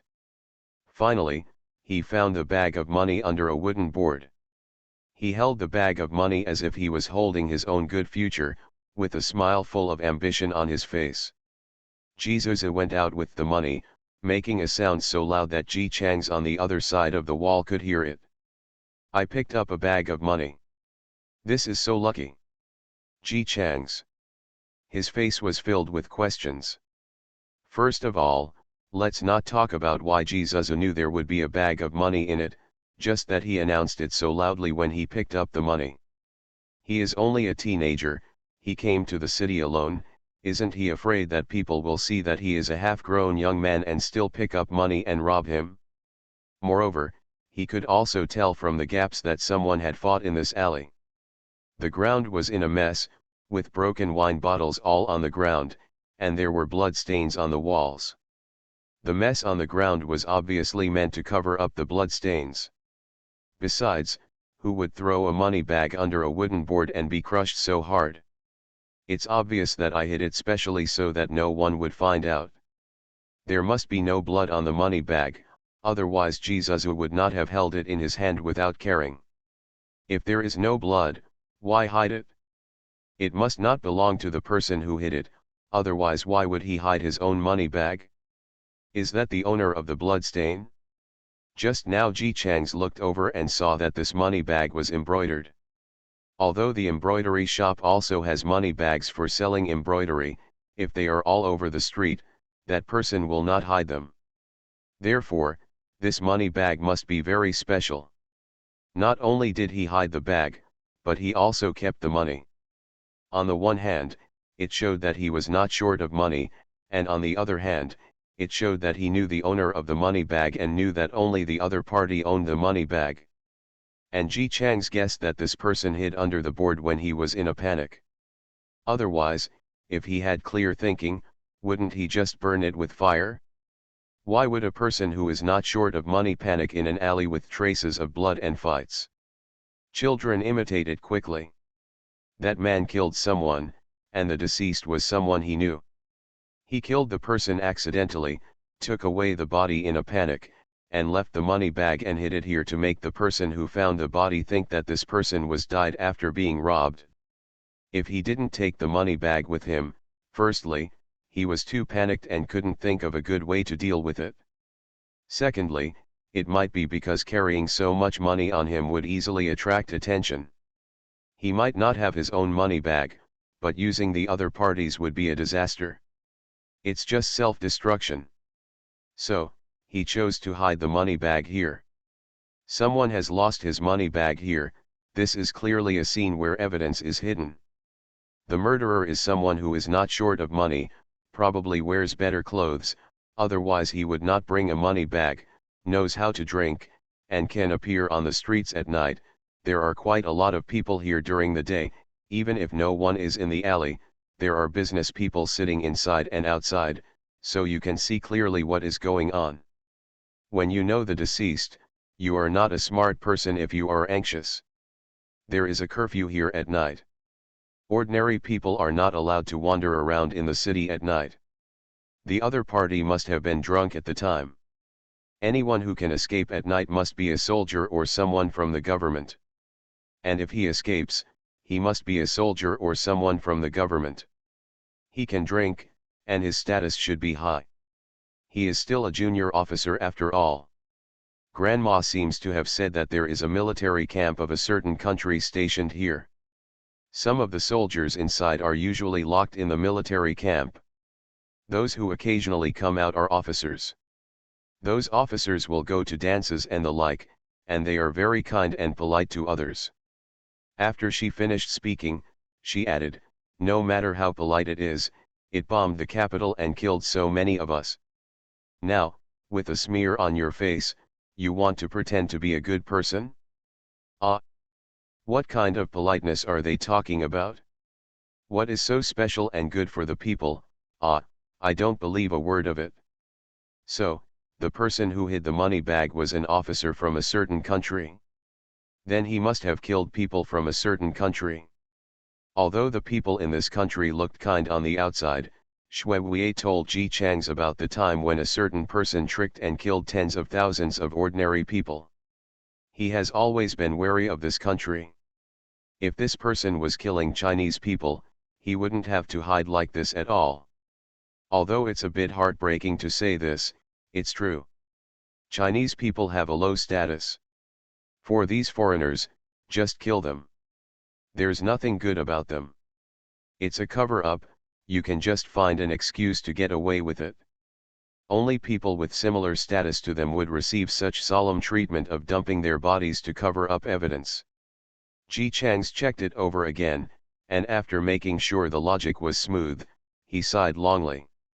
Therefore, Ji Zizhu offended an officer of a certain country. He announced so loudly that he had picked up a money bag in this alley. Was he afraid that the person hiding the money bag wouldn't notice him? But people were already shouting outside. If he tried to stop him now, it would be counterproductive, and even Ji Zizhu might not listen. That guy is stupid and doesn't say anything. He always thinks he is very smart and will definitely not listen to him. What was the problem between the second uncle and the second aunt that they gave birth to someone like Ji Zizhu to be his cousin? Ji Changs was very worried. It was not that he was worried about whether Ji Zizhu would die, but that he was worried about whether this incident would affect his family. However, even though Ji Zizhu was stupid enough to expose the matter on his own, it could still be regarded as a mistake. Even if that person wanted to kill Ji Zizhu, he would not use simple and crude methods. Ji Zizhu will not be killed directly. He should be killed in a roundabout way. At least he died in such a way that no one else would think he was killed. Now Ji Zizhu has picked up the money bag and spread it everywhere. If something happens to the Ji family suddenly, the people are not stupid and they will definitely find out.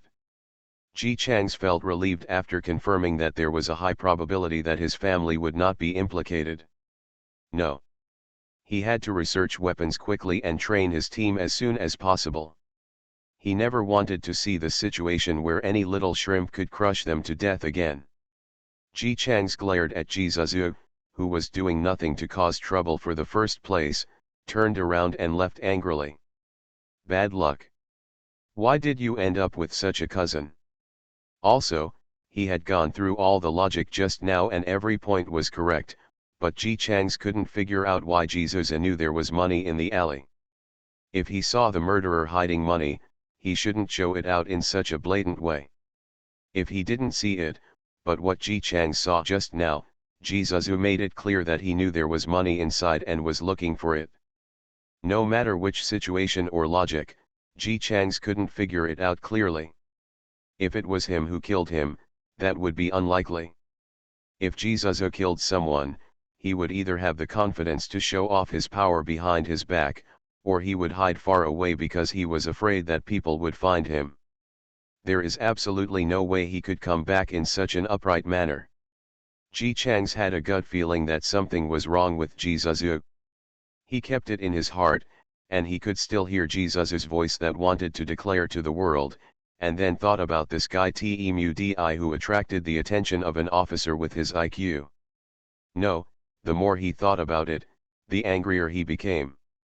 He couldn't swallow this breath without cheating Ji Zizhu.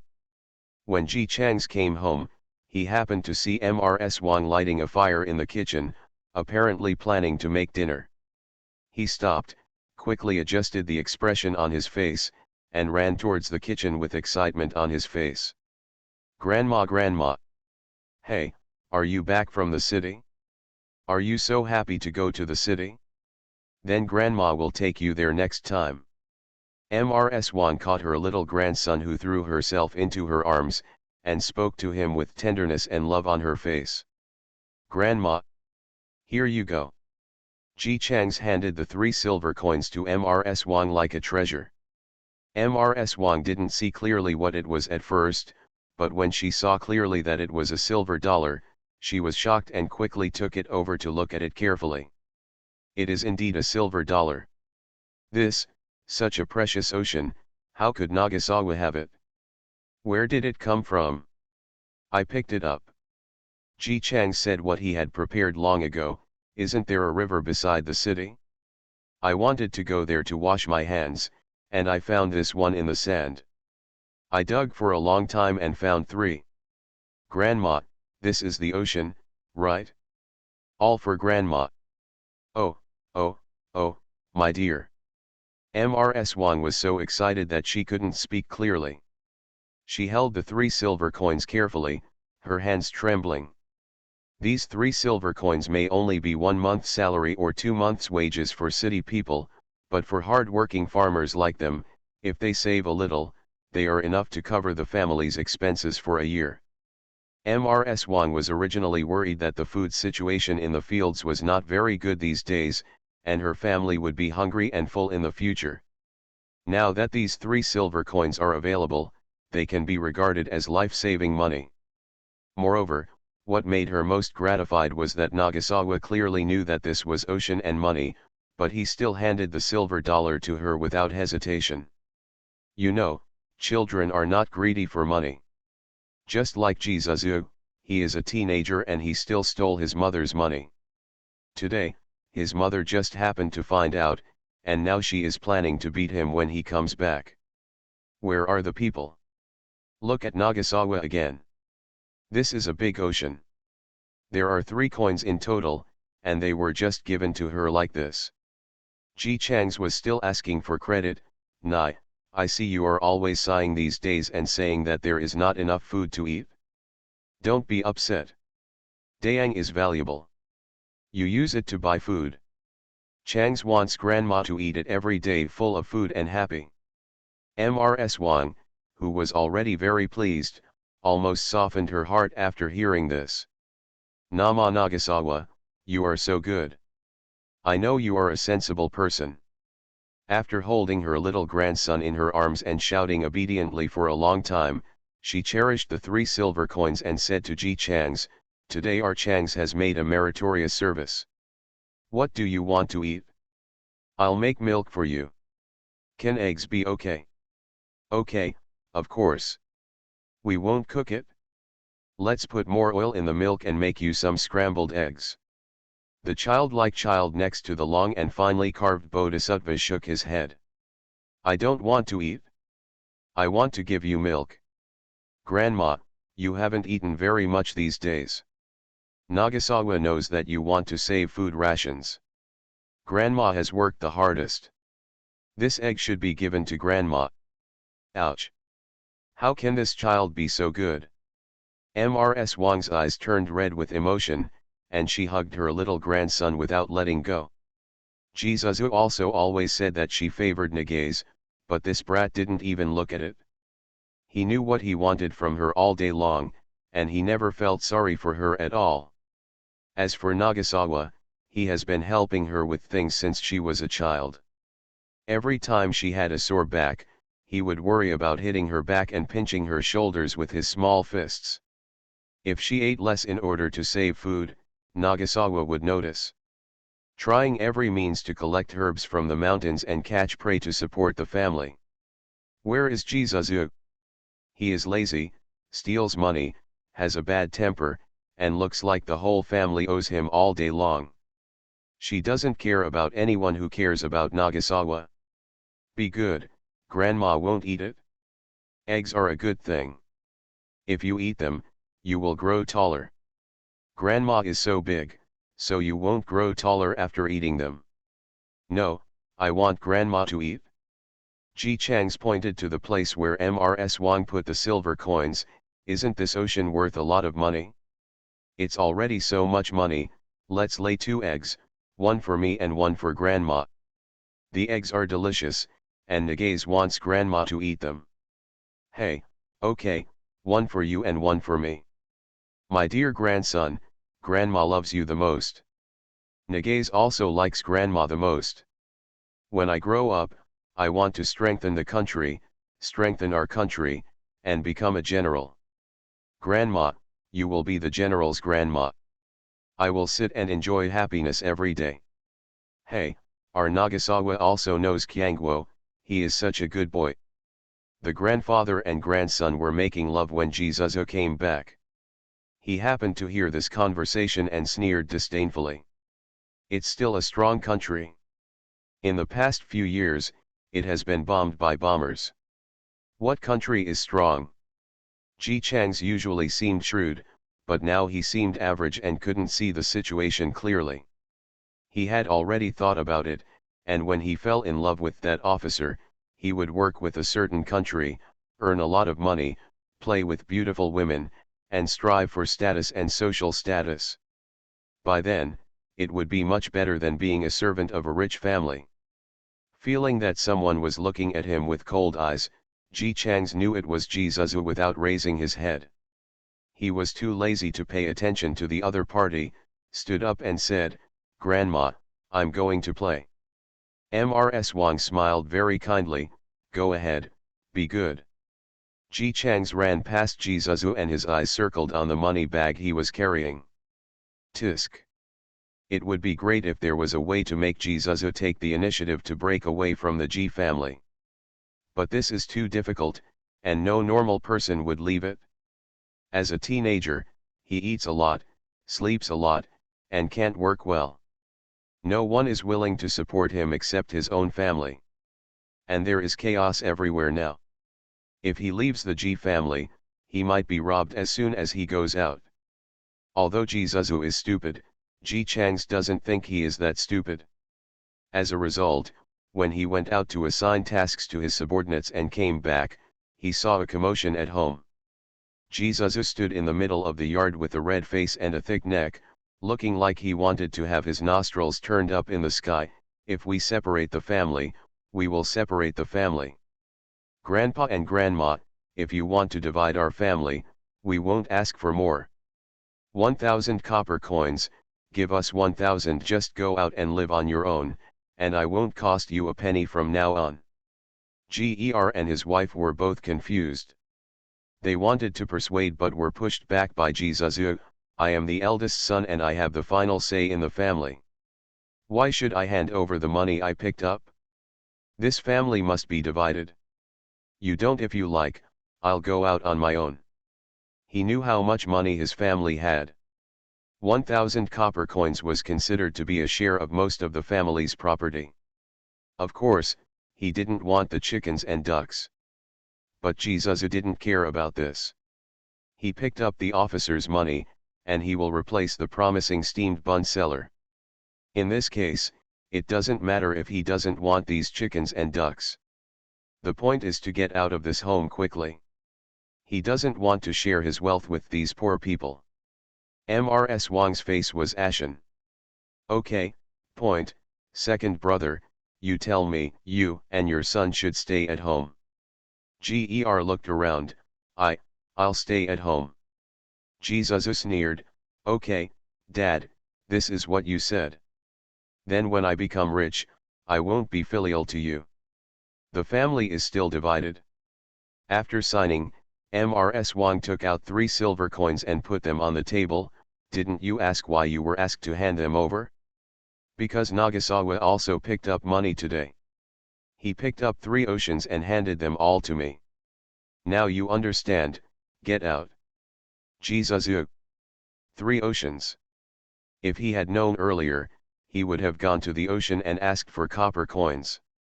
But now that he has signed it, and thinking about his promising future, he still resists vomiting blood and sneers, "You will all regret it." Ji Chang's, who witnessed this scene, was simply stunned. He took back his previous words. Jizuzu is really that stupid. Everyone knows I'm a good man.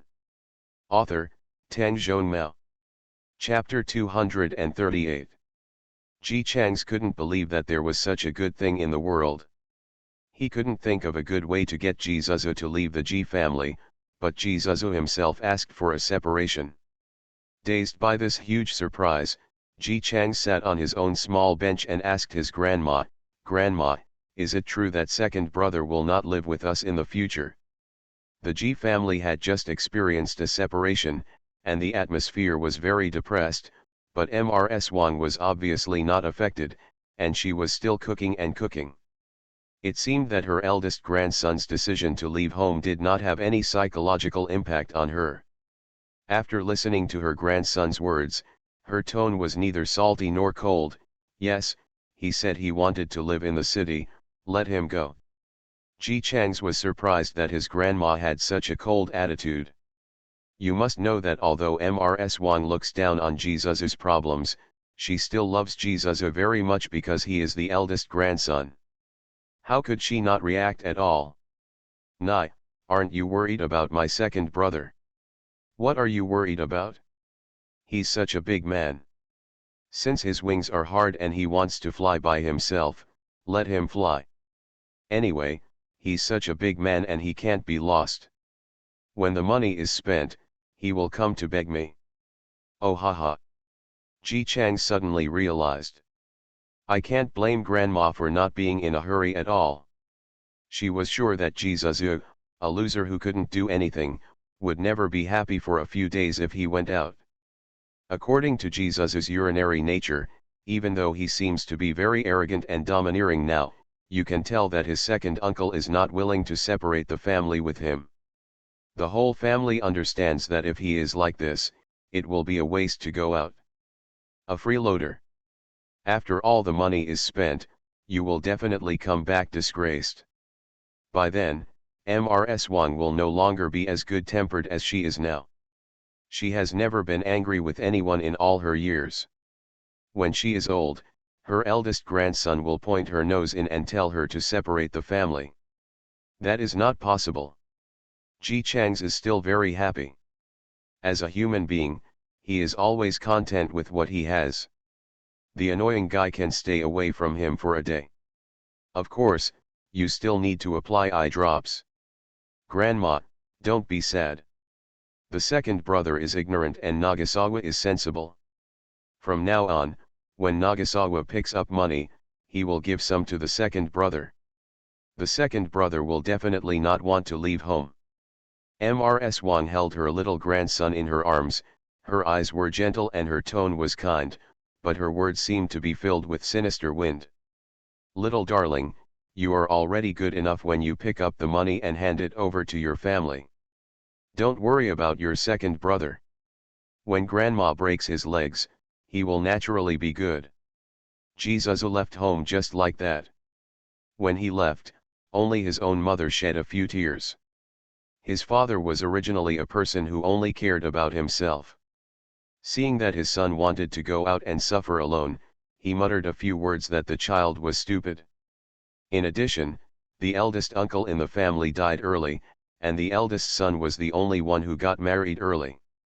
The eldest uncle of the girl who went out remarried, and Ji Chang's parents didn't like this nephew very much either. Not only because Ji Zuzu clearly looked down on them, but also because Ji Zuzu was always bullying their son. This is the only child of the couple. He has been well behaved and sensible since he was a child. The two of them love him as much as anything. No matter how much he loves his nephew, if he sees him bullying his own children, he will never feel good about him in his heart. Not to mention old man Ji. This patriarch has always been taciturn. He only told Ji Zuzu a few words to come home if he couldn't live alone outside. Ji Zuzu took the sentence as a mockery.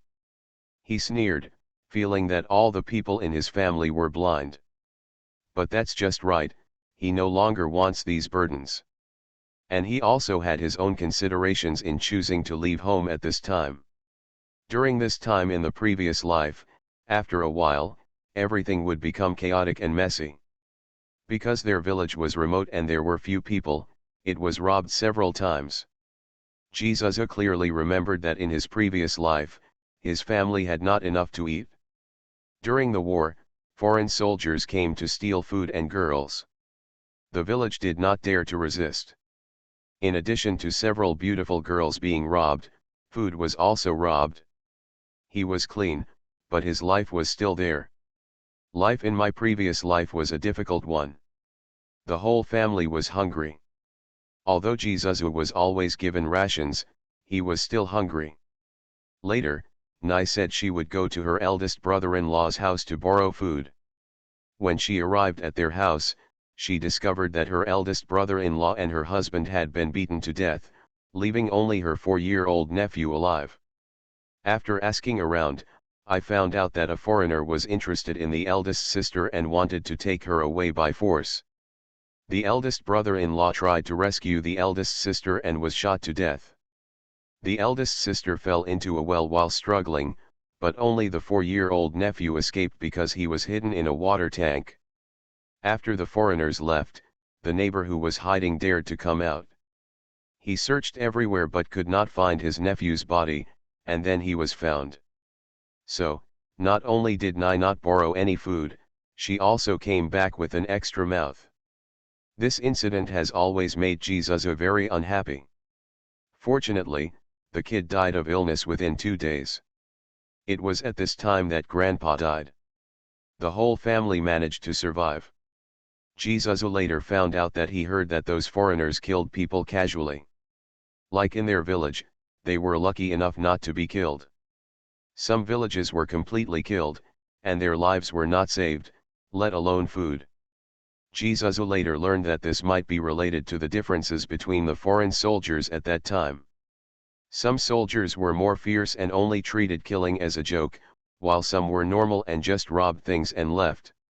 After he came back from rebirth, he had no intention of staying at home like he did in his previous life. So many things have changed in this life. Look at Ji Chang's, wasn't he born a stillbirth in his last life? In this life, he is not a lively and energetic person. What if the soldiers who came to their village in this life liked to kill people? He did not live a new life just to die earlier than in his previous life. Jesus had long thought about leaving home. Anyway, although life in the city was a bit difficult in his previous life, it had never been breached, so his life was definitely still there. Besides, he is the one who picked up the money bag now. The person whom a certain official should be grateful to should also be him. When the time comes when he works with a certain police official, he will be one of his own, so naturally he won't be afraid of them killing anyone. Jesus calculated well and left home without hesitation. As for the family who had supported him for more than 10 years after his death, he had never thought about it at all. Jesus never thought of finding a way to get them to leave the village or giving them a little warning. He just left, carrying the pride of a prophet and the longing for the future, leaving his parents and grandparents behind like trash, and went to the city alone. As he was about to turn the corner, he looked back. See Ji Chang's small figure standing at the door looking at him. Jesus sneered. From this day forward, we are in a different world. Oh, no, maybe the soldiers who come to the village in this life are going to kill people.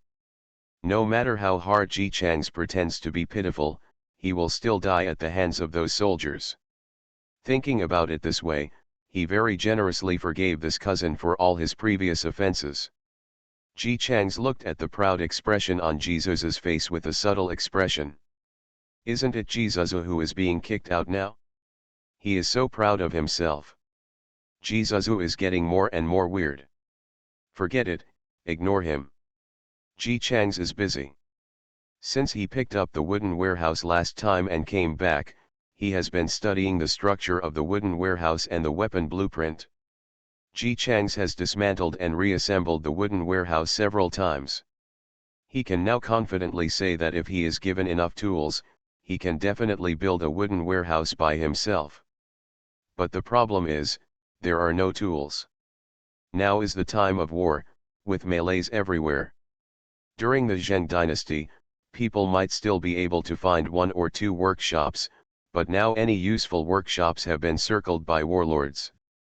As for the one in their city, Mr. Xuewu knew the location. He had told Ji Chang's before, but the problem was that it was the commander's territory, and Ji Chang still dared not touch it. There is no technology, but no tools. Ji Chang's gritted his teeth and announced, "We will find the raw materials ourselves." The subordinates who were digging in the basement looked up blankly at the boss, who suddenly spoke, "What raw materials? Boss, what are you talking about?" Ji Chang's looked at his 2 or 3 kitty subordinates and their standard short stature, and fell silent. "It's nothing, you continue digging, and we will eat rabbit meat tonight to reward you." He climbed up the tree neatly and began to worry again. Even if he does find iron ore, someone will have to dig it. He can't really rely on these children who are not even 10 years old to dig it. But where can he find people?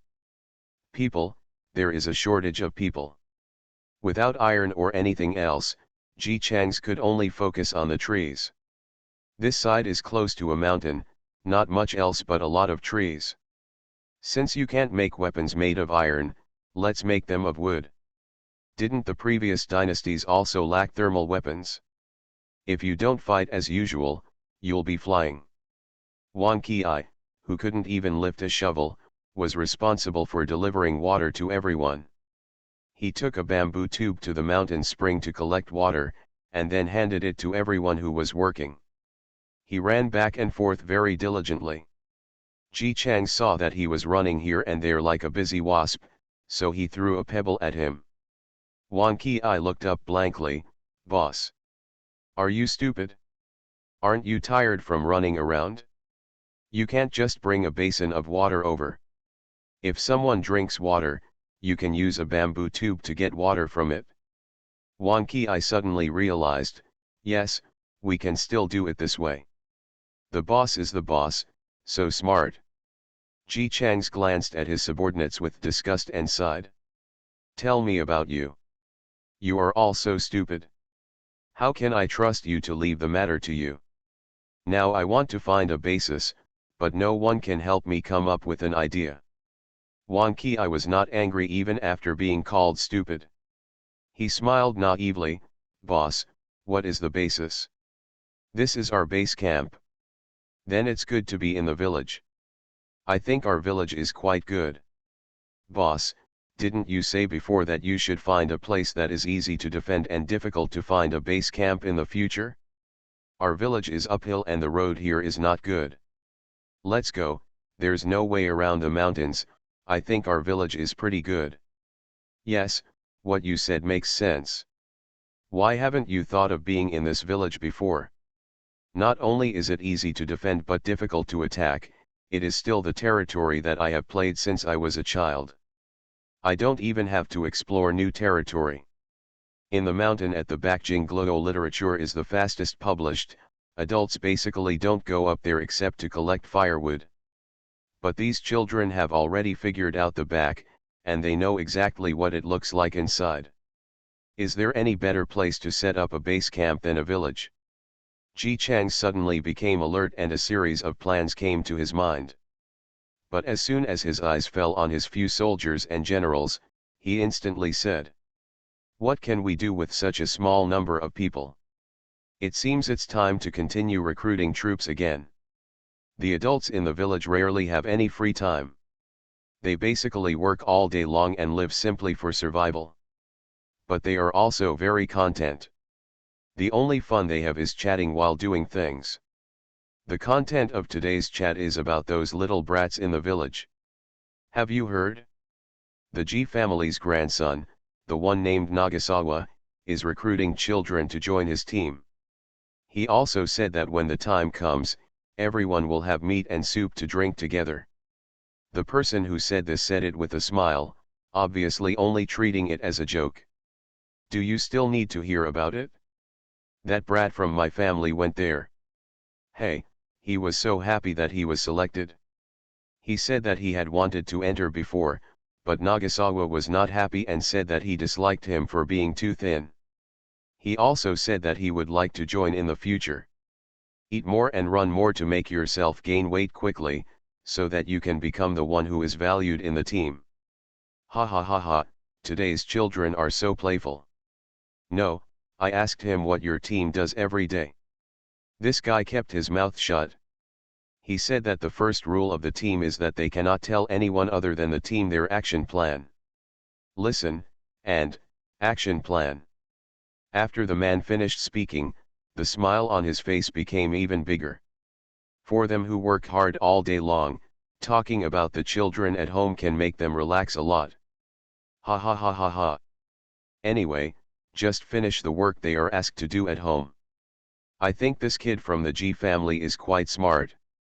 At such an old age, teenagers are willing to recognize him as the boss. He is a sensible person. I have heard Ms. Wang say it many times. She said that she has been helping the family with things.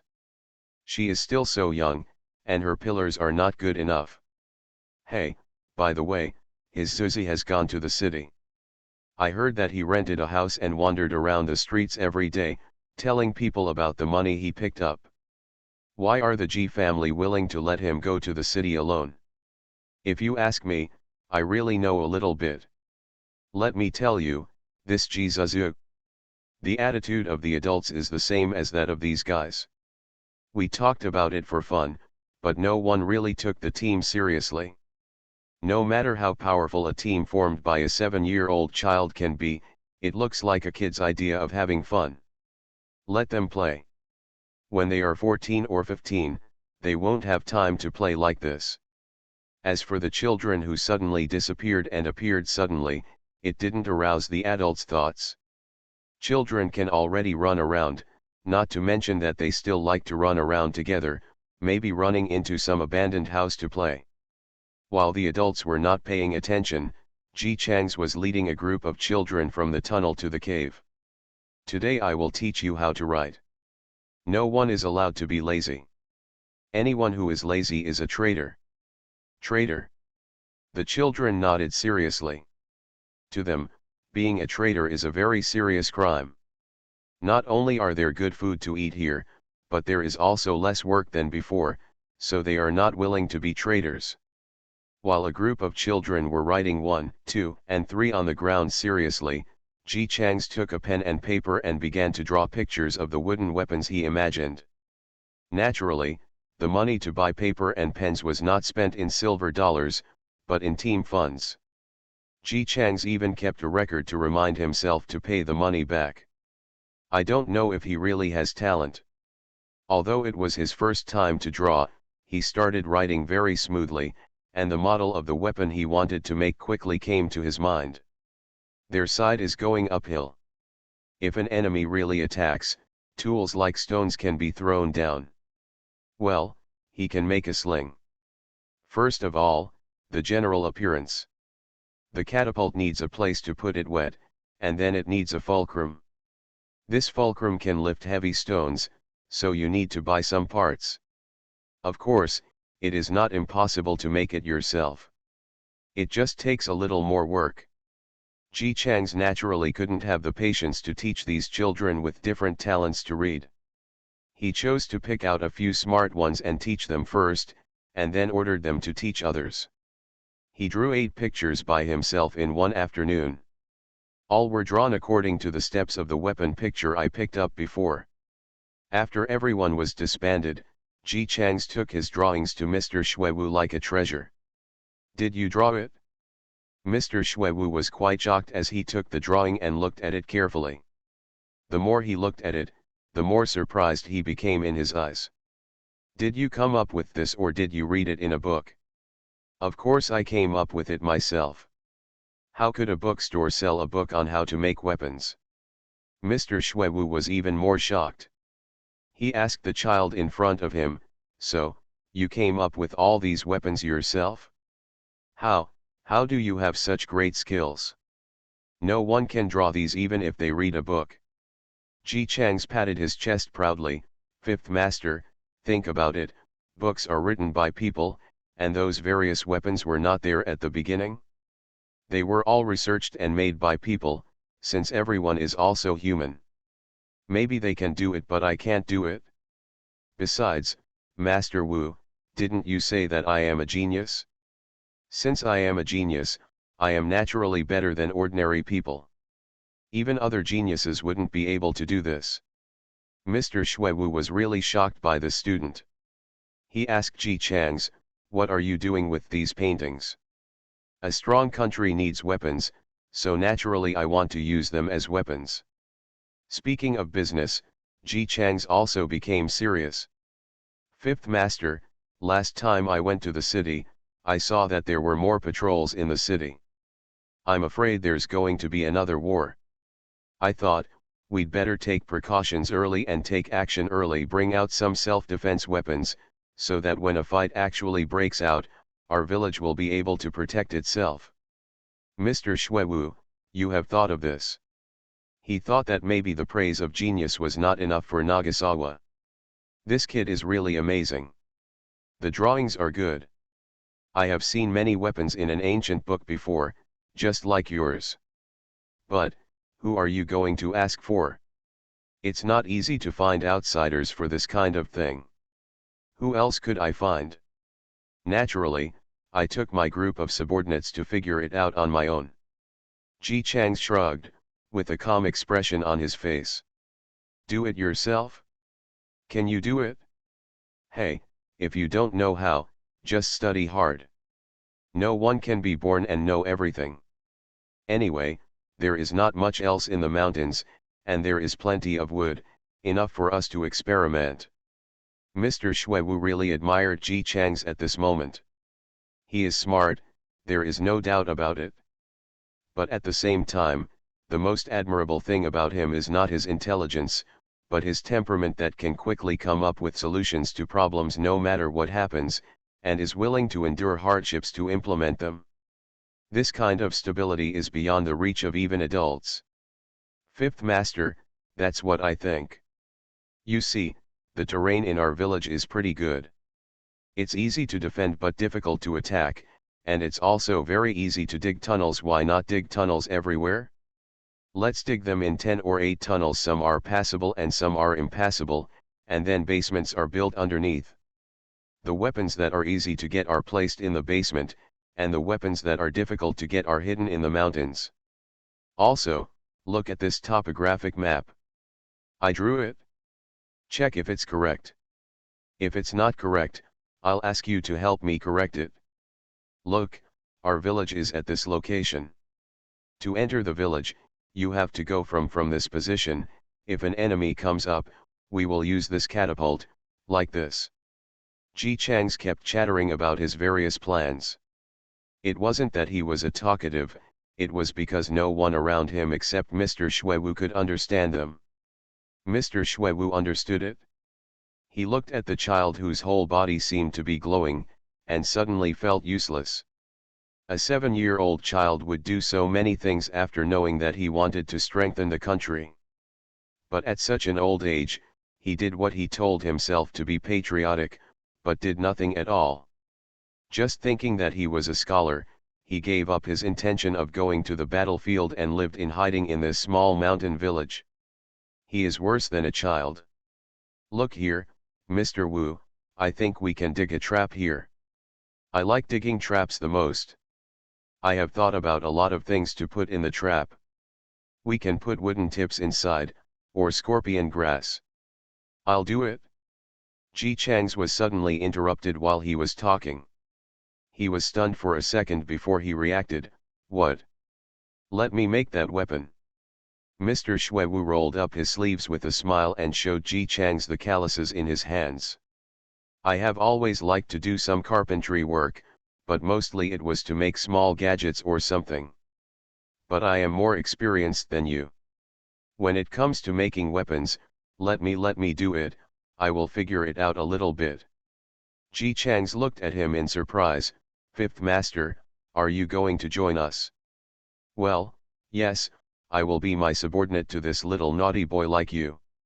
Mr. Xuewu smiled gently and stretched out his hand to rub Ji Chang's head. I taught you about Jianguo. You can't be busy there while I watch from the side. Let's work together for 2 days if it doesn't work for 1 day, or 3 days if it doesn't work for 2 days. 1 year, 2 years, 10 years, even if it's a lifetime, our children and grandchildren will inherit our will. As long as as long as one of our countrymen is left, our country will still be alive. Ji Chang's made the mistake of Xuewu. Fifth Master, we work so hard, how come we haven't been able to strengthen the country by our descendants' generation? And I won't have any children. I don't want to marry a wife and have children.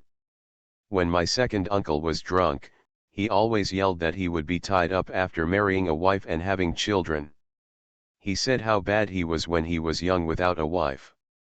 How chic. Mr. Shwewu smiled. If you say that now, it won't be the case when you grow up. Ji Chang's curled his lips. No way, he feels that he has an adult mind now. That's how Shwewu joined Ji Chang's national protection team.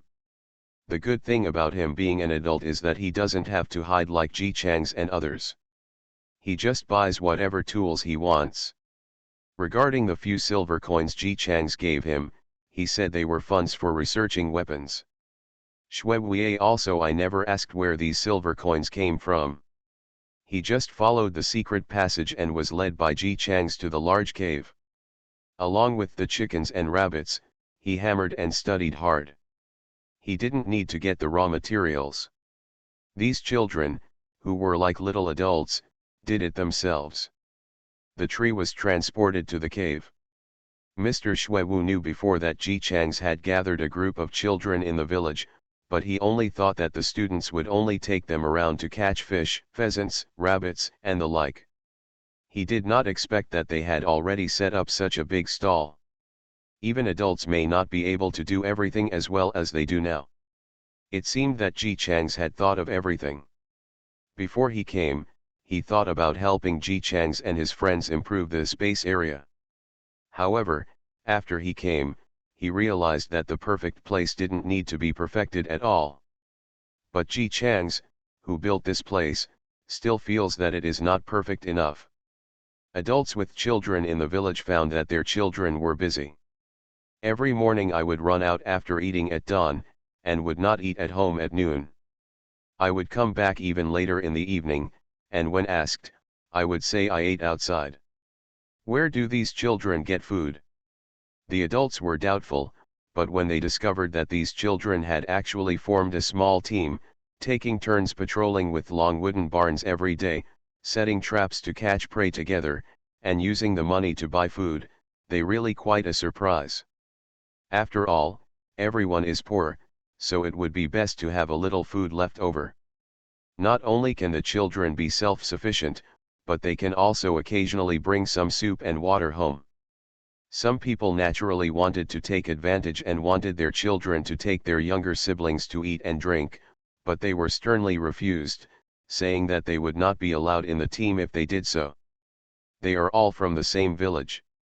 It is true that they want to take advantage, and it is true that they are not so shameless. After being rejected, the adults stopped mentioning it. The children at home are getting busier and busier and are away from home all day long. After making sure that they are all together, safe and not hungry, the adults don't care. Anyway, as long as the family affairs are not delayed, it will be fine. Almost 90% of the children in the village, as long as they were able to work, became Ji Chang's subordinates. At first, Mr. Shwewu was afraid that with so many children and too many thoughts, what they were doing would spread out, but he found that he still underestimated Ji Chang's. The daily life in the team is like this. In the morning, everyone learned the Chinese characters together, and after that, they had a delicious meal together. During the meal, Ji Chang's took the time to brainwash them. As long as we continue to work hard like this, we will definitely be able to eat meat every day in the future. Many people in the village can't eat several meals a day like us, and they also include meat. You guys should be obedient and we'll have something to eat tomorrow. I have to say that although this strategy is a bit simple and crude, it does work. For the children who could not fill their stomachs before, it was not easy for them to have a good life now. They cherish it more than anyone else, and with the brainwashing genius Ji Chang's, it went very smoothly. These children are very strict with their mouths. Even if my parents asked, they wouldn't say a word. Of course, this is also the reason why Ji Chang's eliminated those unreliable and loud-mouthed children during the selection process. With more people, more prey can be caught. In addition, now that he also has capital, those silver coins, Ji Chang's took Wan Ki to the city and bought a lot of food. Into the basement. For these children whose stomachs were never full before, this food was enough to last them a long time. Mr. Xuewu still didn't understand. It's not like Ji Chang's can do nothing. He held it in for several days before he couldn't help but ask Ji Chang's. Ji Chang smiled. Of course it's impossible to just sit back and have nothing, but to make money you also need capital. We don't know anything yet, how can we make money? Don't know anything, what do you mean? Mr. Xuewu quickly understood what the sentence meant. After Ji Chang's had taught his little subordinates to a certain level, he led them out on a sunny day. I didn't take Mr. Xuewu with me. The fifth master was in frail health and could only sit on a recliner and bask in the sun every day except making weapons. Ji Chang's classified him as a civilian employee and was retained together with Wan Qi. Xuewu squinted in the sun for a while, and when he woke up, only Wan Qi was left beside him. The little guy didn't feel sad at all about being left behind. He smiled naively at Mr. Xuewu. Master Wu, I've learned a new performance with a lame leg. Please help me take a look. Mr. Xuewu. Nagasawa is really getting better and better every day. He originally thought that Ji Chang's was looking for something to set up a trap for, but it wasn't until dark that a group of children came back. Children are emotionally polarized. Some of them were so excited that they wanted to raise their tails to the sky. Some of them were pale and weak, as if they were frightened. Mr. Xuewu. Why are you here? When Ji Chang saw him standing there looking at him, he tried hard to suppress his excitement and the urge to raise his chin proudly, and walked up to the adult in a swaggering manner. Fifth Master, I will lead them to destroy the bandits in Mao Mountain. The bandits from Mao Mountain. Destroyed. Or, take them with you. Mr. Xuewu. That group of bandits would get together to drink on this day of every month. I knew it was not appropriate for us to show our faces now, so after finding out where they bought alcohol, I asked Wan Qi to dress up as a beggar and go to the door of the tavern to beg for money, and then touched it. Where is the wine jar, and medicine is put in it? Don't tell me, the medicine is really expensive. Mr. Xuewu. As soon as those bandits fell, we didn't go up immediately. We intercepted them on the way down the mountain. Any bandits who survived wanted to go down the mountain to find rescuers, but we all stopped them. Look at these guys, they were so scared. I have told them several times that these bandits are guilty of all kinds of evil and have killed countless merchants. They also robbed several young girls from the village next door, but he is still afraid. Mr. Xuewu. He finally found his tongue and managed to speak. It seems normal to be afraid. Fifth Master, are you also afraid of ghosts? Don't be afraid, as long as we do good things, all evil will not invade. Mr. Xuewu. Who is afraid of ghosts? He was talking about killing people. You are only 7 years old. At the age of 7, he killed a group of vicious bandits with a bunch of little beans. Isn't it normal to not be afraid? Ji Chang's is really not afraid. Those bandits were not afraid when they killed merchants and robbed their property. Why should he be afraid? He should be afraid after killing good people. He also had a headache and went to do some psychological development for his subordinates. Mr. Xuewu looked at the children as if they were hypnotized, and said to his frightened subordinates, if you are afraid, just think of the people killed by those bandits. If we were in a peaceful and prosperous age, I wouldn't say anything to you. But now everything is in a mess, you know this, right? It's very possible that we are just talking right now, and a few foreign devils will pop up and massacre the village. By then, will it be useful for you to be afraid? Come on, tell me, does it work? The subordinates shook their heads with pale faces. It's useless. That's right, it's useless. If we face those people, either they will die or we will live. If you really dare not kill them because of fear, then you, your parents, and your grandparents will be the ones who die. Boss, my grandma died last year. Then do you want your grandma to be dug out of the graveyard and whipped? In no mood. That's okay, Think about it, you are not killing people, you are protecting yourself, your parents, and your grandfather. What you are doing is a good thing, right? If those merchants who were killed by the bandits knew about it, I must also thank you for avenging them. Is that reasonable? It seems so. Yeah, if you think about it again, the bandit is nearby, right? He has robbed the village next door before, right? Then he might come to rob our village. Your sister is quite beautiful. They will come, he must have been robbed. Do you want your sister to be robbed? The subordinate imagined the scene for a moment, and his face immediately turned ugly. I don't want to. Yes, so if you kill the bandits now, they won't be able to snatch your sister. Come on, tell me, what did we just do? The subordinate suddenly straightened his spine, his face was no longer pale, his legs were no longer weak, and his eyes were bright. I said loudly and proudly, I went to protect my sister. Yes. That's it? We are not killing bandits, we are going to protect our family. Okay, let's go cook and have a good meal today. The little subordinate went away in high spirits. Mr. Shuewu. Did Nagasawa think that far? Thinking about it this way, it seems that those bandits really need to be exterminated. Ji Chang's turned around and saw the unspeakable expression on his face, and asked curiously, Fifth Master, what's wrong? It's not that, it's just, do you really think that? Of course not.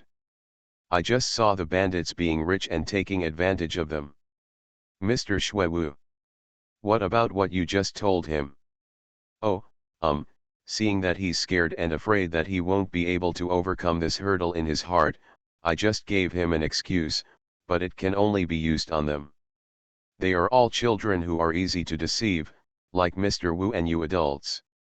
I won't use this trick, don't you believe it, Master Wu? In fact, Mr. Shuewu, who believed it, said, ah, yes, you are right. He was completely convinced in his heart. Monster. This is a monster. You are listening to novels at Bless Up channel. Wish you happiness and luck. Please subscribe to receive new novels. How do you feel about this novel? Please like and leave a comment. Everyone knows I'm a good man. Author, Tang Zhonmao. Chapter 239. No matter how Mr. Shuewu was shattered, Ji Chang's was still very satisfied. He just killed the bandits once this day. As cautious as he was, it was naturally impossible for him to move things just after killing people. There were still some women who had been robbed and played with on the bandit mountain. Ji Chang's did not lead people to rescue them directly. Instead, he hid in the dark, lured the bandits who were guarding these women, slaughtered them, and threw some food and drink inside. Withdrew. After returning with some of his subordinates, he made another duty plan when he came back. The subordinates took turns to carefully squat in the bandit mountain next door for about 3 days. After confirming that no bandits came out, or that no one from the mountain came up, Ji Chang's felt relieved and led his people to move back the property that the bandits had robbed. These are troubled times. Although these bandits only occupy a hilltop, they have been here for a long time. In addition, it is considered peaceful here. Many businessmen will pass by. The bandits are very good at killing people and taking wealth for such a long time. After that, I also accumulated a lot of money. Naturally, everyone is now being blackmailed by Ji Chang's. He found the smoke from the bandits' treasure house and stupefied the imprisoned women. After making sure that they were all fainted, he took someone to untie them and then carried them to the bottom of the mountain. One person competed for some money, hid in the dark, and waited until dawn. The women woke up one after another and found that they had escaped from the bandits' den inexplicably. They cried in surprise and fear at first, and stayed with the money for a long time. They all scattered and left. Most of these women were girls from nearby villages, and a small number were business women. Now they were suddenly rescued. Some of them wanted to go home, while some felt that they had lost their bodies and didn't know where to go with their money. Ji Changs divided into several teams and secretly escorted them all the way. The girls who returned to their villages were safe all the way and passed by with the merchants. The female relatives whose husbands and family members were killed were in a daze and left together. After all, he was the one they rescued. Ji Changs couldn't really ignore him. He sent people to follow him all the way and secretly eliminated several guys who wanted to take advantage of him when they saw him alone. Seeing that these girls were about to leave his territory, he thinks, "Come on, it's too far. Don't follow me, I always feel that their condition looks like they will drown themselves in a minute." After listening to his younger brother's report, Ji Changs looked at Wan Qi, who was constantly practicing emotions. Never mind. Who makes others good? And he just took this opportunity to try to see if his younger brothers could be trained well, and whether there was room for improvement. The boundary of Ji Chang's territory is a river called Shu River. These girls' clothes were still in tatters, their expressions were very haggard, and their cloth shoes were worn out. They were still walking forward with dazed expressions on their faces. When they reached Shuhi, they suddenly heard the cry of a child in front of them. When several girls heard the cry, their dazed expressions on their faces were slightly moved. They looked for the cry and found the riverside. Sure enough, they saw a child there, but this child was not on the bank, but had his lower body soaked in water. In the water, holding the wooden stake with his upper body, he looked as if he was about to be washed away by the river. The child was thin and small, his face was full of fear, and he was crying heart-piercingly. Seeing several girls coming over, he looked at them asking for help. "Sister, sister, help me." There were 5 girls walking together.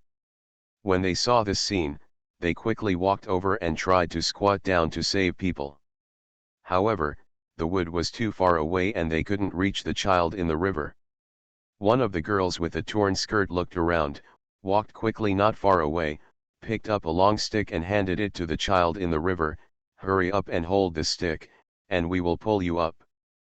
The child cried and sobbed, stretched out his hand to grab the stick, and several people worked together to pull him up. After landing on the shore, the child wiped away his tears and asked them with choked sobs, "Sister, I'm lost. Do you know where this is?" Several people were stunned, with sad looks on their faces. The youngest one burst into tears immediately, trying hard not to cry, and said, "I don't know where this is." The child asked again, "Are your sisters also lost? Do you know the address of your home? Otherwise, let's go to the city together, write a letter to your family, and ask them to pick you up." It was okay not to say this, but once I said it, the 3 girls cried.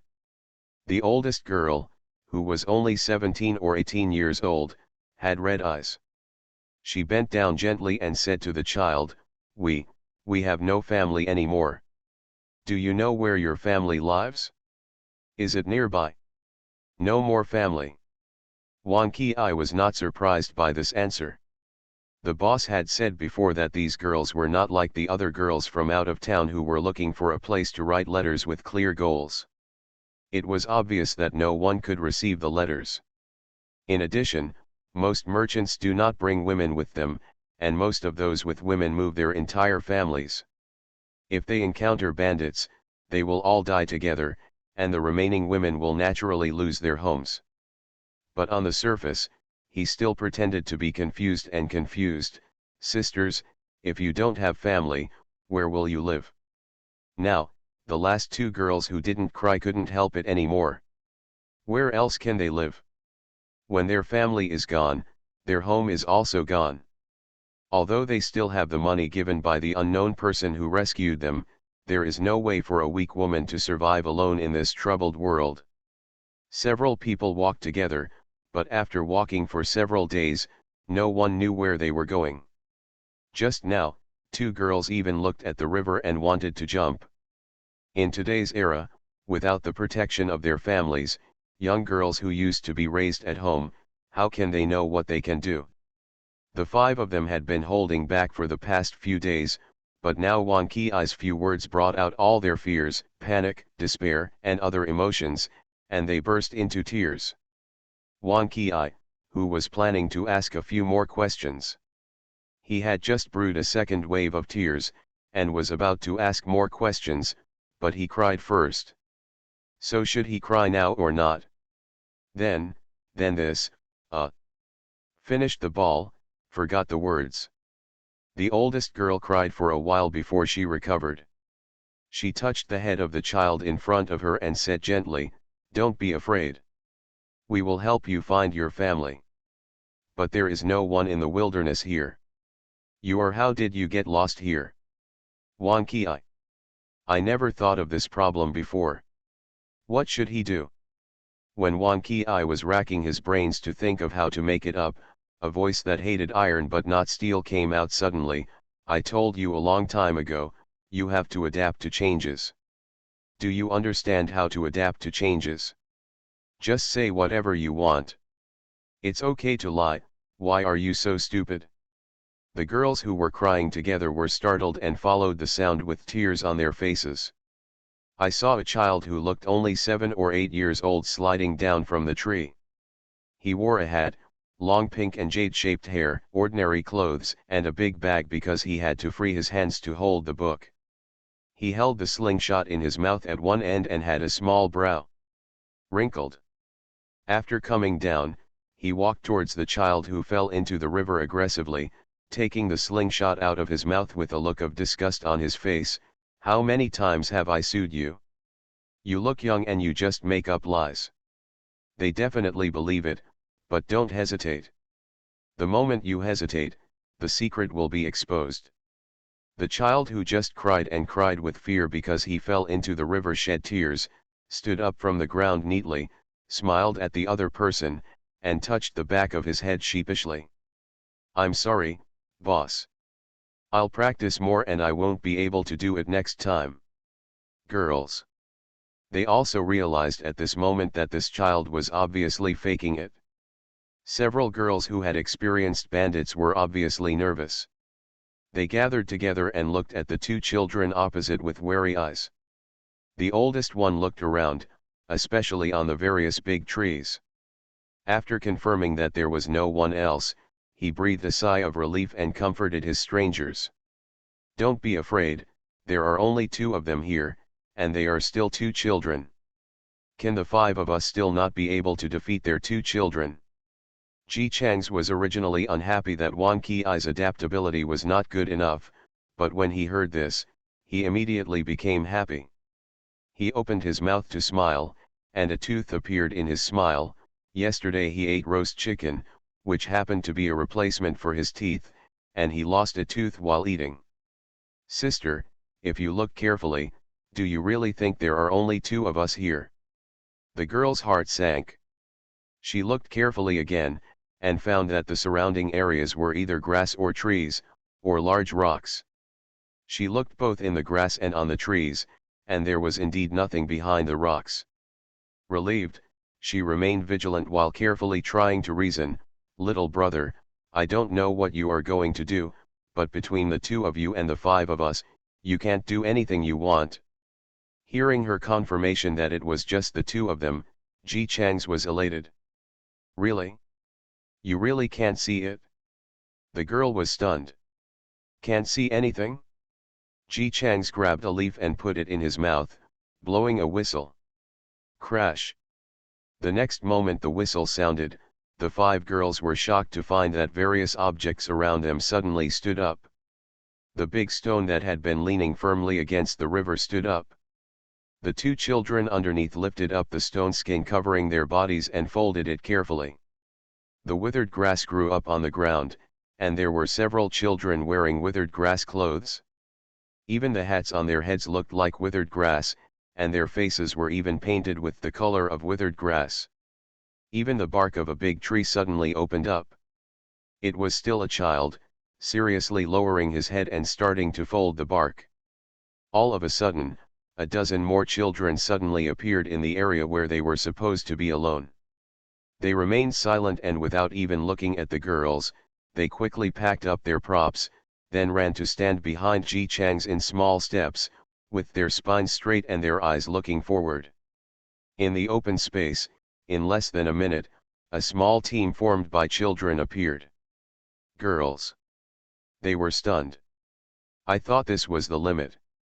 As a result, Ji Chang's looked back at the river, picked up a stone on the ground, threw it into the river, and shouted, "Get up!" Crash. As the 5 girls stared dumbfounded, the water plants that seemed to be floating naturally in the water suddenly stood up. At least 8 or 9 children stood up with pipes in their mouths, smiling lustfully at Ji Chang's on the shore. "Boss, it's not easy to be discovered if you hide underneath, but it's hard to hear the sound from above." "Well, I understand. I'll think of ways to improve it." Ji Chang's is a person who is willing to make progress all the time. He took out the small notebook and pen given to him by Mr. Shuiwu, carefully recorded the shortcomings hidden under the water in the notebook, and continued to ask, "Is there anything else?" "Yes, it's too cold. It's okay in summer, but now it's freezing to death if you hide under there. This means that they can also play in the water in winter. If they were children in the city, they would be too cold to bear it. There's nothing you can do about it, so try to use this trick as little as possible." After writing "too cold," Ji Chang's put away his notebook. He just put down a notebook, and the children hidden under the water were already lined up. As the water army, they stood alone in a row. All of a sudden, there were nearly 30 people on Ji Chang's side. Girls. There was despair in their eyes. Being able to train a group of children to be like this and hide them to this extent, they really can't think too much about it. And if these children come to them, something must be wrong. Having just emerged from the tiger's den and entered the wolf's den again, the eyes of the 5 girls were full of despair. "Who are you and what do you want to do?" However, the kid in front of him who was carrying a big bag only looked at them up and down and asked, "I'm not doing anything. I just think you are weird. You don't go home and don't look for a job. Take a look. We have been with you for a few days. If you run away again, you will run out of my territory. Why don't you come out and ask?" 5 girls. The child in front of me asked with curiosity, "What on earth do you want to do?" Girls. Shouldn't they be the ones to ask this question? Seeing that they were silent and in a daze, Ji Chang's touched his chin. "I heard it just now, you don't have a home, right? Otherwise, you can work for me." After experiencing the bandits, it was obvious that these girls had no intention of trusting Ji Chang's at all. They all looked at him with alert and fearful expressions, but no one responded. Fortunately, Ji Chang's didn't intend to ask them whether they answered or not. What he just said was an affirmation instead of a question. "These girls have been acting like they are dying for the past few days. They just tried it with Wan Ki, and they are not bad-tempered. Ji Chang's is not going to let it go. Better to die than live. I'm not afraid of death anymore, so what else do I have to be afraid of? Okay, let's go. I'm getting hungry after squatting for a long time." I said, "Sisters, your walk is too slow. We waited for a long time for you to get here. I thought you changed the route." Mr. G raked it down very smoothly. After he finished complaining, he waved his little hand like a bandit coming down the mountain. "Let's go, sisters, please go on your way." A group of subordinates gathered around the girls, keeping a safe distance. "Sister, let's go." "That's right, don't be afraid. The boss is very good. If you don't make any mistakes, he won't beat you up." "Sister, can you sew clothes? Can you help me sew clothes when I get back? My clothes were given by my boss, and I dare not take them back to my mother." Since these girls can be attracted by the bandits, they are naturally very good looking. These children are young, but they are very good looking, and they all shamelessly come up to show their courtesy. Even Wan Ki, the timidest one, had the courage to approach the youngest girl, blushed, and coyly said in a low voice, "Sister, you are so beautiful. Can you marry me when I grow up?" "No, no, can I marry you?" "No, no, just, can you be my wife?" Ji Chang's, who was walking in front, turned his back to them and rolled his eyes. "You guys haven't even grown your hair yet. It's weird that these sisters like you. Get out of here right away. If you delay coming back, I'll punish you." It is not unreasonable for him to sometimes feel that he is better than ordinary people. After all, look at what these subordinates have in their heads. Isn't it great to have a career? It has to be said that although Ji Chang's dislikes these subordinates, for the girls who have witnessed the brutality of the bandits, the outspoken love of these little beings still makes them feel relieved. Even though they know that they are different from ordinary children, the appearance of the children can still make people naturally relax. In addition, it is really impossible to walk now, so they can only take a deep breath and follow these children on the trail. Ji Chang's walked at the front like a king going down the mountain, followed by a group of younger brothers with their fresh blood. When it was almost dark, they stopped at the foot of a mountain. The foot of the mountain was bare and looked like there was nothing, but Ji Chang's raised his chin, and a boy immediately ran forward and lifted a piece of turf that blended into it and was integrated with the surroundings, and a wooden board was exposed underneath. He removed the wooden board, and immediately, a dark hole appeared underneath. Girls. They now began to suspect that these children were not actually children, but some kind of mountain spirit. The children all took out flashlights from the bags they carried on their waists. These things are not cheap. If they hadn't just made a fortune by eating black and white, they would dig out almost 7 or 8 of them like rabbits from the ground in the village. Ji Chang's would not be willing to equip them with the secret passage. Although the secret tunnel was dug by children, Ji Chang still considered that there was an adult named Shui Wei in the team. The height of the secret tunnel allowed adults to walk upright. The group of people went down the secret passage one by one with familiarity. 2 children handed several girls a flashlight. The children sandwiched them in the middle and walked quietly in the secret passage. This secret passage leads to the village, because there is always something to do out of the village, but so many children going out together always attract the attention of adults, plus considering that there may be non-existent enemies coming out to surround them in the future. In the village, Ji Chang's, who was becoming more and more thief, led people to dig such a secret tunnel. "Don't mention it, it's just this one."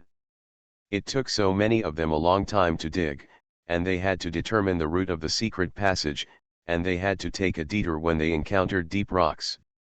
Fortunately, the subordinates were willing to work hard and take shifts. Dig it out. They walked around in circles for half an hour. When they finally arrived, several girls who were always nervous became nervous again. They didn't know what they were about to face, but they could only bear it. Maybe it was the sudden rebellion of these kids. It may also be the true owner of the evil spirit. Silently, he followed the children and followed the light out of the dark passage. Surrounded by trees. Ji Chang saw their surprised faces and told them proudly, "How could we have a secret passage leading directly to our lair? We must have changed a few more along the way." Girls. After changing 4 secret passages, the group finally reached their destination. The 5 girls still didn't know where they were, because the destination was simply an underground secret room. This is a very spacious place, where dozens of children can stand without feeling crowded. Many spaces have been cut out on the walls, and various objects are neatly placed on them. There was a long wooden warehouse made of wood, various bows, various arrows, and various tools that they couldn't name, but they knew they were weapons by their appearance. In addition to these, there is a lot of mess. Seasonings, chilies, various vegetables, a large pot, firewood, and a pile of wood in one corner, with a half-finished wooden weapon next to it. To sum it up in one sentence. The sparrow is not small and has all the internal organs. Seeing that these children all took off their various camouflage coats and put on ordinary clothes. Some of them went to a large water tank to get water for washing and bathing. The girls said, "Can you please be careful, these sisters are female." Ji Chang scolded a few words, and several children reacted and hid in the bathroom to wash themselves up in laughter. Yes, there is a bathroom in this cave, but because the bathroom is too small, the subordinates who are used to splashing in the river find it crowded, so they usually wash themselves outside. After finishing all kinds of things, the children started to work according to the schedule. Those who cooked, those who lit the fire, started to make various weapons on the pile of wood. Some people were resting today and gathered in twos and threes with branches. Review writing together. Everyone was very busy, except for the 5 new girls who were facing the scene that they had not expected at all. They stood there stiffly, not knowing what to do. The older girl boldly asked Ji Chang's, "You said, let us help you, what are we going to do?" Ji Chang's understood very well their eagerness to contribute to the organization when they first joined the team. As a leader, he also admired such subordinates who felt uncomfortable if they did not work. He immediately made arrangements, took out his watch, looked at it, and said seriously, "You will get up at 8 o'clock in the morning. First, make a fire and boil hot water. When we come back from training, you will take a hot bath. Of course, if you also want to train, I will arrange a few people to teach you here, and then start cooking. You can figure it out for yourself. Anyway, the food and other things are here. After cooking, I will help make clothes. I have bought all the fabrics and dyed them. You can just sew them into clothes. If you don't know how to do it, learn how to do it. One time. I will also arrange for someone to teach you how to weave webs in the afternoon. You can make your own arrangements in the evening. By the way, do you have anyone who can read or manage accounts?" The 5 girls looked at each other, and finally, 2 of them nodded hesitantly. Ji Chang's was delighted. "How far will it go?" One girl said, "I used to be in charge of the family's accounts." Another said, "I don't manage the accounts, but I know basic literacy." Very good. Ji Chang's has long been unable to bear the days of leading a group of illiterate subordinates, having to manage the civil service by himself, and teaching them how to read from the beginning. Although it is said that those who are capable should work harder, he just wants to be able to see others working harder. He laughed happily again. He took the account book placed on the table and handed it to the girl who knew how to manage accounts. "Then you will be responsible for accounting." Then he said to the other girl, "Teach them how to read. I'll pay you wages, work hard, you can do it." The 2 girls looked hesitant and said cautiously, "We don't want any wages." "Why don't you get paid?" "Don't worry. I won't let you go out when I'm sure you won't seek death and make a living. Then you can go wherever you want, so you'd better save more money." Boss G, who had spent money like water in the past few days, sighed and felt that it was not easy to make money in a difficult life. He was kind enough to share his experience with these girls who needed to make money. "I'm telling you, although money can't solve everything, you can't solve anything without money. Make money. Make a piece of clothing and I'll give you money according to the market price. Work hard and struggle. You can do it." Ji Chang said, "Before, there was only one person making clothes.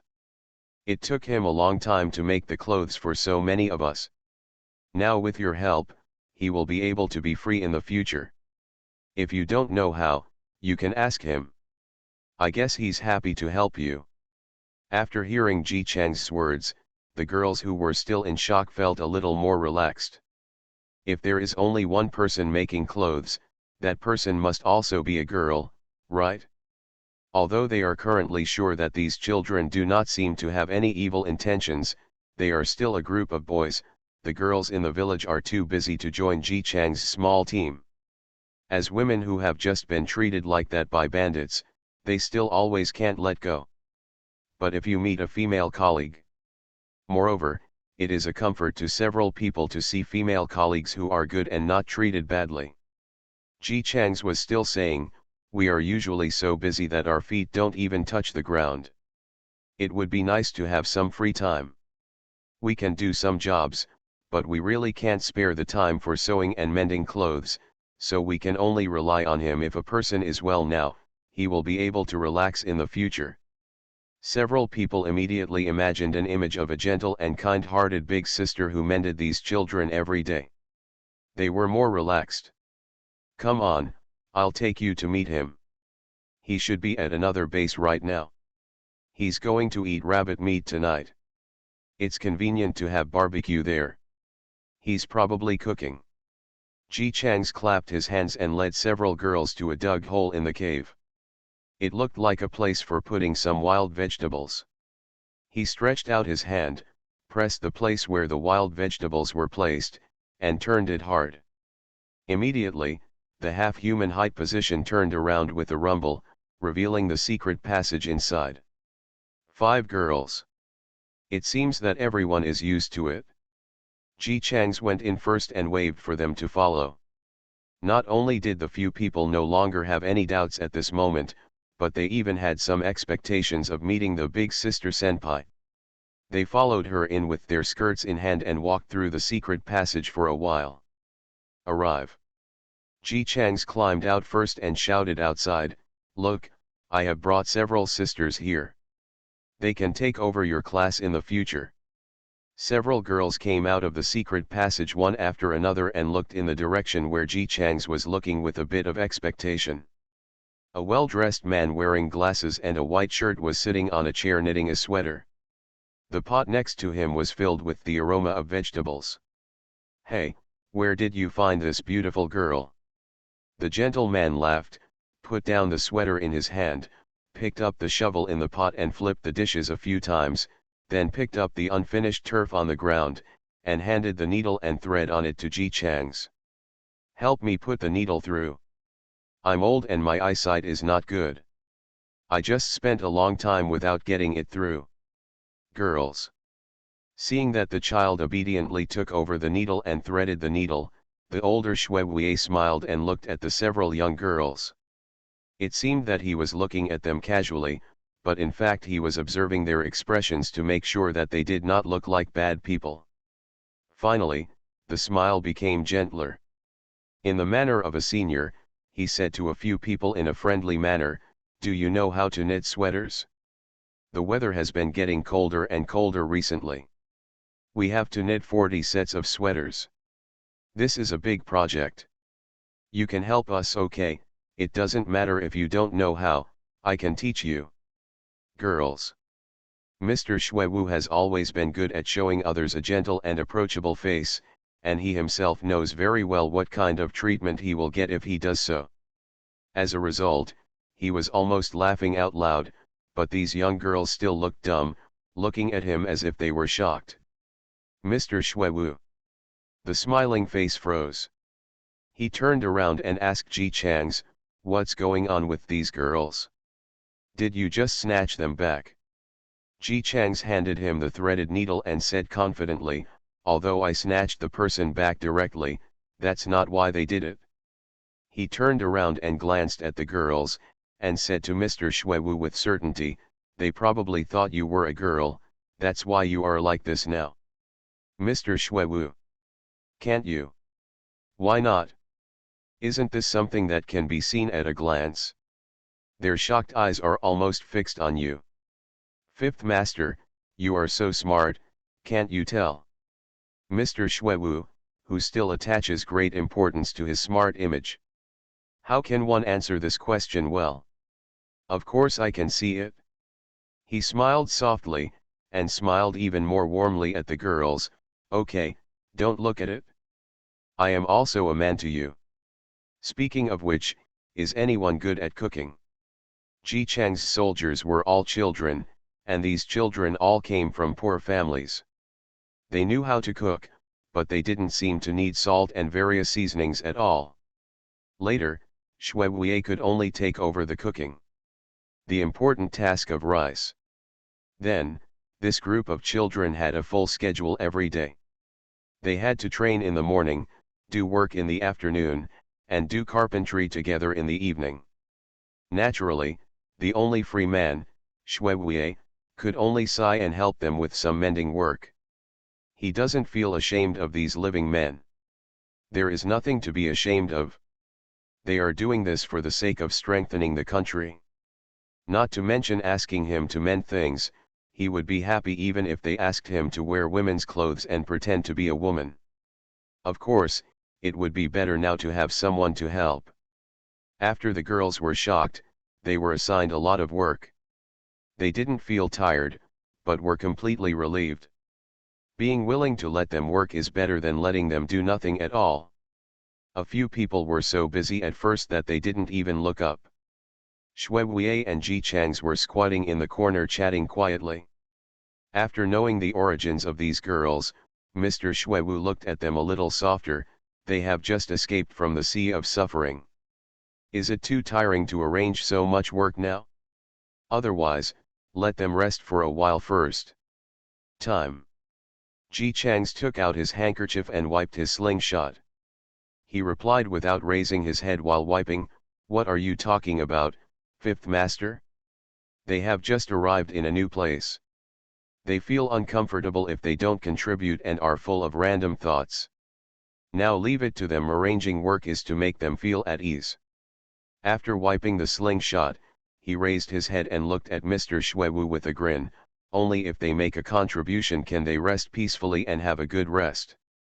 Mr. Wu, why don't you even understand this? Mr. Shuewu. He had always been a pampered young man before he was 20 years old, and then he lived alone. How could he understand these truths? It's not right. Where did you know this? Where else do you need to learn this? Just look at their expressions and you will know. Isn't this a skill that all of us smart people know? Mr. Shuewu, who was we said? How to answer this? Ji Changs began to sigh again. Mr. Shuewu, what's wrong with you? Worry. Ji Changs touched the mukang in his bag and sighed again. Those wooden weapons are still not as good as the real mukang. Although they have been trained by me, their innate strength is not as good as adults.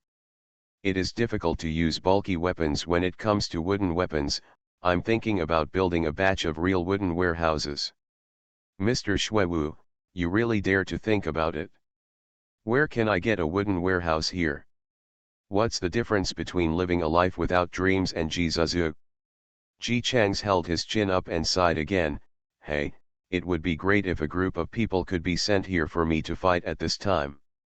Last time I fought the bandits, I thought I would have a wooden warehouse, but I didn't expect that they were all equipped with various large iron knives. They can't even lift it, let alone use it. He was very angry as he spoke. These bandits pretend to be powerful without mukang. It's really useless. Mr. Shuewu. Fortunately, those bandits died early, otherwise they would have been mad to death sooner or later. Hey, when can someone send a batch of wooden warehouses over? As soon as he finished speaking, a subordinate came out. Boss. Boss. Our spies said. Foreign soldiers are coming. They are also robbing. After finally feeling at ease, the girls who were working hard on making clothes turned pale with fright when they heard the loud voice, and the clothes in their hands fell to the ground. Are foreigners coming? Real. Ji Chang's spirit was shaken, and his face was full of excitement. Let's go.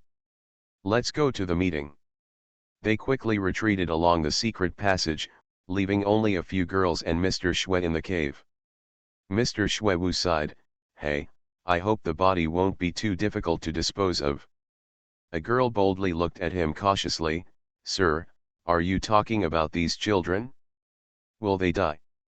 Mr. Shuewu recalled the little surprises arranged in advance by Ji Changs, who had been thinking for months that non-existent enemies would come knocking on his door.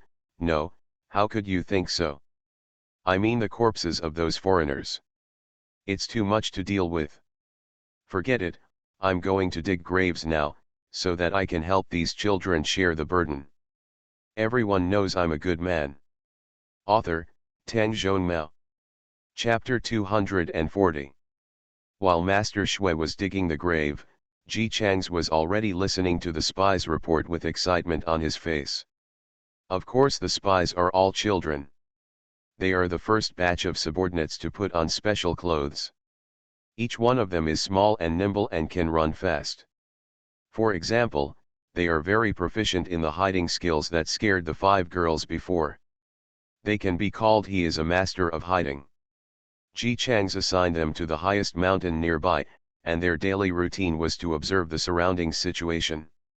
No matter how peaceful the surroundings were, he never forgot that his country was currently at war, so naturally he had to let out a few more pairs of eyes to keep an eye on him. The ones who came back this time were the spies who had been placed in Luyanshan. His face was ugly, not that he was frightened, but mainly because he was too angry.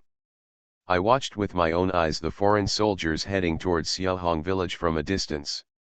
I was originally wondering why these foreign soldiers wanted to come to us. Then I heard the sound of the wooden warehouse. I felt something was wrong, so I cautiously went over to take a look. I just saw an old woman running out of the village with her child in her arms, and then she was stabbed to death by a foreigner who caught up with her. The excitement on Ji Chang's face dimmed. He asked, "Where is the child?" The spy lowered his head and said sadly, "I'm sorry, boss. Those people have wooden warehouses in their hands. I don't dare to go there. The child couldn't be saved." He looked like he was about to cry. He lowered his head and clenched his fists tightly, and his whole body was shaking. "It's not you who killed me. It's not your turn to say sorry to me." Ji Chang's had a cold face and took out the wooden warehouse from his bag for the first time. He loaded his gun and said to his subordinates, "Let's go. After so many days, let's see how you've been practicing." The subordinates all nodded seriously, put on their weapons, and quietly followed Ji Chang's out of the secret passage. This night was a good night from a weather perspective. The moon was bright, there were many stars, and there was a freshness in the air. None of the subordinates knew what day it was, nor what time it was. But the memory of this night was still fresh in their memory until decades later, when they were old and had children and grandchildren.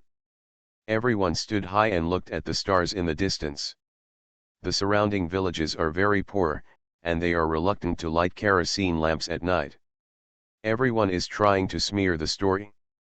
But now, looking from the mountain, at least all the villages are lit up. This shows that at least 4 villages were occupied by those foreigners. They don't know if their fellow citizens are well, alive or dead. But according to the spies, none of the children were spared, so it's probably more likely to be a disaster. Ji Chang's tightened his grip on Mukang and forced himself to calm down. He took a deep breath and selected a village with the fewest lights. There are few lights on, which means that there are either few foreigners in the village, or some of them are asleep, and the persimmons have to be picked soft. The group of people descended the mountain quietly and arrived at the entrance of the village. Before I even entered, I smelled the smell of blood. It's not the smell of them killing chickens and rabbits, nor the smell of killing pigs every year when the Chinese New Year is approaching, but the overwhelming smell that seems to overwhelm people and make them want to vomit. Ji Chang silently took out a scarf and put it on his face, and everyone else followed suit. After making sure that these foreigners had not arranged for anyone to keep vigil, he whispered. According to the previous drills, they have a wooden warehouse in their hands. They must be careful. If they are discovered, their lives are important. He waved his hand, and in the dark night, small children rushed in like weasels and hid in every corner. They knew very well that they couldn't beat the man holding the wooden warehouse, so they didn't plan to come up and fight head-on. They just carried various hiding materials and walked around the houses in the village without making any sound, observing what was going on inside. They had been trained before to use the moonlight to detect in the dark, and in addition to the previous battle with bandits to protect their families, the subordinates were all familiar with each other and went very smoothly. Ji Chang's also quietly entered the village, but instead of observing, he followed the movement and found the houses that were making noises. It's late at night, what can a group of soldiers who just blood-bathed the village do if they don't sleep? There were 2 or 3 soldiers in the first room, as well as several girls who were crying. Ji Chang's hid under the window, listening to the movements inside, and took out a dagger from his bag. He found it from the bandits' treasure house. It was already very sharp, and during this period, I brought a whetstone with me and sharpened it whenever I found the opportunity.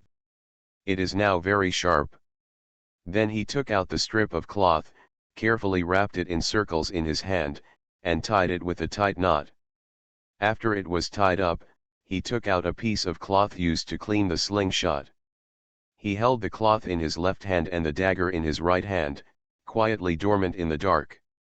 A soldier inside said a few words, opened the door and walked out.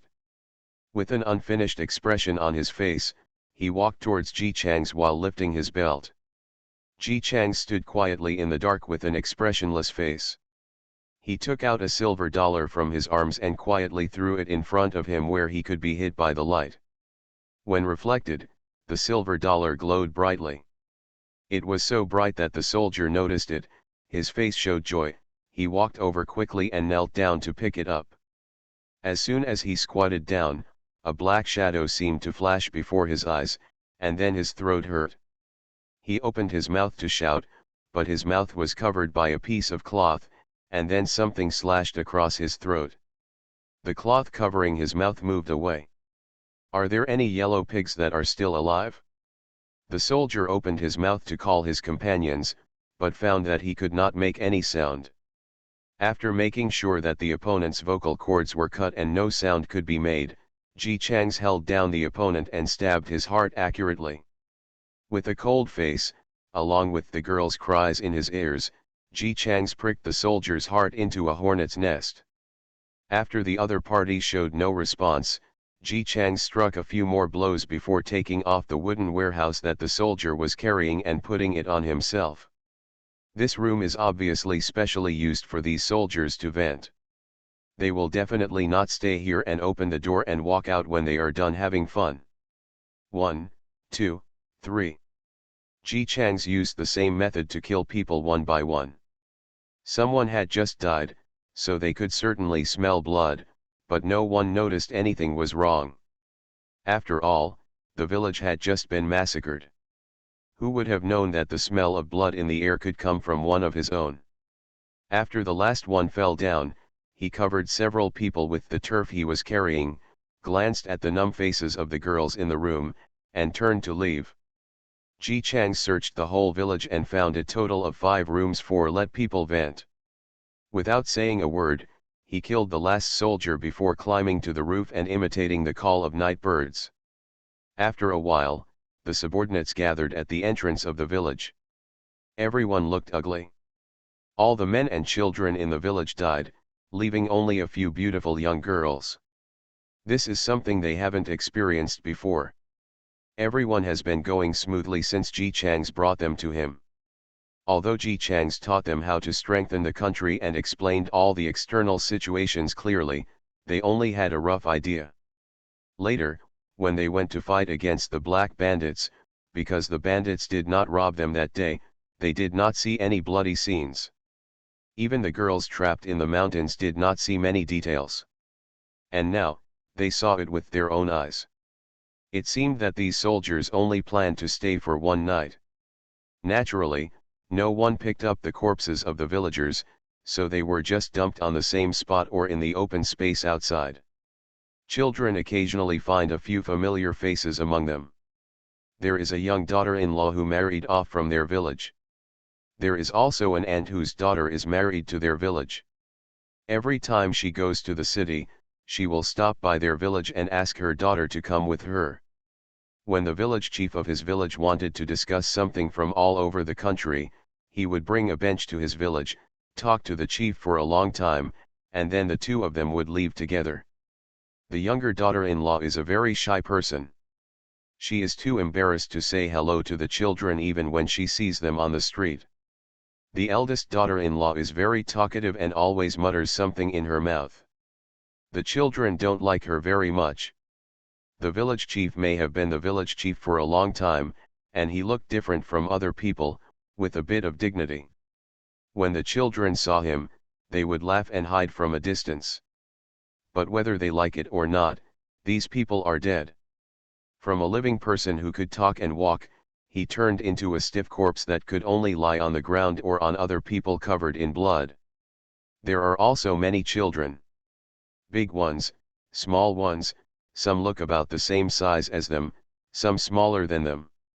They were killed together, in the same house. Children who have been trained can easily see that the villagers saw that something was wrong and hid all the children in the broken house in an emergency. There were several adults dead outside, all lying on the ground and crawling toward the house. Children dare not think too much. Otherwise they can't help but think about it.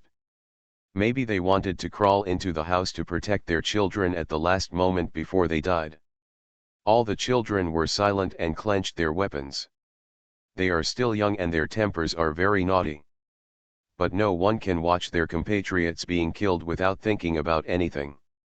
Ji Chang saw their depression and sadness, so he didn't say anything and just led them quietly to the location of the corpse. A group of people disappeared into the darkness and picked up the wooden warehouse where the soldiers Ji Changs had killed. The wooden warehouse was not enough, so some children did not take it, including Ji Changs. They quietly entered the darker darkness again and sneaked into various houses. These soldiers slaughtered the entire village, so they could naturally sleep peacefully without any vigilance, and then died in their sleep with faces full of pain. This time Ji Changs did not let the children disperse as before, but controlled everyone to enter 3 or 2 rooms together. He stood in the middle and listened to the movement, and if something was wrong, he would quickly step forward to kill the other party. Fortunately, it went smoothly.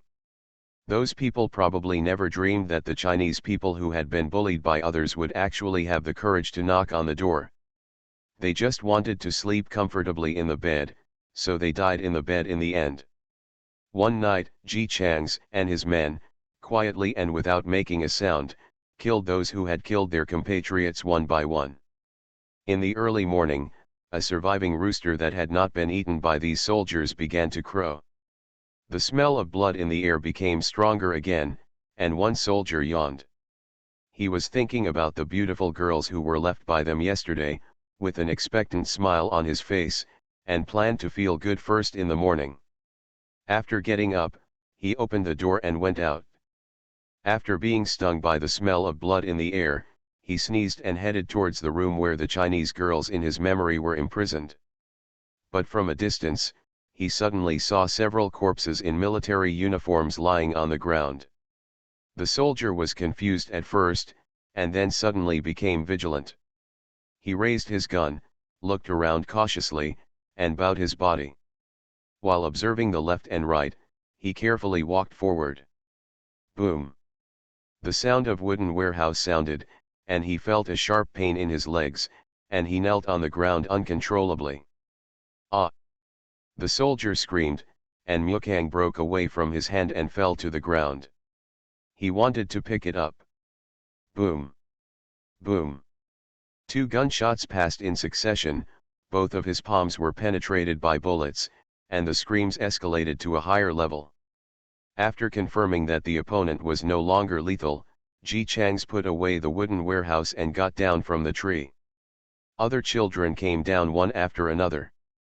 Some children gritted their teeth and looked at the soldier with red eyes. They wanted to go up and hit him, but he stopped him. Leave this for those sisters.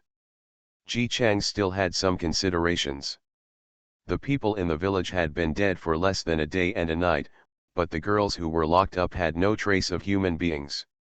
Although they were still conscious, their expressions were worse than those captured by the bandits. Girls are even worse. The bandits capture the girls and lock them up for long-term use, but these soldiers don't care about the long-term or not. Ji Changs heard from Shui Wei before that most of the soldiers have to rush, and they may kill people casually, just for fun. After finishing the girls, it is normal to beat them to death one by one. Xue Wei told Ji Changs that he just wanted to inform the child of the brutality of these invaders and to stop him from underestimating the enemy. But Ji Changs didn't expect that he could actually witness this with his own eyes. He took a deep breath and calmed down a little. Ji Changs handled the soldiers who entered and exited the room where the girls were locked up last night alone. He was afraid that the girls would see them and be frightened and make noises, so he always did it quietly. They had been squatting here for a long time, and after making sure that no fish had slipped through the net, Ji Changs took people to those houses to release them. When the door was opened, the girls tied with ropes in the room huddled up and tried to hide themselves, but because they were tied with ropes, it was useless.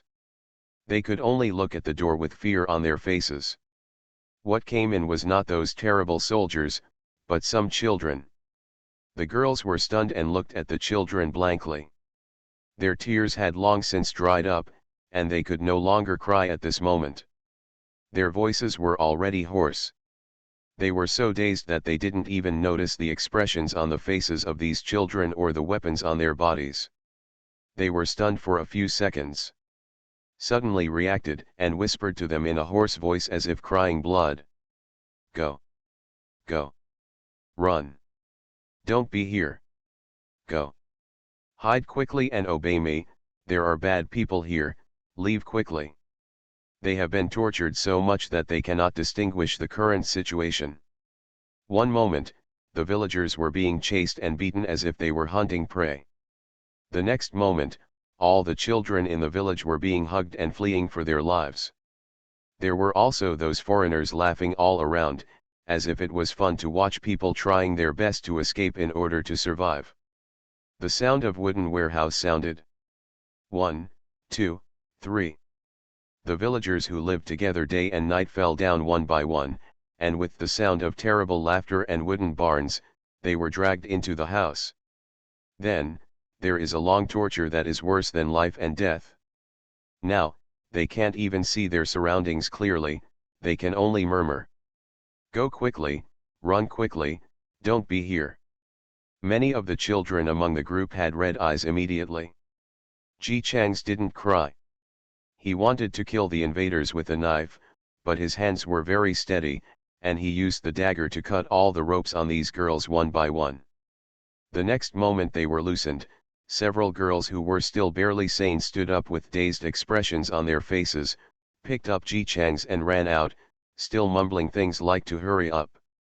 Opening the door, she saw the soldier whose legs were broken and his palms were injured, and who was forced to kneel on the ground by several children. Ah! The moment she saw the military uniform, she collapsed on the ground. He opened his mouth to shout, but no sound came out for a long time. If Ji Changs hadn't been so close, he wouldn't have been able to hear the short, subtle sound that sounded like someone was being strangled by the throat.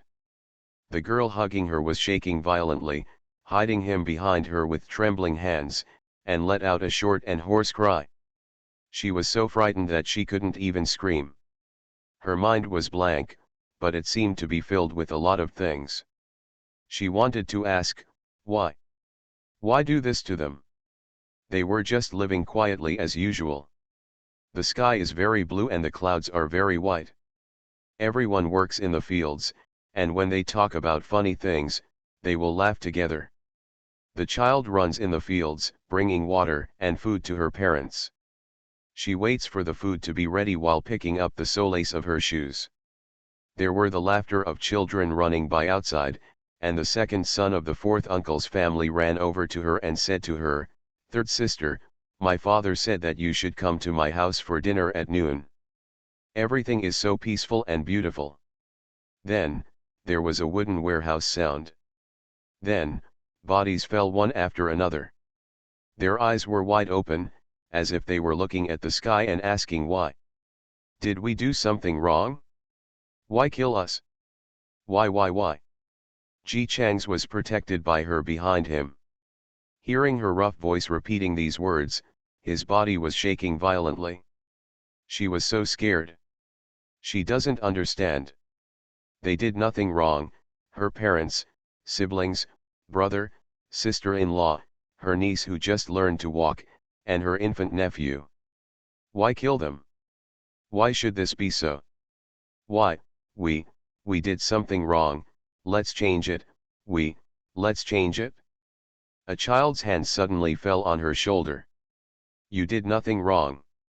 The girl's body trembled suddenly, and she turned around tremblingly to look at the child standing behind her. There was no expression on his face, but his eyes were like those of an adult, with a gentleness and comfort. He patted her shoulder gently and said, "It's the fault of these invaders. No matter how hard we try to please them, hoping that they will find their conscience and let us go, they will not let us go. The only way to prevent them from harming us is to kill them and drive them away. Kill them, drive them away." The girl repeated the sentence blankly, her eyes full of confusion. Yes, kill them and drive them away. We can't drive them away except by using force. Sister, don't be afraid. Look, he has no weapons now. We have killed the others, so he can't hurt you. Ji Cheng's voice was low, and he slowly held the girl's hand, pulled her to stand, and guided her slowly to the front of the soldier. Don't be afraid, they can't hurt you anymore.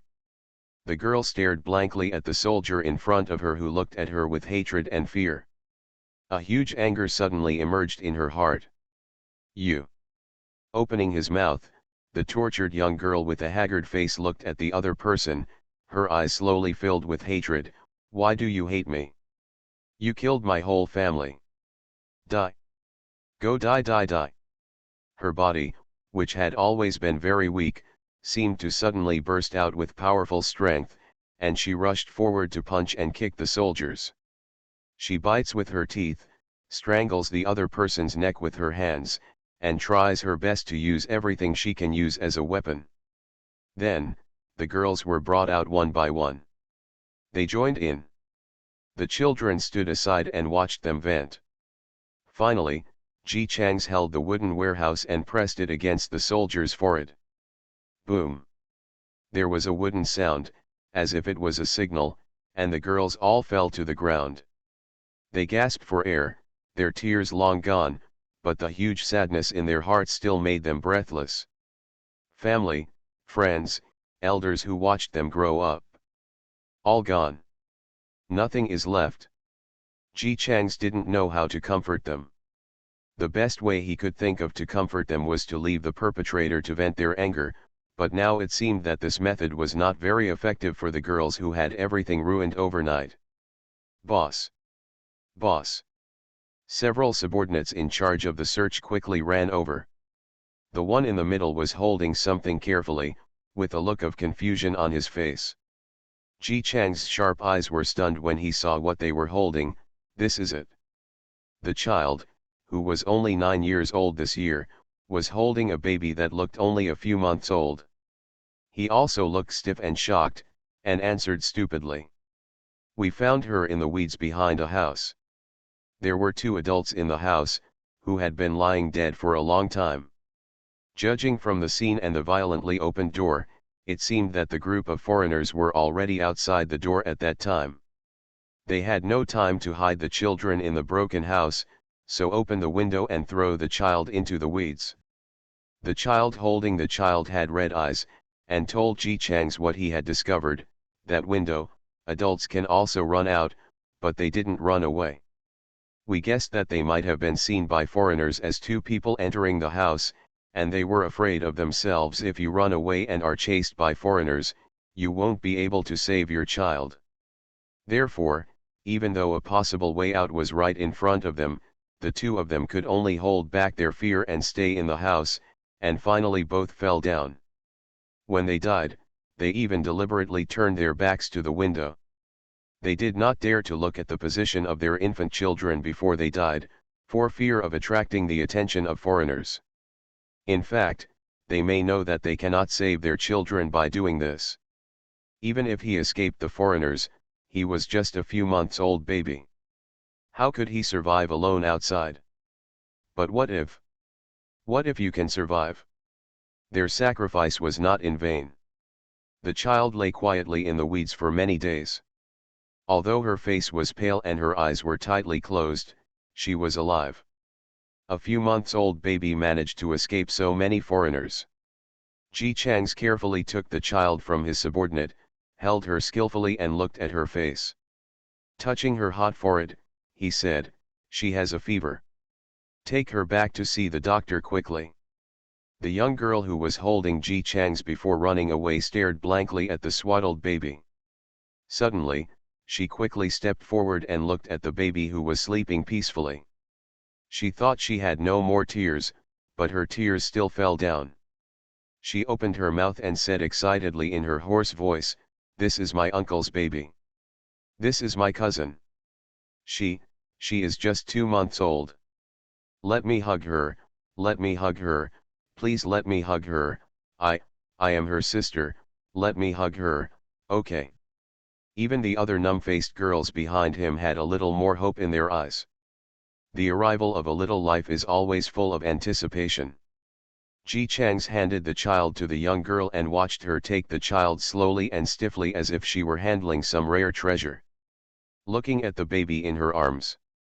Suddenly, she thought of Uncle Yao. Yao Shu was weak and had studied, but only for a few years. He was always weak and sick, and he always went to the city to join the army, but he was rejected every time because of his weak body. Uncle Yao never gave up and went to the city whenever he found an opportunity. Everyone in the village knew that Uncle Yao wanted to join the army. They were afraid that if he really entered the army camp and died outside, no one would dare to marry him. Uncle Yao couldn't find a wife. Once he went to the city and brought back a mute beggar. He said that she would be his wife from now on. The mute beggar's family was killed by a certain country. She also hated those invaders and supported Uncle Yao very much. Join the army. Her parents didn't understand Yao Shu very much and tried to persuade him that he already had a wife, so why were he still thinking about joining the army all day long? What if he died on the battlefield? You should also think about your family. She was there at that time. She remembered that Uncle Yao smiled. She forgot what his expression was when he smiled. She only remembered that Uncle Yao, who had always been thin and pale, had dark and bright eyes and said, "I want to join the army because I think about my family. Brother, if our country is really gone, no one in our family can be saved. When the country is here, the family can be here. But now, my home is really gone." At this moment, after losing her family, this Yao Shu child, the only one with whom she was related by blood, became everything to her. With trembling hands, she wanted to touch the little hand of the baby in her arms. When she was about to touch it, she suddenly stopped. She looked at her blood-covered hand, then shrank back and took it back. She only cherished and carefully used her own hand. Face, and carefully touched the child's cold little face. Feel the child's weak breathing. In an instant, tears fell like rain. Yes. Only when the country is there can the family be there.